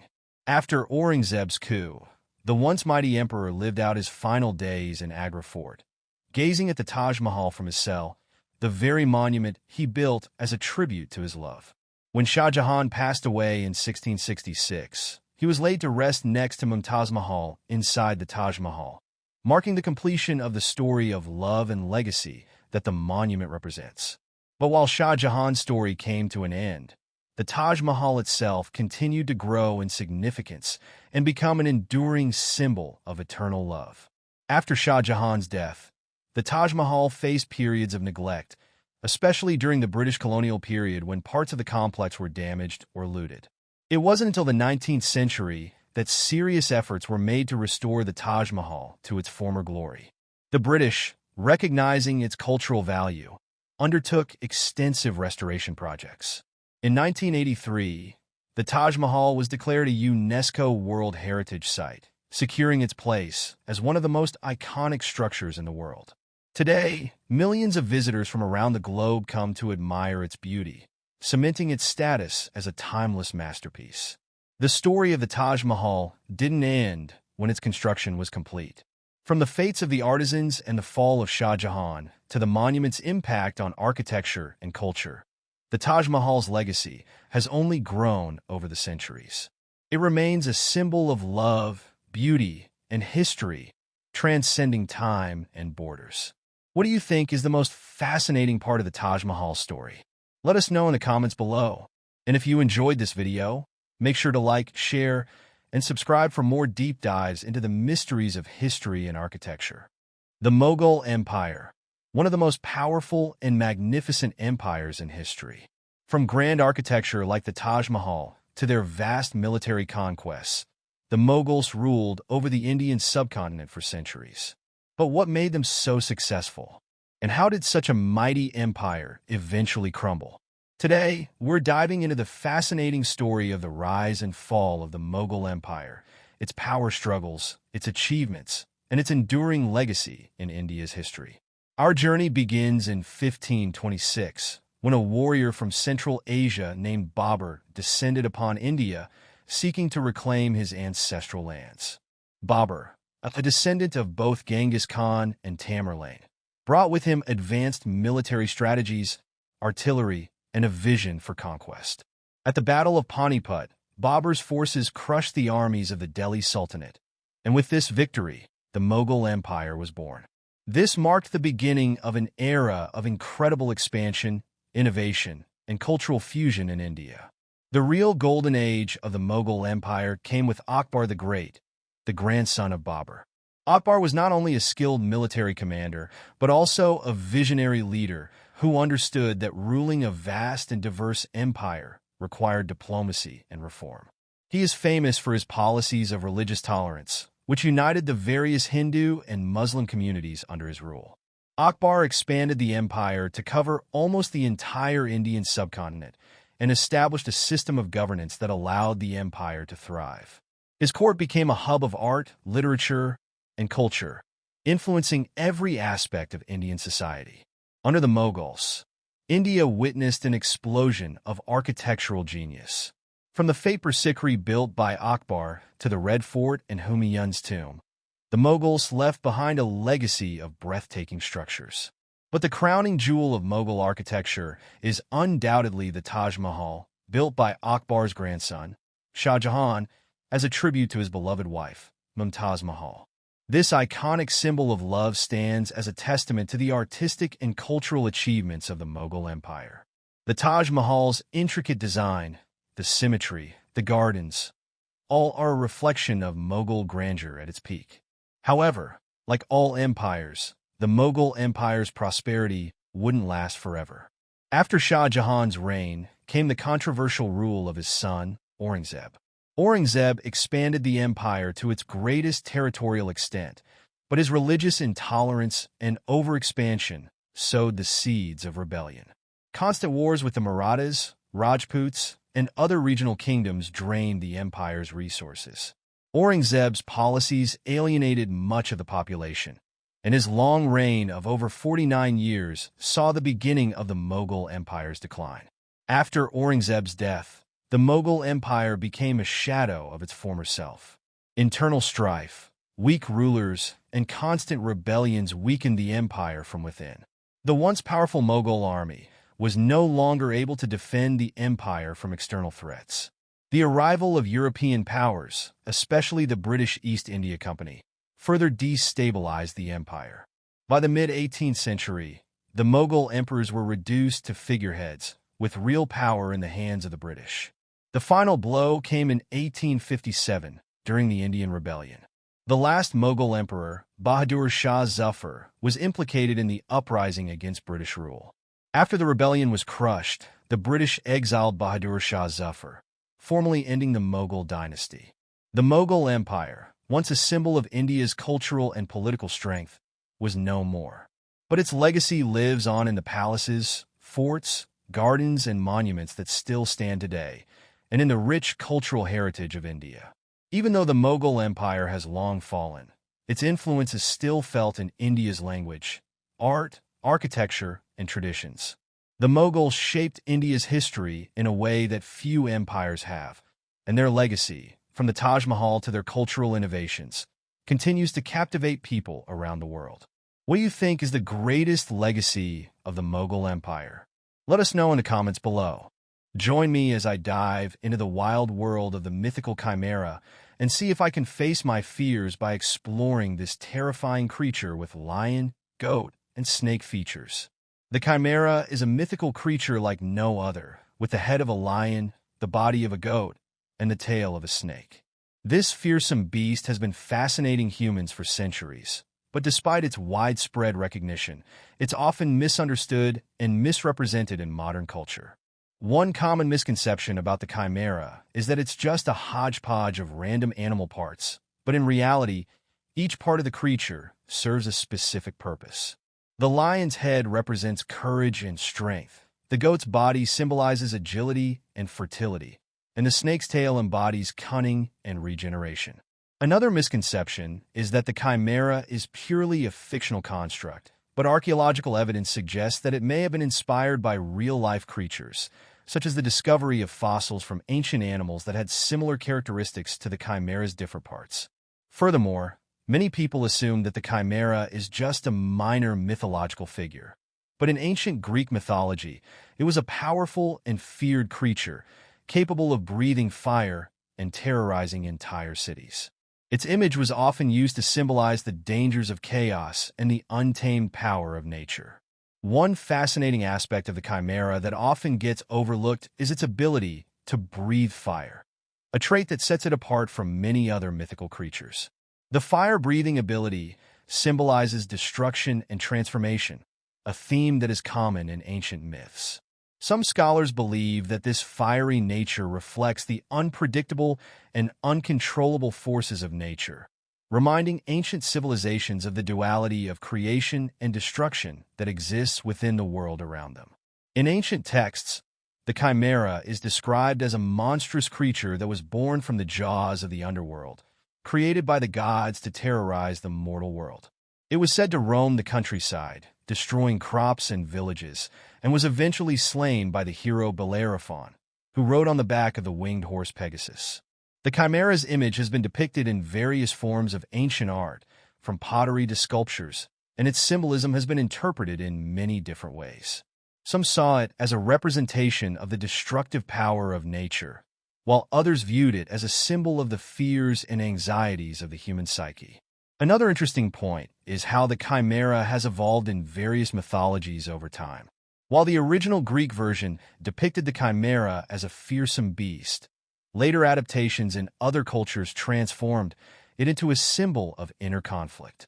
Some modern interpretations even see the chimera as representing the idea of hybridization, whether it's blending identities or dealing with internal struggles that mix contrasting emotions, thoughts, or desires. This makes the chimera not just a creature of terror, but also a reflection of human complexity. One of the most fascinating aspects of the chimera is its role in ancient Greek mythology as a symbol of the untamed feminine power. In many myths, the chimera is depicted as a female creature, and its destruction was seen as a way of subduing the feminine forces that were perceived as threatening to the patriarchal order. The chimera's symbolic meanings go beyond its role in ancient mythology, however. In modern times, it has become a symbol of the monstrous and the unknown, representing the dark and untamed aspects of human nature. It has inspired countless works of art and literature, from fantasy novels to horror movies. And while the chimera was ultimately slain by Bellerophon, its myth lives on, reminding us that even in the face of chaos and destruction, the human spirit has the power to overcome the most formidable challenges. In conclusion, the chimera is more than just a mythical creature with a unique combination of animal parts. It's a complex and multifaceted symbol that has been interpreted and reinterpreted over the centuries, reflecting our deepest fears and anxieties, as well as our fascination with the unknown and the monstrous. Thanks for watching, and don't forget to leave your thoughts in the comments below. If you want to explore more mythical creatures, be sure to check out my other videos, and I'll catch you in the next one. Today, we're embarking on a deep dive into the captivating world of unicorn myths. Unicorns have fascinated humanity for centuries, appearing in countless myths, legends, and even modern pop culture. However, many of the beliefs we hold about these legendary creatures are based on misconceptions. So, let's challenge those popular beliefs and uncover the truth behind the myths. Unicorns have become a symbol of magic, purity, and wonder, often associated with innocence and fantastical beauty. This image is so pervasive that it's hard to imagine unicorns as anything else. But did you know that the unicorn's origin story stretches far beyond the boundaries of medieval Europe? That's right. While many people believe that unicorns are a product of European folklore, the concept of a single-horned, horse-like creature actually has roots in much older civilizations. One of the earliest references to a unicorn-like creature can be found in ancient Mesopotamian texts, dating back to around 2000 BCE. These early accounts describe a wild ox known as the riem, which had one prominent horn. The riem was a powerful and elusive creature, often depicted as a symbol of strength and majesty. Similarly, in ancient India, there are references to a one-horned animal called the karkadon, which was feared and respected for its fierce nature. These early descriptions challenge the modern view of the unicorn as a gentle, innocent being. The idea of unicorns as gentle, pure creatures also contrasts sharply with how they were perceived in other cultures. In ancient Mesopotamia, for example, unicorns were associated with ferocity and power. The riem was not a creature you would want to encounter in the wild, as it was known for its aggressive nature. This portrayal is a far cry from the modern depiction of unicorns as harmless, delicate beings. As we move eastward, we find that unicorns took on different meanings in various cultures. In ancient China, the qilin was a creature often depicted with a single horn, much like a unicorn. However, the qilin was not just any mythical animal. It was considered a symbol of good fortune and prosperity. The appearance of a qilin was thought to be a sign of an imminent era of peace and abundance. Chinese art and literature often depicted the qilin as a wise and benevolent being, sometimes even as a protector of the innocent. Interestingly, the qilin was also believed to be a highly selective creature, appearing only to those who were pure of heart or to mark the birth or death of a great ruler. This adds a layer of complexity to our understanding of unicorns, showing that these creatures were not just mythical beings, but also symbols of deeper cultural values and beliefs. In contrast, some African cultures had a much darker interpretation of unicorns. In certain regions, unicorns were seen as evil spirits or omens of misfortune. These creatures were believed to be connected to darkness and chaos, and their appearance was feared rather than welcomed. This stark difference in perception between Eastern and African cultures highlights the diverse ways in which unicorns have been understood throughout history. Despite these varied interpretations, one thing remains consistent. Unicorns have always been seen as creatures of great power and significance. Whether they were viewed as benevolent protectors or fearsome spirits, unicorns held a special place in the mythology of the cultures that believed in them. Now, let's address a common question. Were unicorns real? Many people today dismiss unicorns as purely fictional creatures, existing only in the realm of fantasy. However, historical records suggest that ancient cultures may have believed in the literal existence of unicorns. But were these beliefs based on actual encounters with unicorn-like animals, or were they purely symbolic? In ancient Greece, the historian Ctesias wrote about a creature called the monoceros, which translates to one-horned. This creature was described as having the body of a horse, the feet of an elephant, and a single horn on its forehead. Ctesias' account is one of the earliest known references to a unicorn-like creature in Western literature. While this description may sound fantastical, some historians believe that Ctesias might have been describing a real animal, such as the Indian rhinoceros, which was unfamiliar to the Greeks at the time. The rhinoceros, with its large, single horn, could easily have been interpreted as a unicorn by those who had never seen such an animal before. The idea that unicorns might have been inspired by real animals is not limited to the Greek monoceros. In ancient China, the qilin, as mentioned earlier, was also believed to be inspired by real animals. Some scholars suggest that the qilin may have been based on sightings of the Chinese rhinoceros or the saola, a rare and elusive animal native to the forests of Vietnam and Laos. The saola, with its long, slender horns, could easily be mistaken for a unicorn in the dense forests where it lives. These examples show that the unicorn, as we know it, may have been inspired by real animals, but over time, it became a symbol of something much more. The unicorn's single horn, for example, has been interpreted as a symbol of purity and unity, representing the idea of oneness with nature or the divine.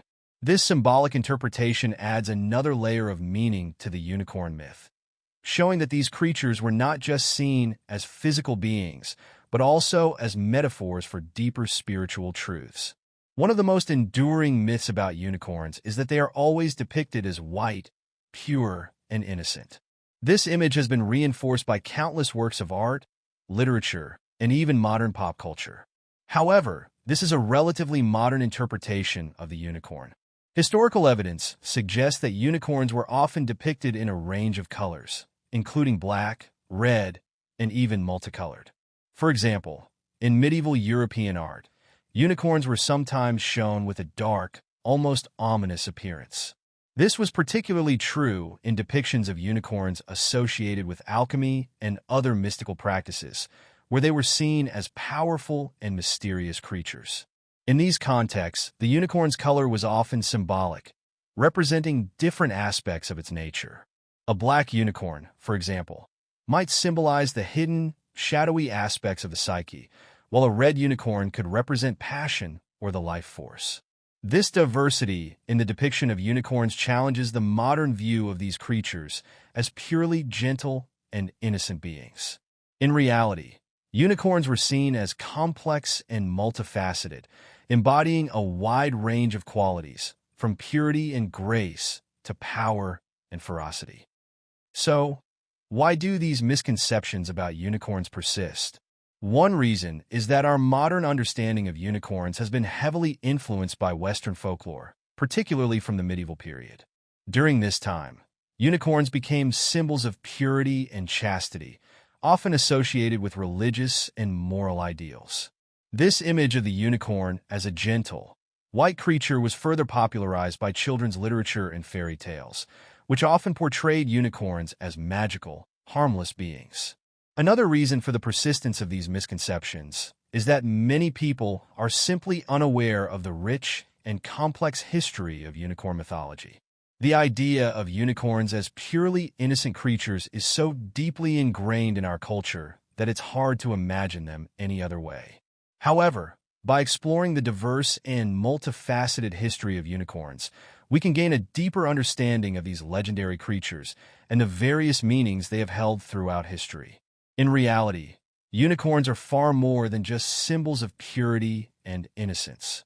They represent a wide range of values and ideals, from strength and power to wisdom and benevolence.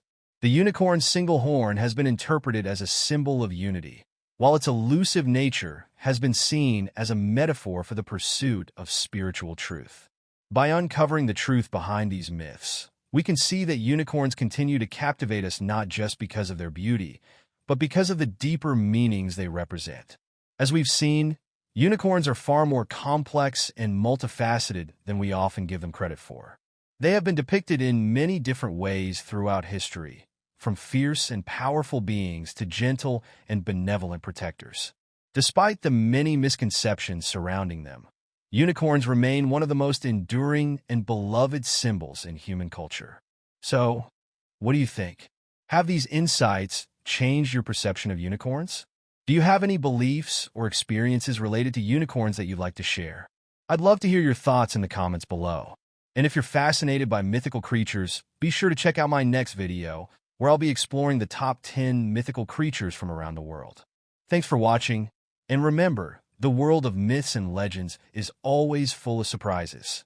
Join me as I dive deep into the world of aquatic myths and challenge myself to uncover the disturbing truths behind mermaids and sirens. The world of aquatic myths is a fascinating one, filled with enchanting creatures that capture our imagination and fuel our curiosity. Among these mythical beings, two figures stand out, the mermaid and the siren. While they're often confused with one another, they're distinct entities with their own unique characteristics and dark secrets. Mermaids and sirens have been romanticized and mythologized to the point where we've lost sight of their original, often disturbing, nature. We've all been fed a diet of Disney-fied mermaids, singing and dancing their way into our hearts, while sirens are often relegated to the background, their complexities and dangers overlooked. But scratch beneath the surface, and you'll find that these creatures are far more sinister than you ever imagined. The first misconception we need to dispel is that mermaids are always benevolent. In many mythologies, they're depicted as seductresses, luring sailors to their deaths with their beauty and enchanting voices. They're not the innocent, playful creatures we've come to expect. And sirens, oh sirens, are a whole different ball game. These are creatures that will stop at nothing to get what they want, using their beauty and cunning to manipulate and destroy. The level of danger and destruction associated with sirens is staggering. In ancient mythology, they were known to lure ships to their doom, feasting on the flesh of the sailors who dared to cross their path. And yet, we've come to view them as nothing more than exotic, mysterious figures, devoid of any real menace.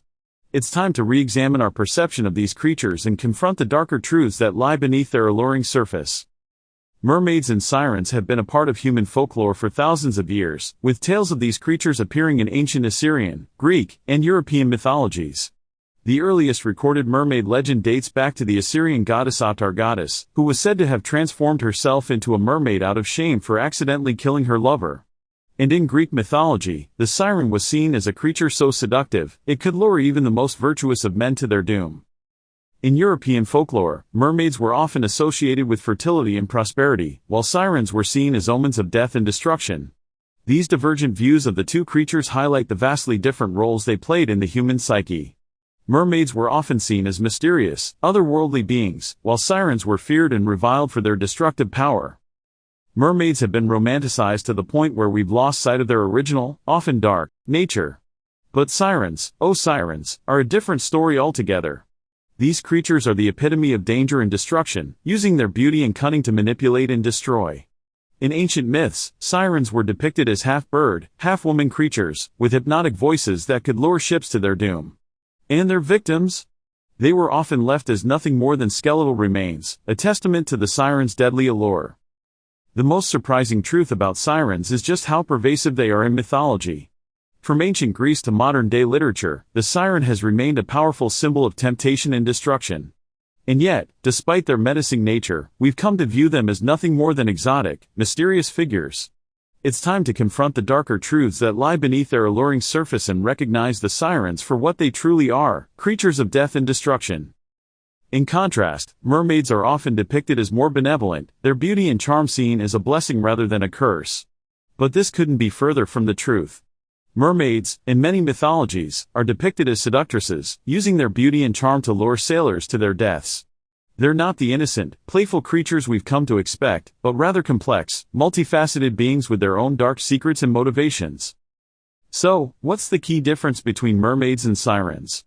It's simple: while both creatures have the power to enthrall and destroy, mermaids are often seen as more benevolent, their motivations rooted in a desire for connection and companionship.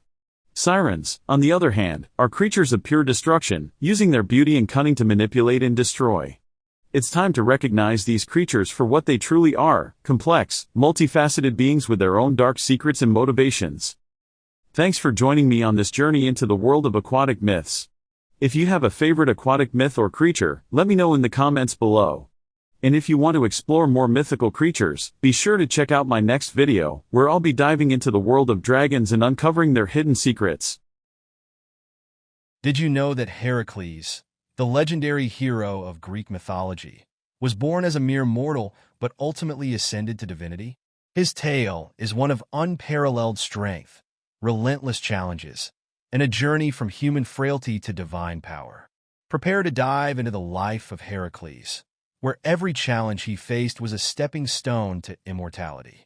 Heracles, known to the Romans as Hercules, is one of the most revered figures in Greek mythology. His story begins with a complicated birth, as he was born to Zeus, the king of the gods, and a mortal woman, Alcmene. This divine lineage made Heracles a target of Hera, Zeus's wife, who was furious at her husband's infidelity.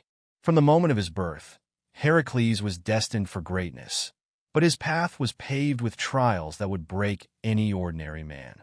Today, we explore the incredible journey of Heracles, a tale of strength, perseverance, and ultimate transformation into a god. The challenges Heracles faced were no ordinary tasks. They were the 12 labors, a series of seemingly impossible missions designed by Hera to destroy him. Each labor was a test, not just of Heracles' physical strength, but of his intelligence, endurance, and willpower. From slaying the Nemean lion with its invulnerable hide to capturing the elusive golden hind of Artemis, Heracles' labors were a testament to the indomitable spirit of a hero. Let's start with the first labor, the Nemean lion. This beast was no ordinary lion. Its skin was impervious to weapons. Heracles realized that brute force wouldn't work and had to outwit the lion by strangling it with his bare hands. He then wore the lion's skin as armor, a symbol of his triumph over the impossible. Next came the Lernaean Hydra, a monstrous serpent with multiple heads. For every head Heracles chopped off, 2 more would grow in its place. With the help of his nephew Iolaus, Heracles cauterized the stumps after decapitating each head, preventing them from regenerating. This labor taught Heracles that sometimes, even a hero needs help to succeed. Then there was the labor of capturing the Ceryneian hind, a sacred deer to the goddess Artemis. This labor wasn't about strength but patience and respect for the divine. Heracles pursued the hind for a year, showing reverence to the gods while proving his relentless determination. The labors continued, each one more daunting than the last. Heracles was tasked with capturing the Erymanthian boar, a colossal beast that terrorized the countryside. Using his wit, Heracles chased the boar into deep snow, where it became trapped and was easily subdued. This labor showcased his ability to use the environment to his advantage. The fifth labor involved cleaning the Augean stables, which housed thousands of cattle and hadn't been cleaned in years. This task seemed beneath a hero, but Heracles was undeterred. He rerouted 2 rivers to wash out the filth in a single day, demonstrating his cleverness and ability to turn the mundane into a monumental achievement. The Stymphalian birds, with their metallic feathers, were his next challenge. These dangerous creatures were terrorizing a region of Greece, and Heracles had to devise a plan to defeat them. Using a rattle given to him by the goddess Athena, Heracles scared the birds into flight and shot them down with his arrows. This labor highlighted his adaptability and resourcefulness. As the labors progressed, Heracles' fame grew. He captured the Cretan bull, a beast that symbolized the anger of the gods, and then the mares of Diomedes, man-eating horses that represented the darkest sides of humanity. Each victory added to his legend, but the toll of these tasks was immense. The 9th labor, retrieving the girdle of Hippolyta, queen of the Amazons, was particularly challenging as it involved negotiation rather than combat. Initially, Hippolyta was willing to give Heracles the girdle, but Hera stirred up trouble, leading to a battle. Heracles emerged victorious, but this labor reminded him that even peaceful missions could turn violent. The final labors took Heracles to the ends of the known world. He had to fetch the cattle of Geryon, a fearsome giant with 3 bodies. This labor involved not just slaying Geryon, but also herding the cattle across treacherous lands and seas. Next, he had to retrieve the golden apples of the Hesperides, a task so difficult that even the gods hesitated to attempt it.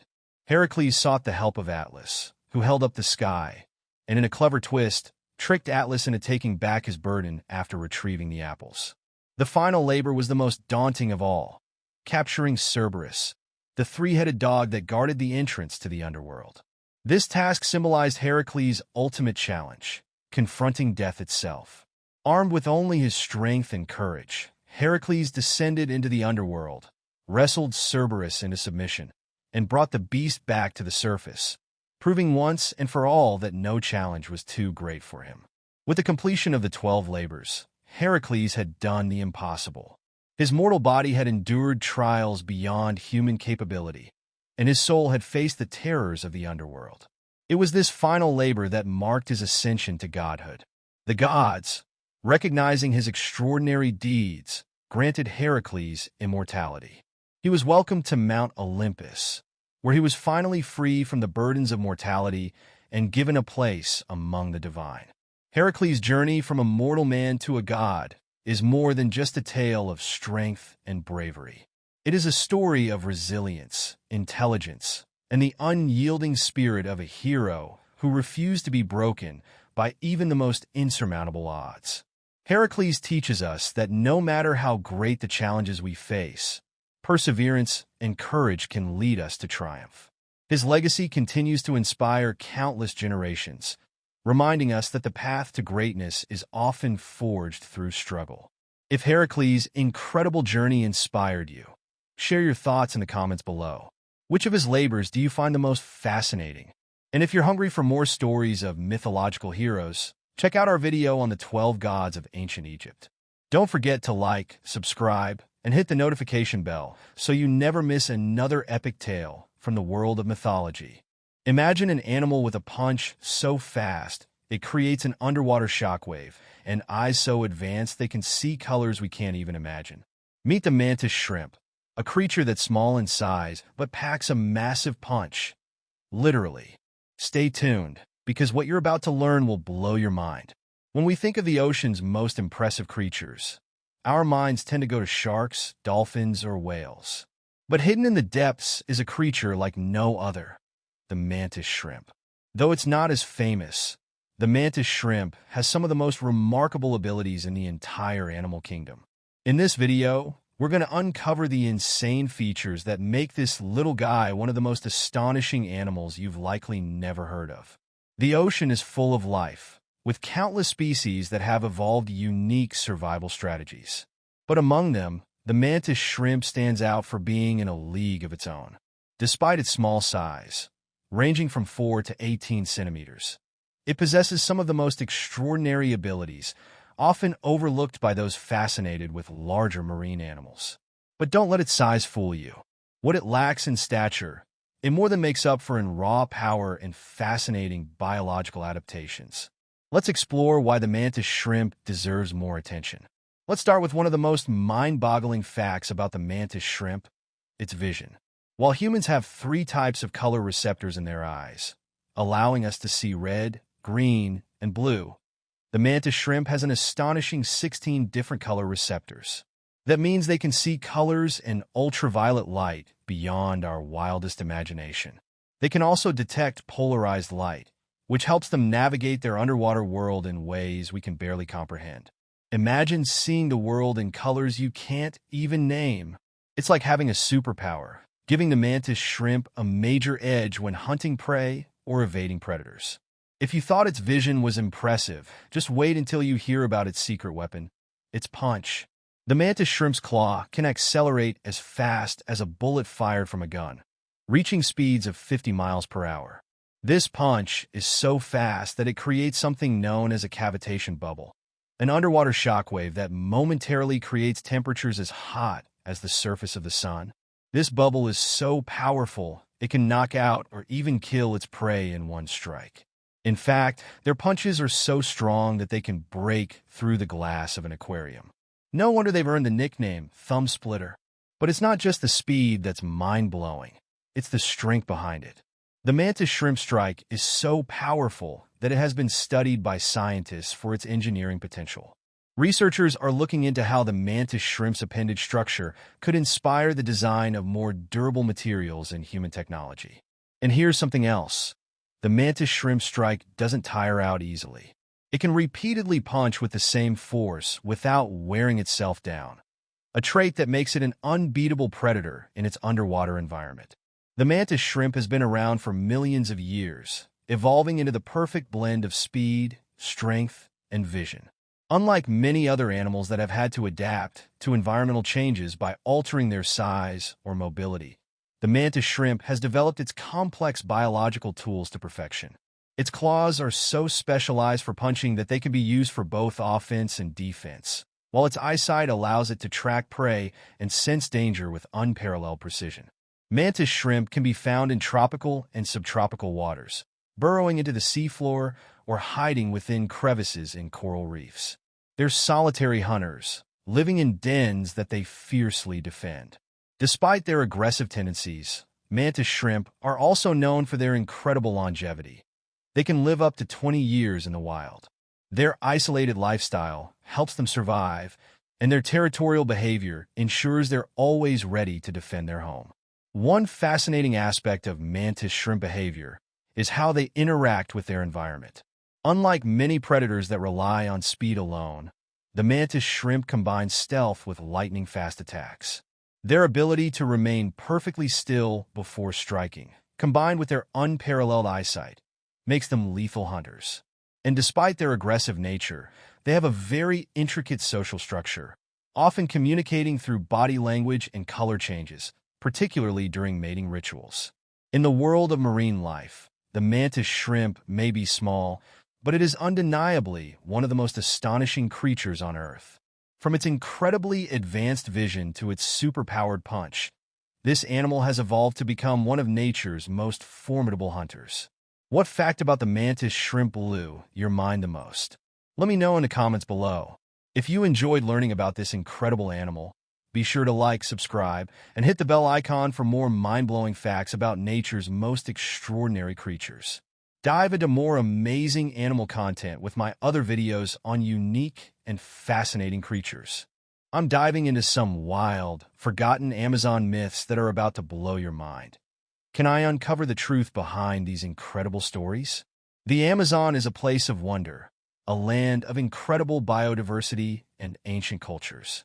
But beneath the surface of this ecological marvel lies a treasure trove of forgotten myths, hidden secrets, and astonishing legends. Today, we're going to take you deep into the jungle, beyond the wildlife and towering trees, to reveal some of the most mysterious and mind-blowing Amazon myths you've never heard of. Let's start with one of the most common misconceptions, that the Amazon is an untouched wilderness, an unspoiled paradise. But in reality, this dense, green landscape has been inhabited by humans for thousands of years. Long before European explorers set foot on its soil, entire civilizations thrived here. We're talking about complex cities, sophisticated societies, and advanced agricultural systems that rival some of the best-known ancient civilizations. These aren't just small tribal communities. The people who lived here shaped the land in ways that we're only beginning to understand. This brings us to one of the most famous myths that have persisted for centuries, the legend of El Dorado, the fabled city of gold. For centuries, explorers and treasure hunters from around the world have scoured the Amazon, lured by tales of a hidden kingdom overflowing with wealth. The story, dating back to the 16th century, speaks of a great king who would lavishly shower visitors with gold and precious jewels, and the kingdom became a symbol of unimaginable riches. But could this glittering city have ever existed? Archaeologists now believe that El Dorado was less a physical place and more a metaphor for the abundance of the New World.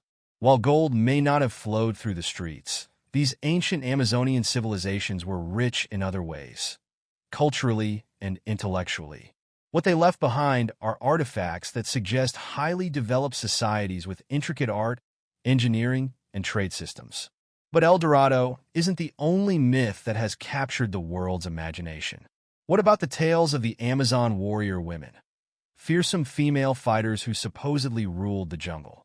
The very name Amazon comes from Greek mythology, where the Amazons were depicted as a tribe of powerful warrior women.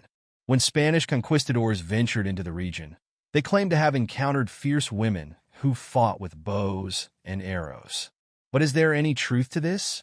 While the image of an all-female army ruling the jungle is likely exaggerated, many indigenous Amazonian cultures did elevate women to positions of great power.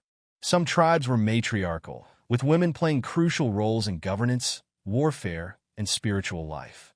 There is even historical evidence suggesting that women fought alongside men to defend their communities, and in some cases, women were celebrated as leaders and warriors. Next, we venture deeper into the Amazon's mysteries, ones that stretch far beyond myth and legend. Recent archaeological discoveries suggest that the Amazon may have once been home to a vast and advanced civilization, one that challenges everything we thought we knew about the pre-Columbian Americas. From the air, scientists have uncovered evidence of massive earthworks, geometric formations that hint at ancient cities and ceremonial centers. In the soil, they found traces of complex irrigation systems and fertile terra preta soils, which could have supported large, permanent populations.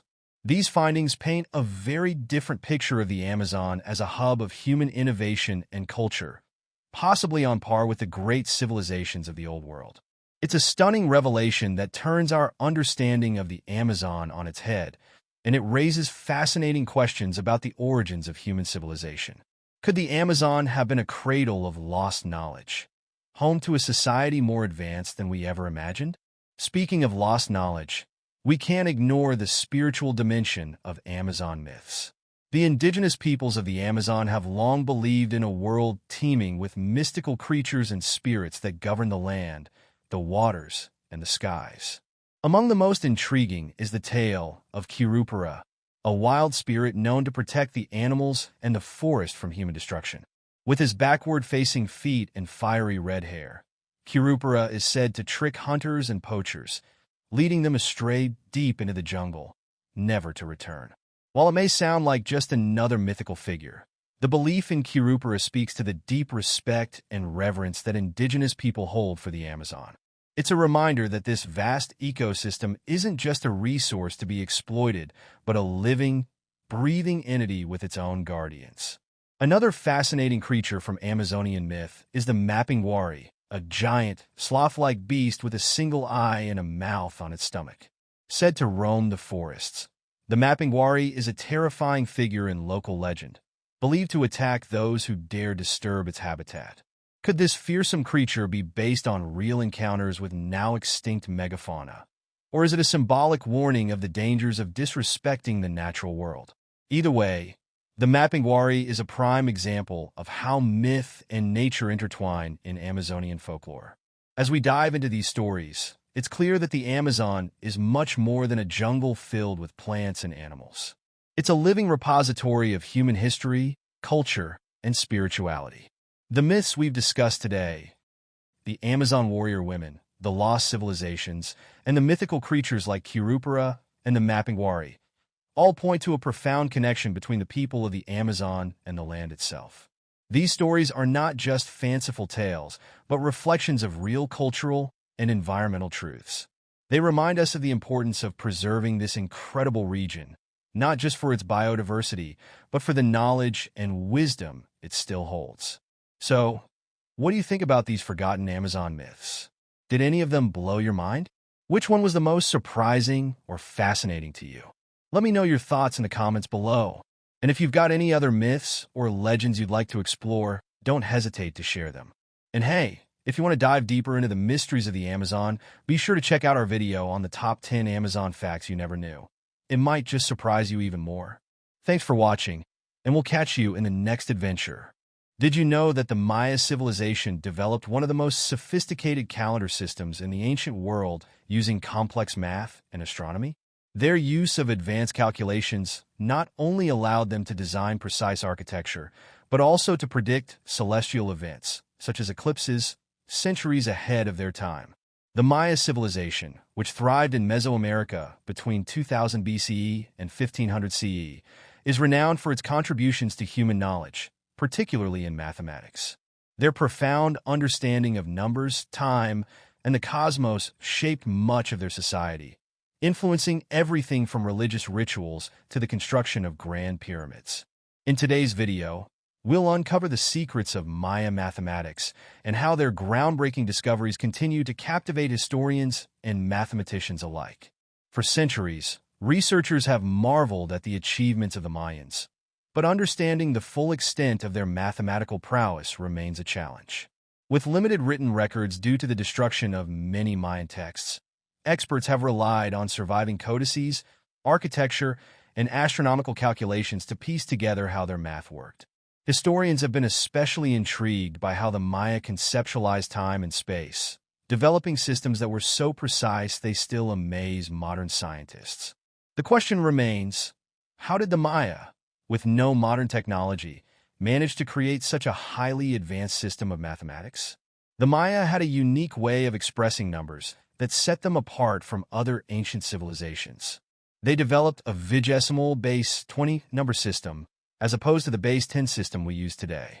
Their numeric symbols were simple yet effective. A dot represented 1, a bar represented 5, and a shell symbolized 0. Remarkably, the Maya were one of the earliest cultures to grasp the concept of zero, a mathematical breakthrough that wasn't fully adopted by European mathematicians until centuries later. This concept of zero allowed the Maya to perform more complex calculations and was essential for creating their sophisticated calendar systems.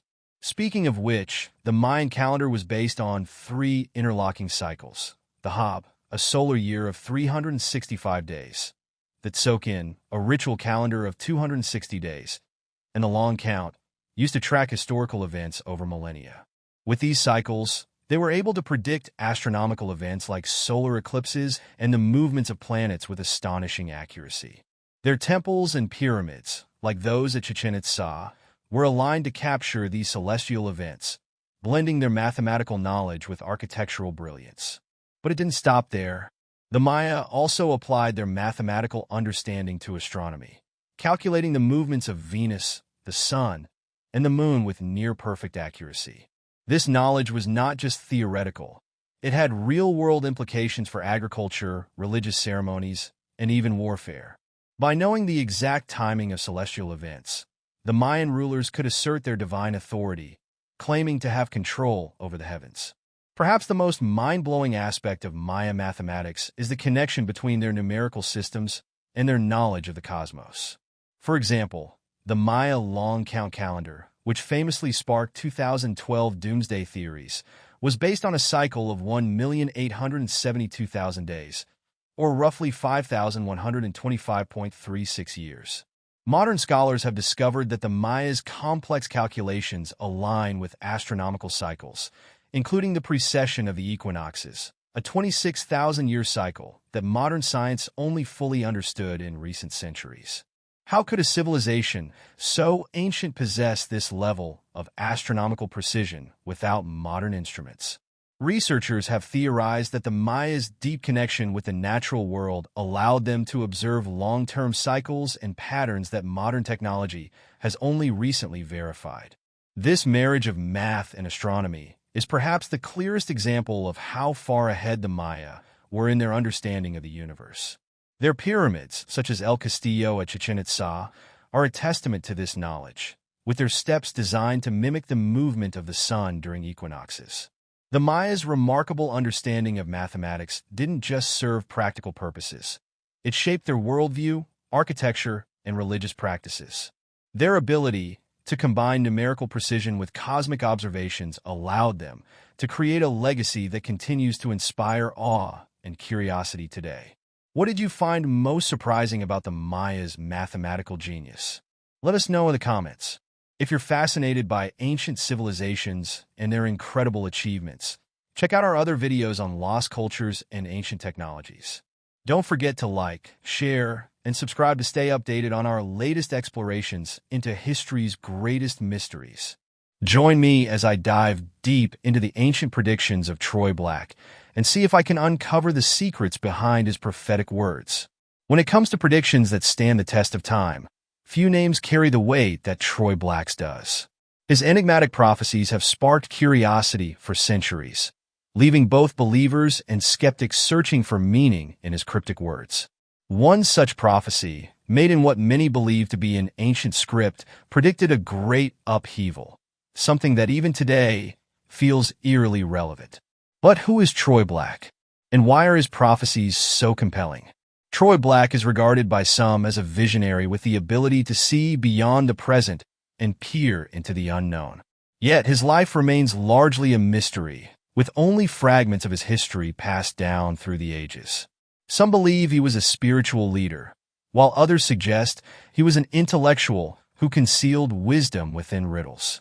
His prophecies, whether they relate to ancient civilizations, natural disasters, or human evolution, continue to echo through time, raising questions about their potential relevance to today's world. However, there's always been a sense of skepticism surrounding prophetic words. How can we distinguish between true foresight and clever guesswork? Some argue that these predictions are often vague, open to interpretation, and only seem accurate in hindsight. Consider the famous predictions of Nostradamus, or even the biblical prophets, words that seem specific only after the events they supposedly foretold come to pass. Troy Black's predictions face similar scrutiny, as people debate whether his prophecies are grounded in some form of higher knowledge or simply reflections of societal fears and desires. Despite these doubts, there are those who believe deeply in the power of prophecy, and Troy Black is no exception. Many interpret his words as more than just predictions. They see them as warnings or even guideposts for how we should navigate the complexities of our lives. Let's delve into one of his most famous prophecies, which speaks of a great nation that will rise from the ashes, forged in the fires of war and strife, destined to dominate the world. This particular prophecy has intrigued historians and futurists alike. For some, it evokes memories of powerful empires like ancient Egypt, the Roman Empire, or even modern superpowers. The parallels between this ancient prediction and the rise of nations through conflict are hard to ignore. But what if this prophecy isn't about a literal nation? What if it's symbolic of something else entirely? A shift in global power, or even a spiritual awakening that will change the course of history? The beauty of Troy Black's prophecies lies in their ambiguity. They invite us to think, to question, and to seek deeper meanings in the world around us. Another one of Black's predictions warns of a time when the foundations of our society will be shaken to their core.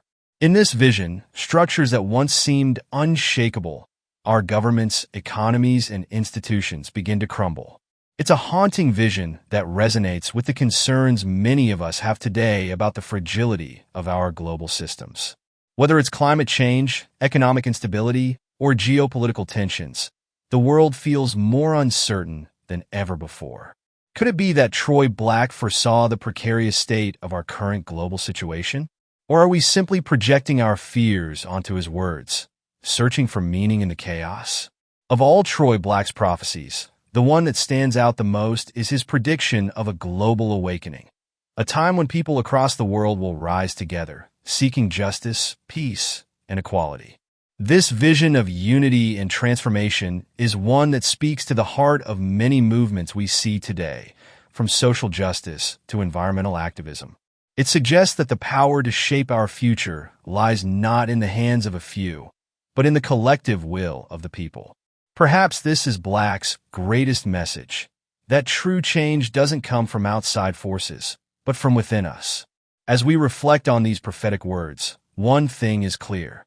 Whether or not you believe in the power of prophecy, there's something undeniably compelling about the way Troy Black's predictions continue to resonate in our world today. His words, written centuries ago, still echo in our collective consciousness, reminding us that the future is not set in stone. It's a living, breathing thing shaped by the choices we make and the actions we take. So, what do you think? Are Troy Black's prophecies a glimpse into our future, or simply reflections of our deepest hopes and fears? Let me know in the comments below.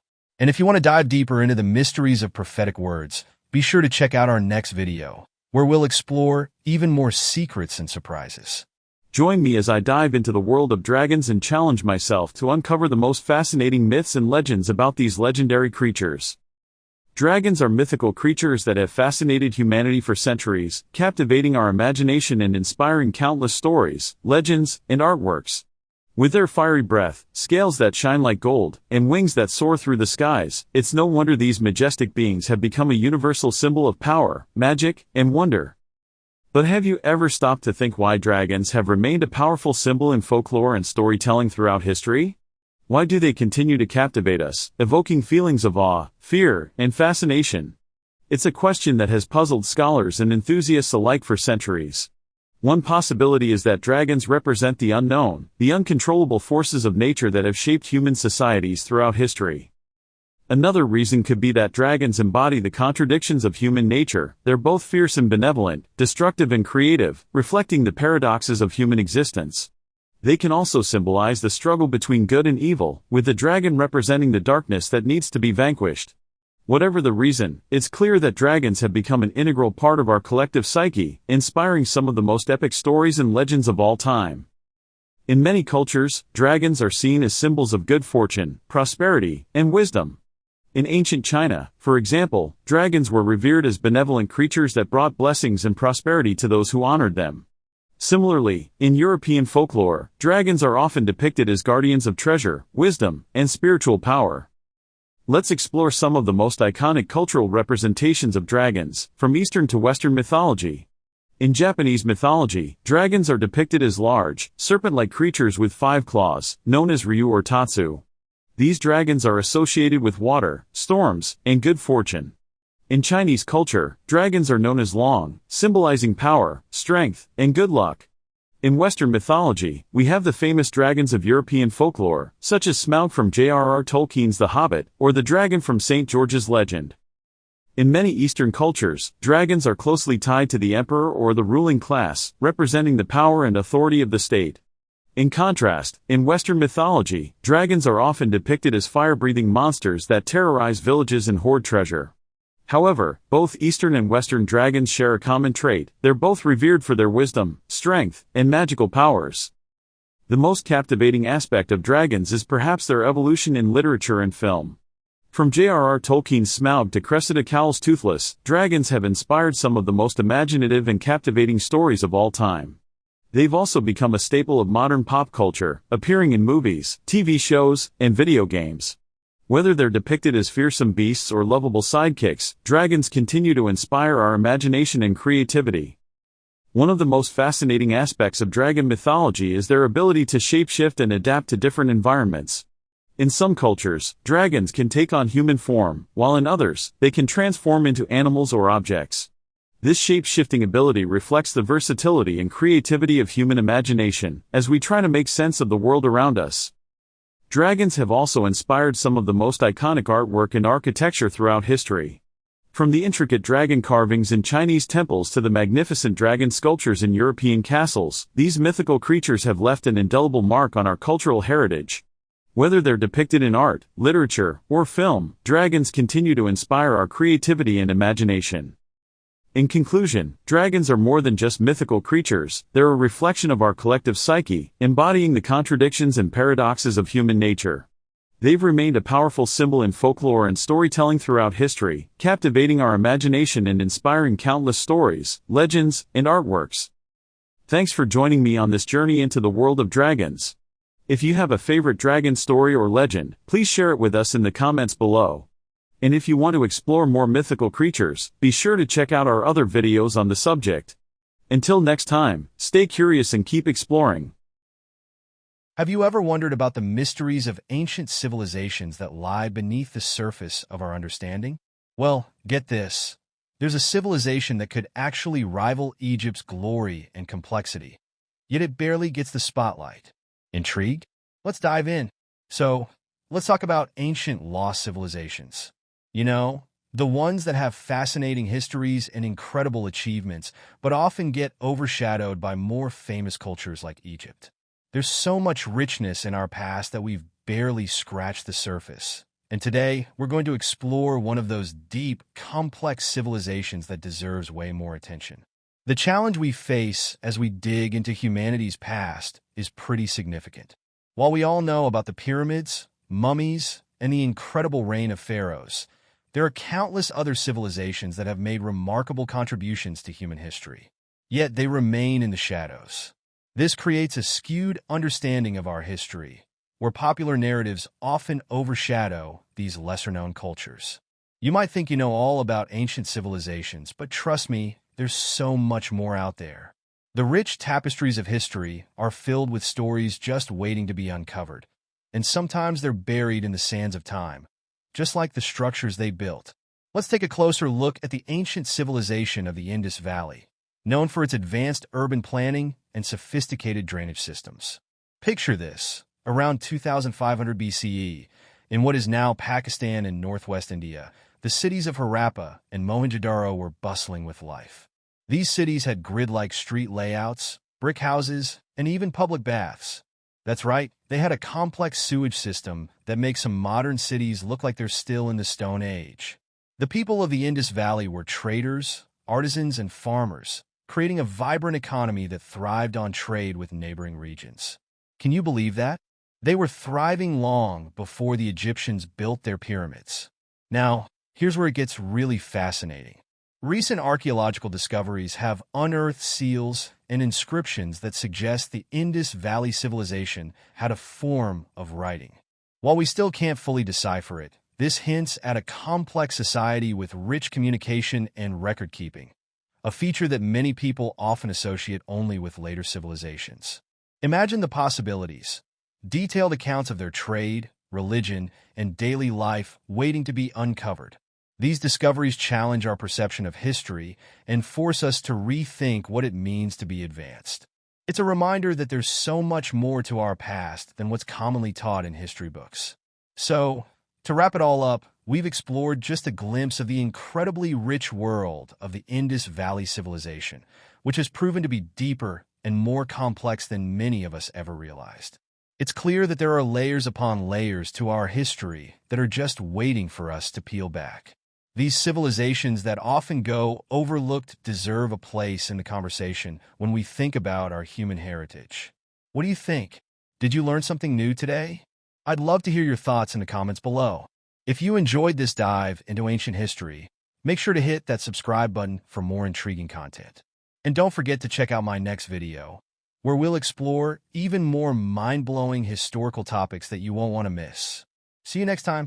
Did you know that the Khmer Empire, one of Southeast Asia's largest and most enigmatic civilizations, holds secrets that could completely alter our understanding of ancient history?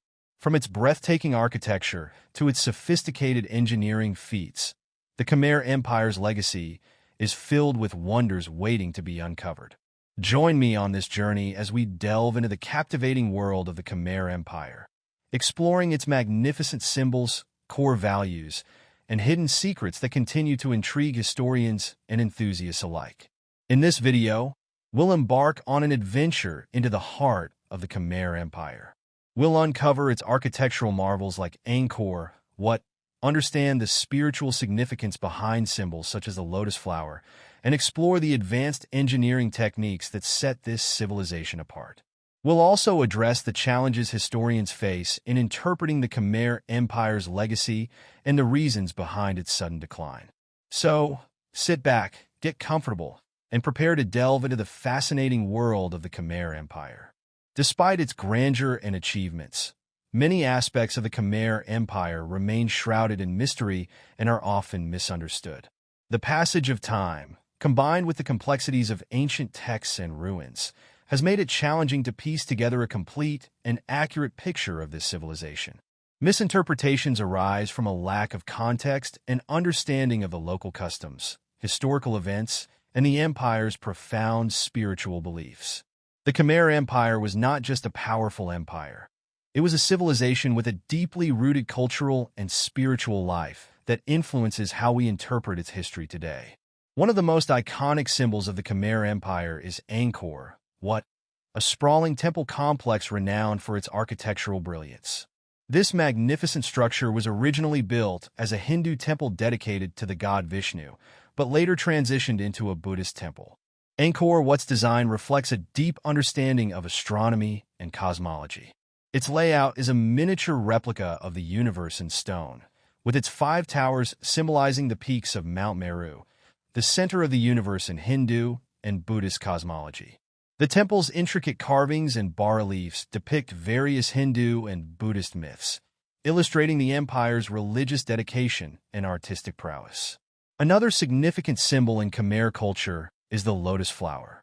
This seemingly simple plant carries profound spiritual meaning, representing purity, enlightenment, and rebirth.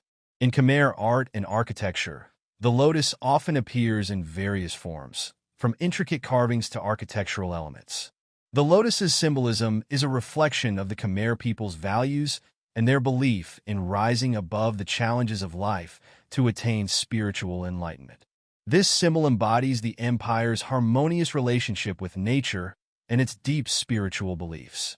The Khmer Empire's cultural values were deeply intertwined with its environment. The The Khmer people practiced a form of agriculture that was closely linked to their spiritual beliefs and environmental practices. They developed an advanced irrigation system that allowed them to convert their challenging landscape into fertile farmland. This system included an extensive network of reservoirs, canals, and moats that not only supported agriculture, but also helped manage water resources in a region prone to seasonal flooding. This innovation was pivotal for sustaining a large population and allowing the empire to thrive for centuries. However, the grandeur of the Khmer Empire was not without its challenges. One of the most intriguing aspects of its history is the mystery surrounding its sudden decline in the 15th century. The reasons behind this decline are still debated among historians. Some suggest that environmental changes, such as droughts or flooding, might have disrupted agriculture and contributed to the empire's downfall. Others point to internal conflicts or external pressures from neighboring kingdoms as potential causes. The abrupt end of such a flourishing civilization leaves us with many questions about how such a powerful empire could disappear so suddenly. One of the most captivating secrets of the Khmer Empire lies in its advanced engineering techniques. The Khmer developed an intricate irrigation system that was ahead of its time. This system allowed them to harness the region's natural water resources, creating a sophisticated network that supported their agricultural practices and urban development. The engineering prowess of the Khmer people was not limited to irrigation. It also included the construction of impressive architectural structures and urban planning that continue to amaze modern engineers and architects. In exploring the Khmer Empire, we must also address the challenges historians face in interpreting its legacy. The passage of time has led to the erosion of many physical artifacts and the loss of written records, making it difficult to reconstruct a complete history. Additionally, the Khmer Empire's history is often intertwined with myths and legends, which can complicate efforts to separate fact from fiction. Understanding these challenges is crucial for appreciating the true depth of the Khmer Empire's achievements and its impact on history. To wrap up, we've explored the Khmer Empire's profound symbols and values, from the grandeur of Angkor Wat to the significance of the lotus flower. We've examined the challenges in interpreting its legacy and uncovered some of the most captivating secrets, including its advanced engineering techniques and the mysterious reasons behind its decline. The history of the Khmer Empire offers invaluable lessons and insights, not just for understanding the past, but for appreciating the complexity and richness of human civilization. What did you find most fascinating about the Khmer Empire? I'd love to hear your thoughts, so make sure to leave a comment below. If you enjoyed this exploration of ancient mysteries, don't forget to check out my other videos, where we dive even deeper into the world of ancient civilizations. Thanks for watching, and see you in the next video. Did you know that over 70% of ancient sites worldwide have been linked to dark secrets, from unexplained rituals to hidden histories? These are not just ruins. They are cryptic messages from the past that could change how we understand history forever. Across the world, there are ancient places that captivate us with their beauty, mystery, and grandeur. But beneath the surface lies something far more intriguing, secrets that have been buried for millennia. Today, we'll uncover some of these places and explore the hidden stories they hold, stories that may forever alter the way we see history. Our journey begins in the dense jungles of Cambodia, where the once magnificent Angkor Wat rises from the foliage like a forgotten kingdom. Built in the 12th century by the Khmer Empire, this massive temple complex is more than just a relic of a bygone era. It is a puzzle that has baffled archaeologists for centuries. The temples are adorned with intricate carvings that tell stories of gods, demons, and celestial beings. But there are also hidden passages and underground chambers that suggest there is more to Angkor Wat than meets the eye. Some believe it holds the secret to an ancient civilization's lost technology, while others whisper of a portal to another realm, guarded by stone sentinels. Next, we travel to the windswept plains of Peru, where the enigmatic Nazca lines stretch across the arid landscape. These massive geoglyphs, visible only from the sky, depict various animals, plants, and geometric shapes. Who created them, and why? Some suggest they were made by the Nazca people for ritualistic purposes, but others believe they were created as signals to ancient astronauts or as part of a grand map of the stars. The mystery deepens when we consider the precision with which these lines were drawn, a feat seemingly impossible without advanced technology. From Peru, we move to Turkey, where Göbekli Tepe stands as one of the oldest known temples, predating Stonehenge by 6,000 years. But this site isn't just a marvel of ancient architecture, it's a puzzle. Why did a civilization with no known agriculture or domestication build such a complex structure? Some believe it was the center of a long-forgotten religious practice, while others suggest it could be the remnants of a lost advanced civilization. The intricate carvings on the stone pillars depict strange, otherworldly creatures, leaving us to wonder what secrets this ancient site may still hold. In Mexico, the city of the gods, Teotihuacan, awaits us. Its origins are unknown, and its builders vanished without a trace. The city's alignment with celestial bodies and its mysterious underground tunnels have led to theories ranging from alien involvement to human sacrifices in honor of deities we no longer understand. The secrets of Teotihuacan remain buried, waiting for someone to uncover them. But perhaps the most shocking is the story of the Hypogeum of Hal Saflieni in Malta. This subterranean structure, built over 5,000 years ago, is believed to be a mass burial site. Yet, deep within, researchers discovered a chamber that resonates at a specific frequency, affecting the human brain.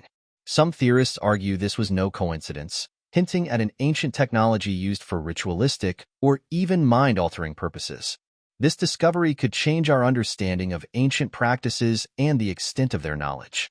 Our journey through these mysterious ancient places reveals one undeniable truth. History is far more complex and mysterious than we ever imagined. These ancient places are more than just stones and ruins. They are keys to understanding our past and challenging our perceptions of history. From unexplained rituals to hidden technologies, they remind us that we've only scratched the surface of what the ancients knew and practiced. As we continue to explore these enigmatic sites, one question lingers. What other secrets lie hidden, waiting to be discovered? In the heart of Southeast Asia, nestled amidst the jungles of modern-day Cambodia, lies the remnants of a once mighty empire, a civilization that carved its legacy into stone, creating a world of unparalleled beauty and mystery. This is the story of the Khmer Empire, where gods and kings walked side by side, and secrets were etched into the very fabric of its glorious temples. But what hidden truths lie beneath the grandeur of Angkor Wat? What secrets did the kings of the Khmer Empire take to their graves? Join us as we unlock the mysteries of a lost world, where art, power, and divine destiny are intertwined. The Khmer Empire, which thrived between the 9th and 15th centuries, was one of Southeast Asia's most powerful and influential civilizations.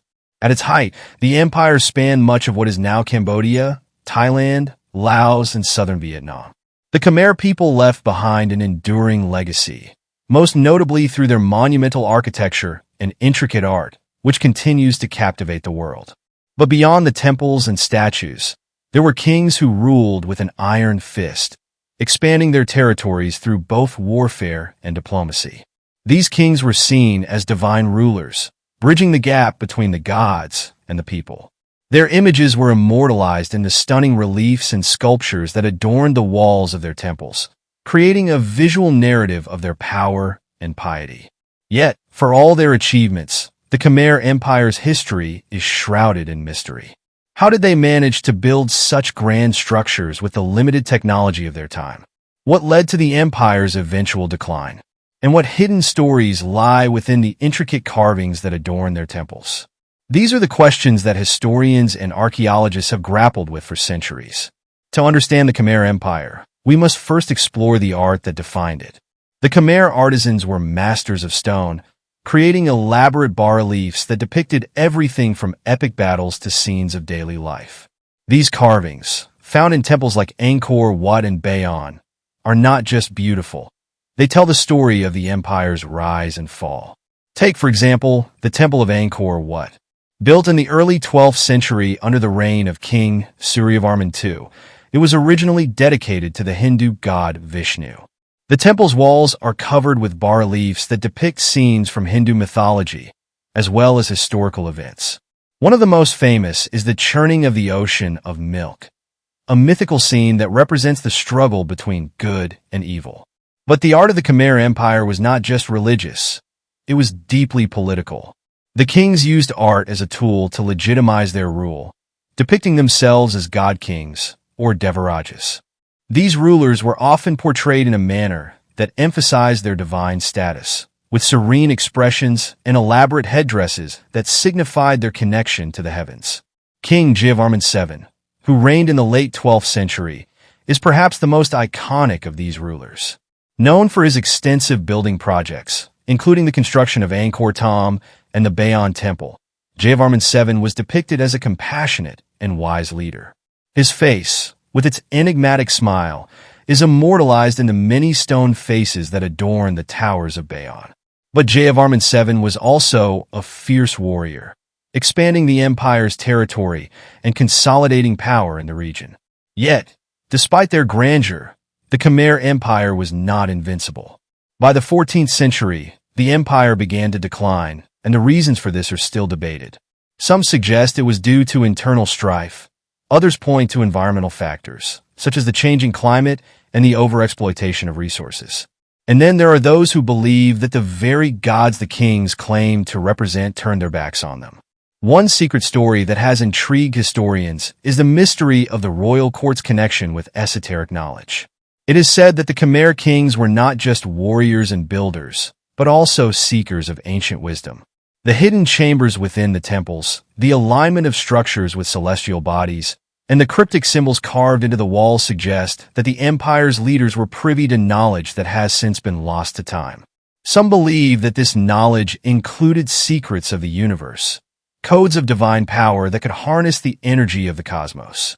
Could it be that the downfall of the empire was linked to the loss of this sacred knowledge?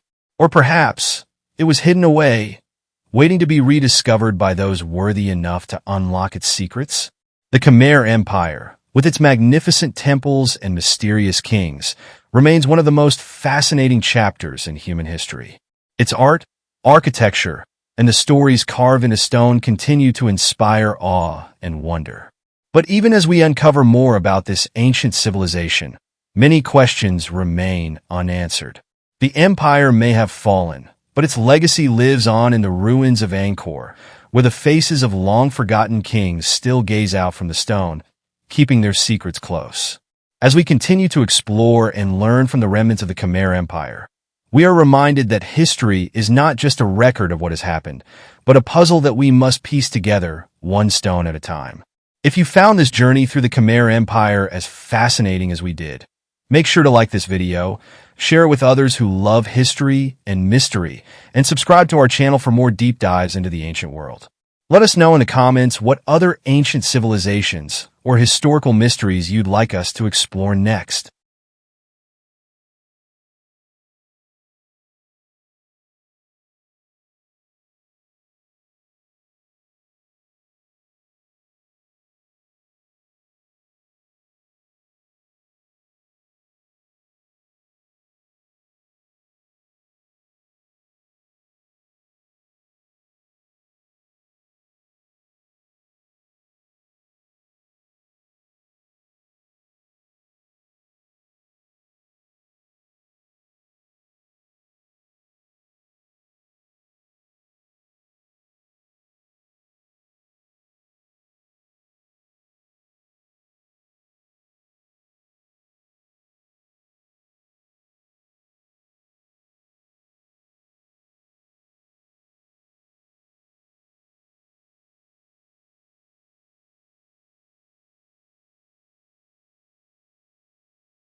calling all mythical creature enthusiasts.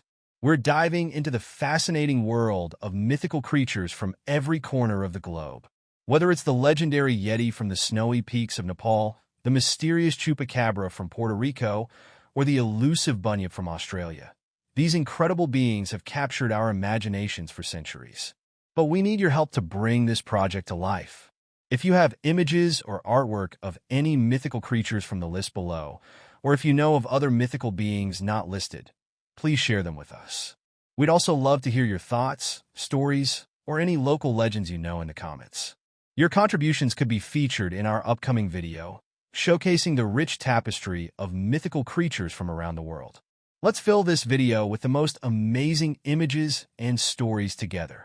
Here's a list of some mythical creatures from different countries. India, Shisha multi-headed snake. Brazil, Shotzi. Philippines, Manananggal. Indonesia, Kuntilanak. Serbia, Bak. Peru, Bishaku. Guinea, Sisabonsam. South Korea, Dakibi. Tanzania, Papaba. Guatemala, El Sombreron. Bolivia, Pistaco. Iceland, Huldafolk. Madagascar, Madagascar tree. Nepal, Yeti. Bangladesh, Shikshani. Australia, Bunyip. Bulgaria, Samadeva. Chanyin. Albania, Striga. Thailand, Kraju. Sweden, Bakahassan. Colombia, La Patasola. Guam, Teodamona. Poland, Strazyga. Egypt, Serpopard. Armenia, Al. Greece, Pegasus. USA, Bigfoot. Venezuela, La Sayona. Morozzo, Aitakandisha. Canada, Agapogo. Myanmar, Belu. Scotland, Loch Ness Monster. France, Beast of Gavaudan. Puerto Rico, Chupacabra. Honduras, Cadejo. Nike, Mamivetse. Lithuania, 8 Varas. Turkey, Tepagaz. UK, Redcap. New Zealand, Tanawa. Iran, Div. Hungary, Turulmodor. South Slavs, Drekovac. Chile, El Trauco. Romania, Moroi. Malaysia, Toyo. Germany, Frau Holly. Austria, Krampus. South Africa, Taikalash. Portugal, Bicho-Papão. Finland, Nixie. Sri Lanka, Mohini. Arab World Ghoul. Estonia, Krat. Ireland, Leprechaun. Japan, Kappa. Pakistan, Bichalpuri. Netherlands, Kluda. Belgium, Kluda. Argentina, Lufmala. Uruguay, Lufmala. El Salvador, Siwanaba. Togo, Ads. Latvia, Lama. Trinidad, Sequoiant. Gambia, Ninki Nanka. Italy, Bafana. Mexico, La Llorona. Denmark, Troll. Norway, Troll. Russia, Baba Yaga. Ukraine, Baba Yaga. Belarus, Baba Yaga. Czech Republic, Vodnik. Slovenia, Vodnik. Slovakia, Vodnik. Sudan, Werhyena. Somalia, Werhyena. Ethiopia, Werhyena. Feel free to add any new names or share images of mythical creatures from your culture or region that aren't listed here. Your input will help us create a comprehensive and captivating video. Thank you for your support and enthusiasm. Conspiracy theories have always fascinated and intrigued us, often blurring the lines between reality and fiction. But what if some of these theories are true? In today's video, we'll explore 10 mind-bending conspiracy theories that could change everything we know about our world if they were ever proven to be accurate. First up, we have doom ecology, a radical environmental philosophy that suggests that accelerating ecological destruction is the only way to force humanity to confront and solve our environmental crises. Proponents argue that by speeding up environmental degradation, we can hasten a global collapse that would push us to develop revolutionary solutions. However, critics warn that this could lead to irreversible damage and even the extinction of humanity. If true, this theory could fundamentally shift how we approach environmental activism. Next, we delve into the mystery of Dovland, Wisconsin, a town that allegedly vanished without a trace in the 1990s. According to some, the entire town and its residents disappeared overnight, leaving behind no records or evidence. Various explanations have been proposed, from supernatural causes to government experiments gone wrong. If the town did indeed exist and vanished, it could point to forces beyond our understanding. Dowsing is an ancient practice used to locate water, minerals, and other hidden objects using divining rods or pendulums. While dismissed by many as pseudoscience, some claim dowsing taps into subtle energies that science has yet to explain. If this technique truly works, it could reveal untapped human abilities and challenge our understanding of natural phenomena. Dr. Masaru Emoto's controversial experiments suggest that water might respond to human consciousness, forming beautiful ice crystals when exposed to positive stimuli and distorted ones under negative influence. While critics question the scientific validity of these experiments, the implications are profound.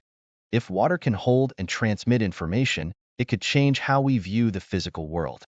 Dr. Robert Morse advocates for a fruit-based diet and herbal remedies as the key to detoxifying the body and curing diseases. His methods, though lacking scientific backing, have a strong following. If his theories are correct, they could revolutionize how we understand and treat health issues, challenging modern medicine. Imagine controlling your dreams at will. Dream hacking involves techniques and potential future technologies that could allow us to manipulate our dream content. While still largely experimental, if proven effective, it could open new avenues for creativity, trauma healing, and even entertainment. One of the most debated conspiracy theories in American history is that President John F. Kennedy was assassinated by his own driver, William Greer. This theory, which claims that Greer turned and shot JFK with a hidden revolver, challenges the official narrative of a lone gunman. If true, it would rewrite the history of one of the most pivotal moments of the 20th century. Dulce Base, an alleged underground facility in New Mexico, is said to be home to joint human-alien research. Theories surrounding this base suggest experiments far beyond what we can imagine. If true, it could confirm the existence of extraterrestrial life and secret government collaborations. Some believe in a hidden society of dwarves who possess advanced knowledge and have infiltrated powerful positions worldwide. If such a society exists, it could suggest a hidden layer of influence shaping global events from the shadows. Finally, we revisit the Dyatlov Pass incident, where 9 experienced hikers died under mysterious circumstances in 1959. Theories range from government experiments to paranormal activity. If the truth were uncovered, it could solve one of history's most perplexing mysteries. Conspiracy theories often dwell in the realm of the unknown, but if even one of these theories were proven true, it could change everything we thought we knew. Which theory do you find most compelling? Let us know in the comments below, and don't forget to like and subscribe for more deep dives into the mysterious and unexplained. Did you know that in 1900, 3 lighthouse keepers vanished without a trace from the Flannan Isles lighthouse? This mysterious disappearance has puzzled people for over a century, leaving us with chilling questions and no answers. Welcome back to the channel. Today, we're diving into one of the most intriguing mysteries of the sea, the Flannan Isles lighthouse and its keepers. Picture this, a remote lighthouse perched on a rugged cliff, surrounded by crashing waves and howling winds. It was supposed to be a beacon of safety, but instead, it became the backdrop for a baffling tale of disappearance. So, what exactly happened? Let's break it down. It was December 15, 1900, when a passing ship noticed that the lighthouse light was out. This was unusual because the light was essential for guiding vessels through the treacherous waters. The crew alerted the authorities, and a relief vessel was dispatched to investigate. Upon arrival, the crew found the lighthouse eerily deserted. There were no signs of the 3 keepers, Thomas Marshall, James Duckett, and Donald MacArthur. But that's not all. Inside the lighthouse, everything seemed off. The clock had stopped, indicating that time had frozen in the midst of the storm. Meals were left uneaten on the table, and the keepers' belongings were still in place. It was as if they had simply vanished into thin air. To add to the mystery, a severe storm had swept through the area just days before, raising questions about whether something catastrophic had occurred. Now, let's dive into some of the theories that have emerged over the years. Some people believe that the keepers may have fallen victim to an accident while trying to secure the lighthouse during the storm. Others speculate that they might have been swept away by huge waves that crashed against the cliffs. But then there are the more supernatural theories. Some have suggested that the lighthouse may have been haunted, invoking tales of ghostly apparitions and ominous omens. After all, prior to their disappearance, one of the keepers had reported seeing strange lights in the sky. Could this be a sign of otherworldly involvement? Additionally, we can't ignore the impact of the harsh environment. The Flannan Isles are known for their unpredictable weather, and the isolation of the lighthouse meant that the keepers were cut off from the outside world. It's possible that in a moment of panic or desperation, they made a drastic decision that led to their demise. But here comes the twist: there's a piece of evidence that has captivated the imaginations of many. A logbook found in the lighthouse contained entries from the days leading up to the disappearance. The last entry was dated December 13th, just 2 days before the light went out. It mentioned that the keepers were worried about the storm and that one of them was missing from their post. This detail raises the question: did they leave the lighthouse to search for their missing colleague, or did something more sinister happen? This logbook has led to countless theories, and the uncertainty surrounding the fate of the keepers continues to haunt us. It's a chilling reminder of how quickly things can change in the face of nature's fury. So, to recap, we've explored the mysterious disappearance of the Flannan Isles lighthouse keepers, the eerie circumstances surrounding their vanishing, and the various theories that have surfaced over the years. Whether it was an accident, a supernatural event, or something else entirely, the truth remains elusive. What do you think happened to the lighthouse keepers? I'd love to hear your theories, so drop your thoughts in the comments below. And if you enjoyed this dive into mystery, don't forget to check out my other videos on strange and unexplained events. Until next time, stay curious. Hey everyone!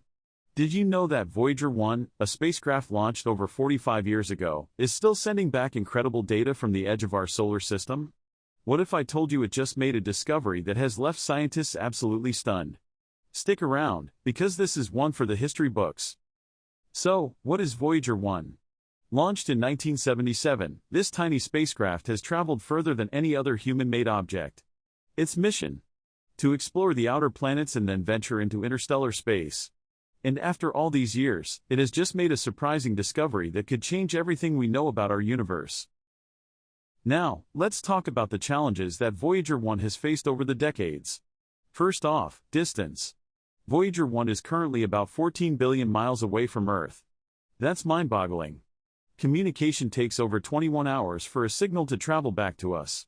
So, every time it sends data, it's like waiting for a message from another galaxy. Then there's the technology. Back in the 70s, the tech used to build Voyager was state-of-the-art, but now, it's practically ancient. Over the years, it's faced cosmic radiation, extreme temperatures, and the harshness of space, all while relying on systems that were never meant to last this long. But Voyager 1 keeps pushing through, sending back data that keeps scientists on their toes. Now for the exciting part. Recently, Voyager 1 made a groundbreaking discovery. It detected a mysterious cosmic phenomenon that scientists are calling the cosmic fog. This fog appears to be made up of an unknown type of particle that has never been seen before. It's like finding a whole new layer of the universe. What makes this discovery so impossible is that data from Voyager 1 suggests this fog could be influencing the way cosmic rays travel through space. This could lead to a deeper understanding of how matter and energy interact in the vastness of the universe. Crazy, right? It turns out that this discovery could change our understanding of astrophysics and even the fundamental laws of how the universe works. The pivotal moment came when NASA scientists received and analyzed the data. The excitement was palpable. They were jumping out of their seats. The implications of this discovery could be monumental. Imagine understanding the conditions of interstellar space better, or even discovering what else is out there beyond our solar system. It's like opening a new chapter in our cosmic story. Scientists are now racing to unravel the mysteries of this cosmic fog, and the implications for future research are beyond thrilling. Who knows what we'll learn next? To wrap it up, Voyager 1's unexpected discovery of the cosmic fog is not just another data point, it's a potential game-changer for how we view the universe. After 45 years, this little spacecraft continues to surprise us and push the boundaries of our knowledge. The journey is far from over, and the excitement is just getting started. Now, I want to hear from you. What do you think about Voyager 1's latest discovery? Leave your thoughts in the comments below. And if you're hungry for more mind-blowing space discoveries, don't forget to check out our next video. Until next time, keep looking up. Did you know that in the past few years, AI robots have uncovered over 10,000 hidden gems from ancient civilizations? That's right. These little tech marvels are out there making discoveries that would blow your mind. Hey everyone! Welcome back to the channel. Today, we're diving into the fascinating world of AI robots and their surprising abilities to unearth hidden treasures and artifacts. As we explore the incredible discoveries of 2024, you're going to see just how far technology has come in helping us connect with the past. Now, let's talk about the challenges we face when it comes to exploration and discovery. Traditionally, human explorers have had to rely heavily on manual digging, intuition, and sometimes just plain luck to find hidden treasures. This process can be time-consuming and often leads to missed opportunities. Imagine sifting through thousands of pounds of dirt only to find a rusty old coin. But here's where AI technology steps in.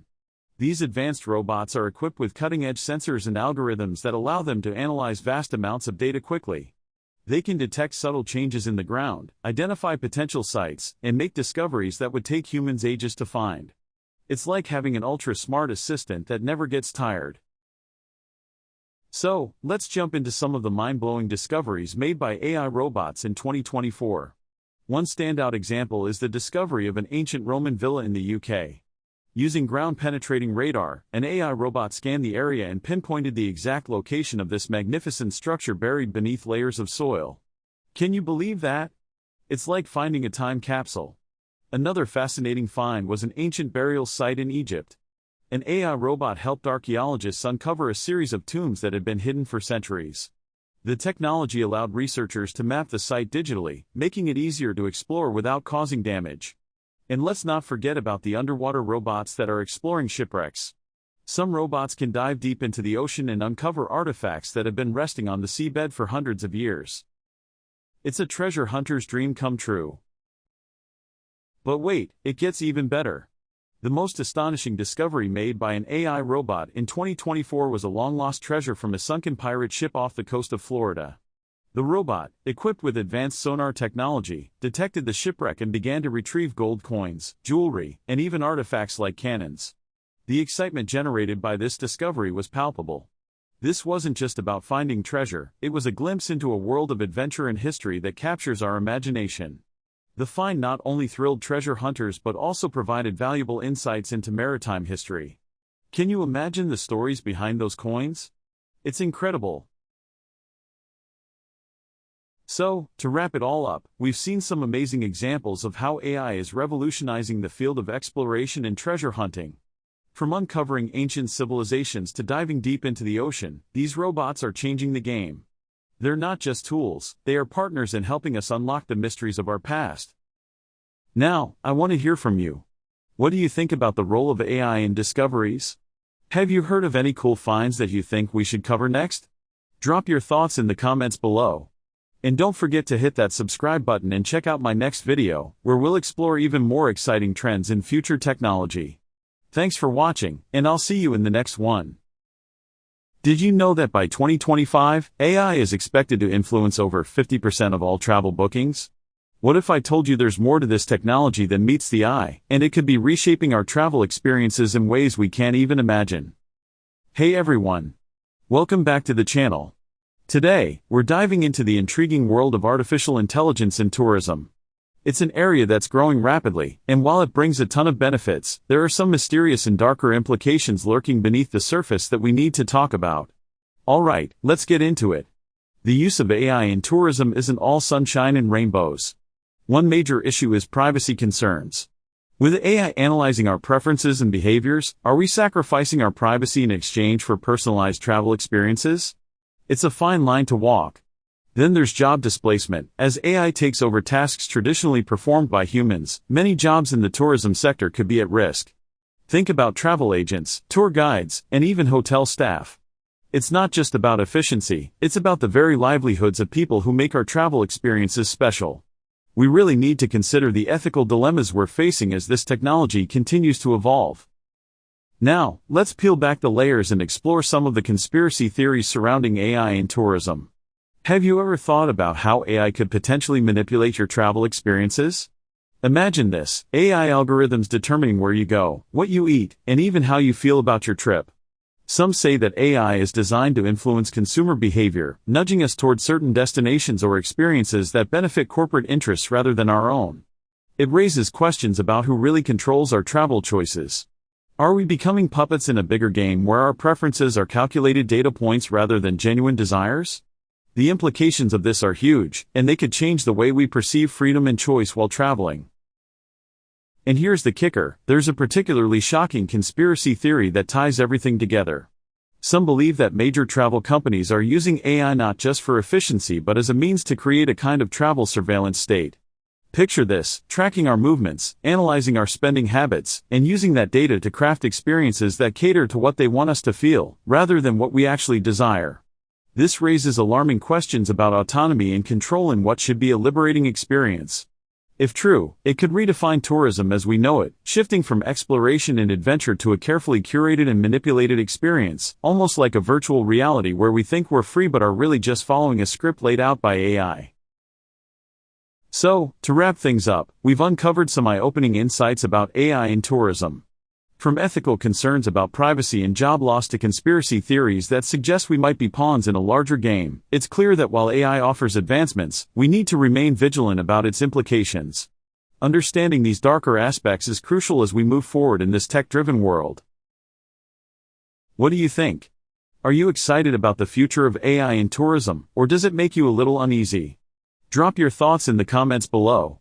And if you're curious about how technology impacts our daily lives, check out my other video where we dive deeper into the implications of tech in various sectors. Don't forget to like and subscribe for more content. Thanks for tuning in, and see you next time. Ancient Egyptians worshipped a pantheon of gods so powerful that their influence shaped the very foundation of one of history's greatest civilizations. From the sun's fiery rays to the silent passage of time, the 12 gods of ancient Egypt held dominion over all aspects of life and death. Today, we embark on a journey to unravel the mysteries and stories behind these deities that guided the hearts and minds of the ancient Egyptians. In the heart of the ancient Nile Valley, a civilization arose that would stand the test of time. Central to their beliefs was a pantheon of gods and goddesses, each embodying different aspects of existence. The ancient Egyptians didn't just worship these gods. They lived by their laws, shaped their society around their myths, and looked to them for guidance in both life and death. Today, we delve into the stories of these 12 gods, exploring their origins, powers, and the roles they played in the cosmic drama that governed the universe. Our journey begins with the primordial gods, those who existed before time itself. The first is Nun, the god of the primordial waters. In the beginning, there was nothing but chaos, an endless sea known as Nun. From these waters emerged Adam, the self-created god, who stood upon the primeval mound, symbolizing the first land. From Adam's own essence came the first divine pair, Shu, the god of air, and Tefnut, the goddess of moisture. This trinity, Nun, Adam, Shu, and Tefnut, represents the creation of order from chaos, the first breath of life, and the essential elements that sustain the world. As the story unfolds, Shu and Tefnut give birth to two more powerful deities, Geb, the god of the earth, and Nut, the goddess of the sky. Geb and Nut's love was so intense that they were locked in an eternal embrace, preventing the creation of life. Adam, seeing the need for balance, commanded Shu to separate them. With great strength, Shu lifted Nut high into the heavens, creating the sky, while Geb remained below as the earth. This act not only created the physical world, but also set the stage for the ongoing cycle of life and death. Nut became the arch of the sky, her body adorned with stars, while Geb lay beneath, the earth from which all life springs. At the heart of Egyptian mythology stands Ra, the sun god, and the most important of all deities. Ra is the creator of life, the one who sails across the sky in his solar bark, bringing light to the world each day. As the ruler of all gods, Ra's journey through the sky represents the daily cycle of life and death. During the day, he travels from east to west, providing warmth and light. But as night falls, Ra descends into the underworld, where he must confront the forces of chaos before rising again at dawn. The sun's daily journey symbolizes the eternal struggle between order and chaos, light and darkness, life and death. Among the most compelling stories in Egyptian mythology is the tale of Osiris, the god of the afterlife. Osiris was the beloved king of Egypt, ruling with his queen, Isis. But his brother Set, driven by envy, plotted his downfall. In a dramatic betrayal, Set killed Osiris, dismembering his body and scattering it across the land. Devastated, Isis embarked on a quest to find and reassemble her husband's body. With the help of her sister Nephthys and the wisdom of Thoth, the god of knowledge, Isis succeeded in restoring Osiris, who then became the lord of the underworld. Osiris's death and resurrection symbolized the cycle of life, death, and rebirth, a theme central to Egyptian belief. His son, Horus, avenged his father's death, battling Set and restoring order to the kingdom. Horus, the falcon-headed god, became the symbol of kingship and protection, embodying the divine power of the pharaohs. Alongside these major deities were others who played crucial roles in maintaining balance and order in the universe. Anubis, the jackal-headed god, was the protector of the dead and the guide of souls in the afterlife. He oversaw the embalming process and ensured that the dead were properly prepared for their journey to the underworld. Batet, the lioness-headed goddess, was a protector of home and family, embodying both the nurturing and fierce aspects of motherhood. Thoth, the ibis-headed god, was the divine scribe, the keeper of knowledge, and the mediator between gods and humans. His wisdom and understanding of the universe made him a key figure in maintaining the cosmic order. Egyptian mythology also tells of the constant battle between the forces of chaos and order. Set, the god of chaos, desert, and storms, represents the disruptive forces that threaten to overthrow the balance of the universe. His eternal conflict with Horus, the god of kingship and protection, is a reminder of the delicate balance that must be maintained. On the other side stands Maat, the goddess of truth, justice, and harmony. Maat's principles govern the actions of both gods and humans, ensuring that order prevails over chaos.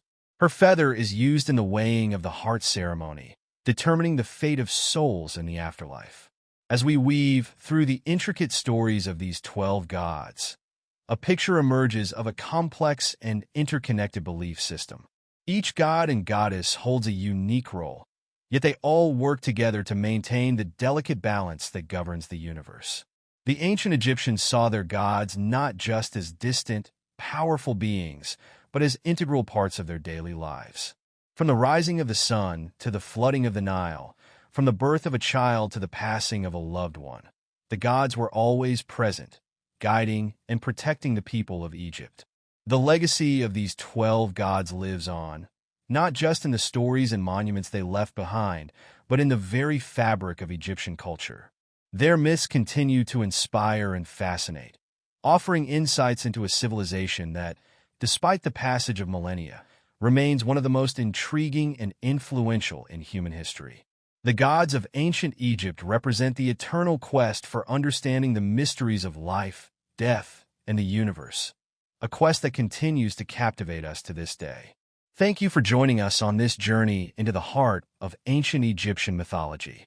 If you enjoyed this exploration, don't forget to like, share, and subscribe for more deep dives into the myths and legends that shaped our world. What other ancient civilizations would you like us to explore next? Let us know in the comments below. Join me as I dive deep into the ancient Egyptian afterlife beliefs and try to understand the weighing of the heart ceremony like never before.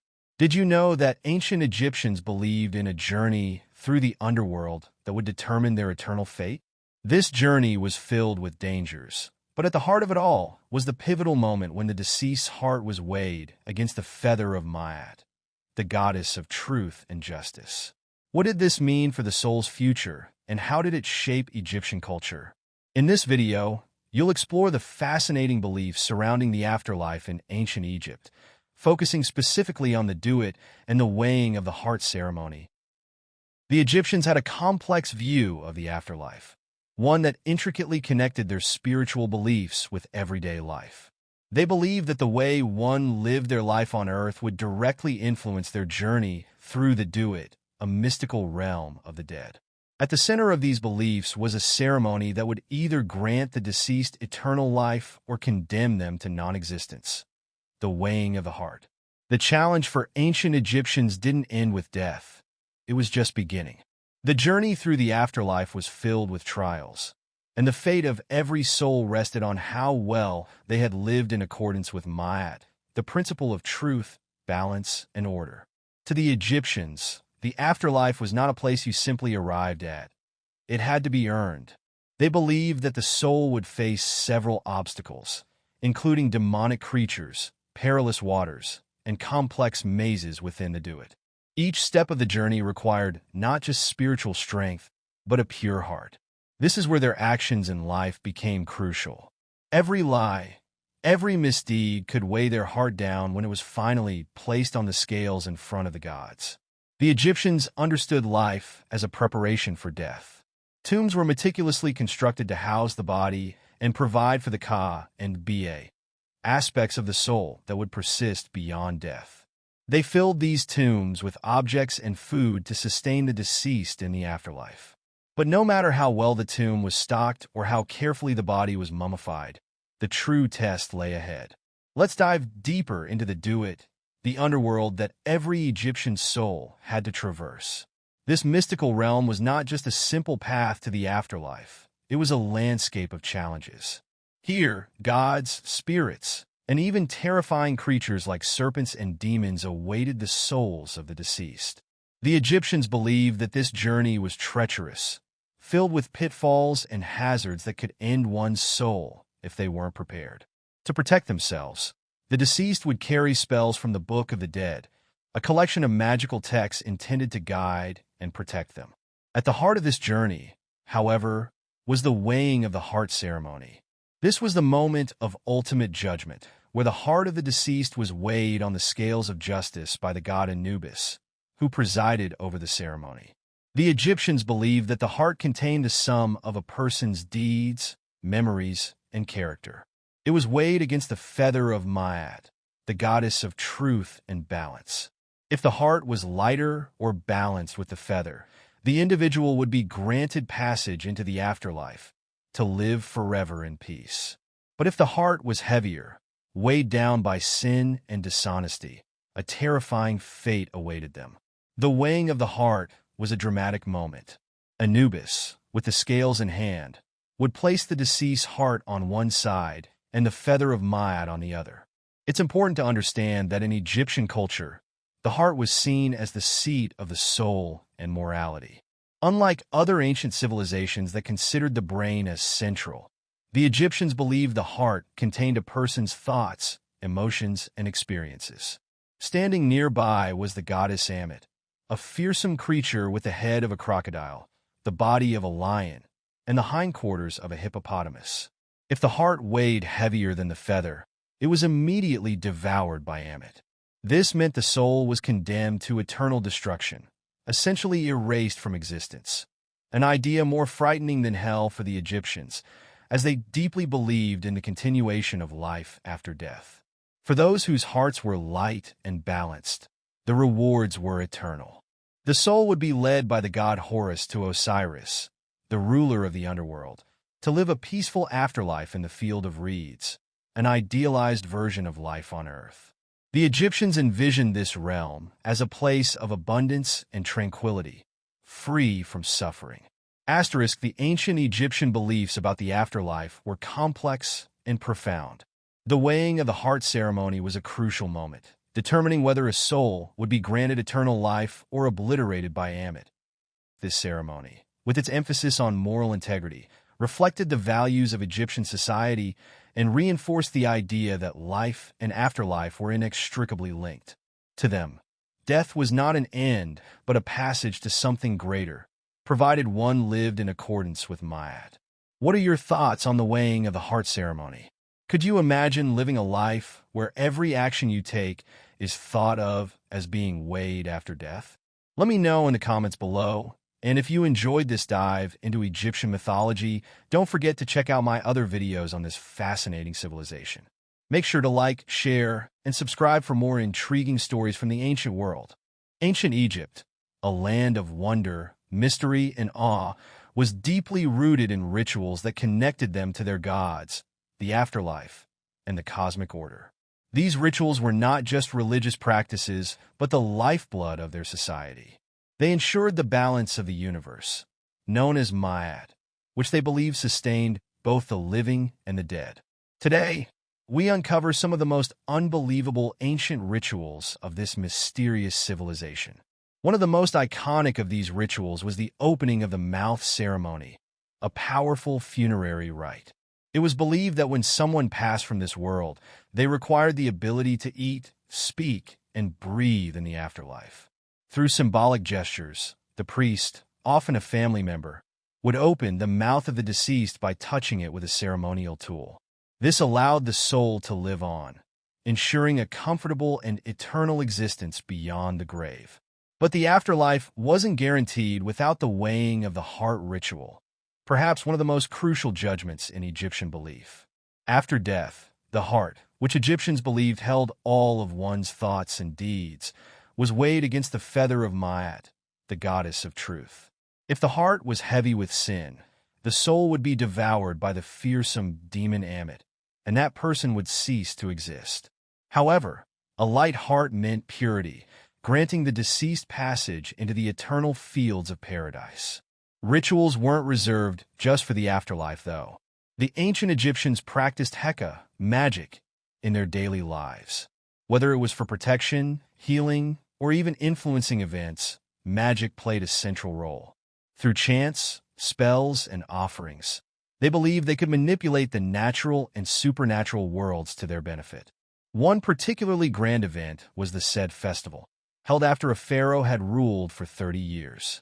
This ritual was a combination of physical tests and sacred ceremonies that re-energized the king, symbolizing his continued strength and divine right to rule.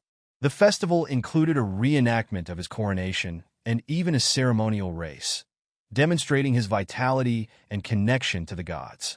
The beautiful Feast of the Valley was another event where the Egyptians connected with both their gods and their deceased ancestors. The people would sail from the bustling city of Thebes to the necropolis in the west, where they made offerings of food, drink, and prayers at the tombs of their loved ones. This ritual strengthened the bond between the living and the dead,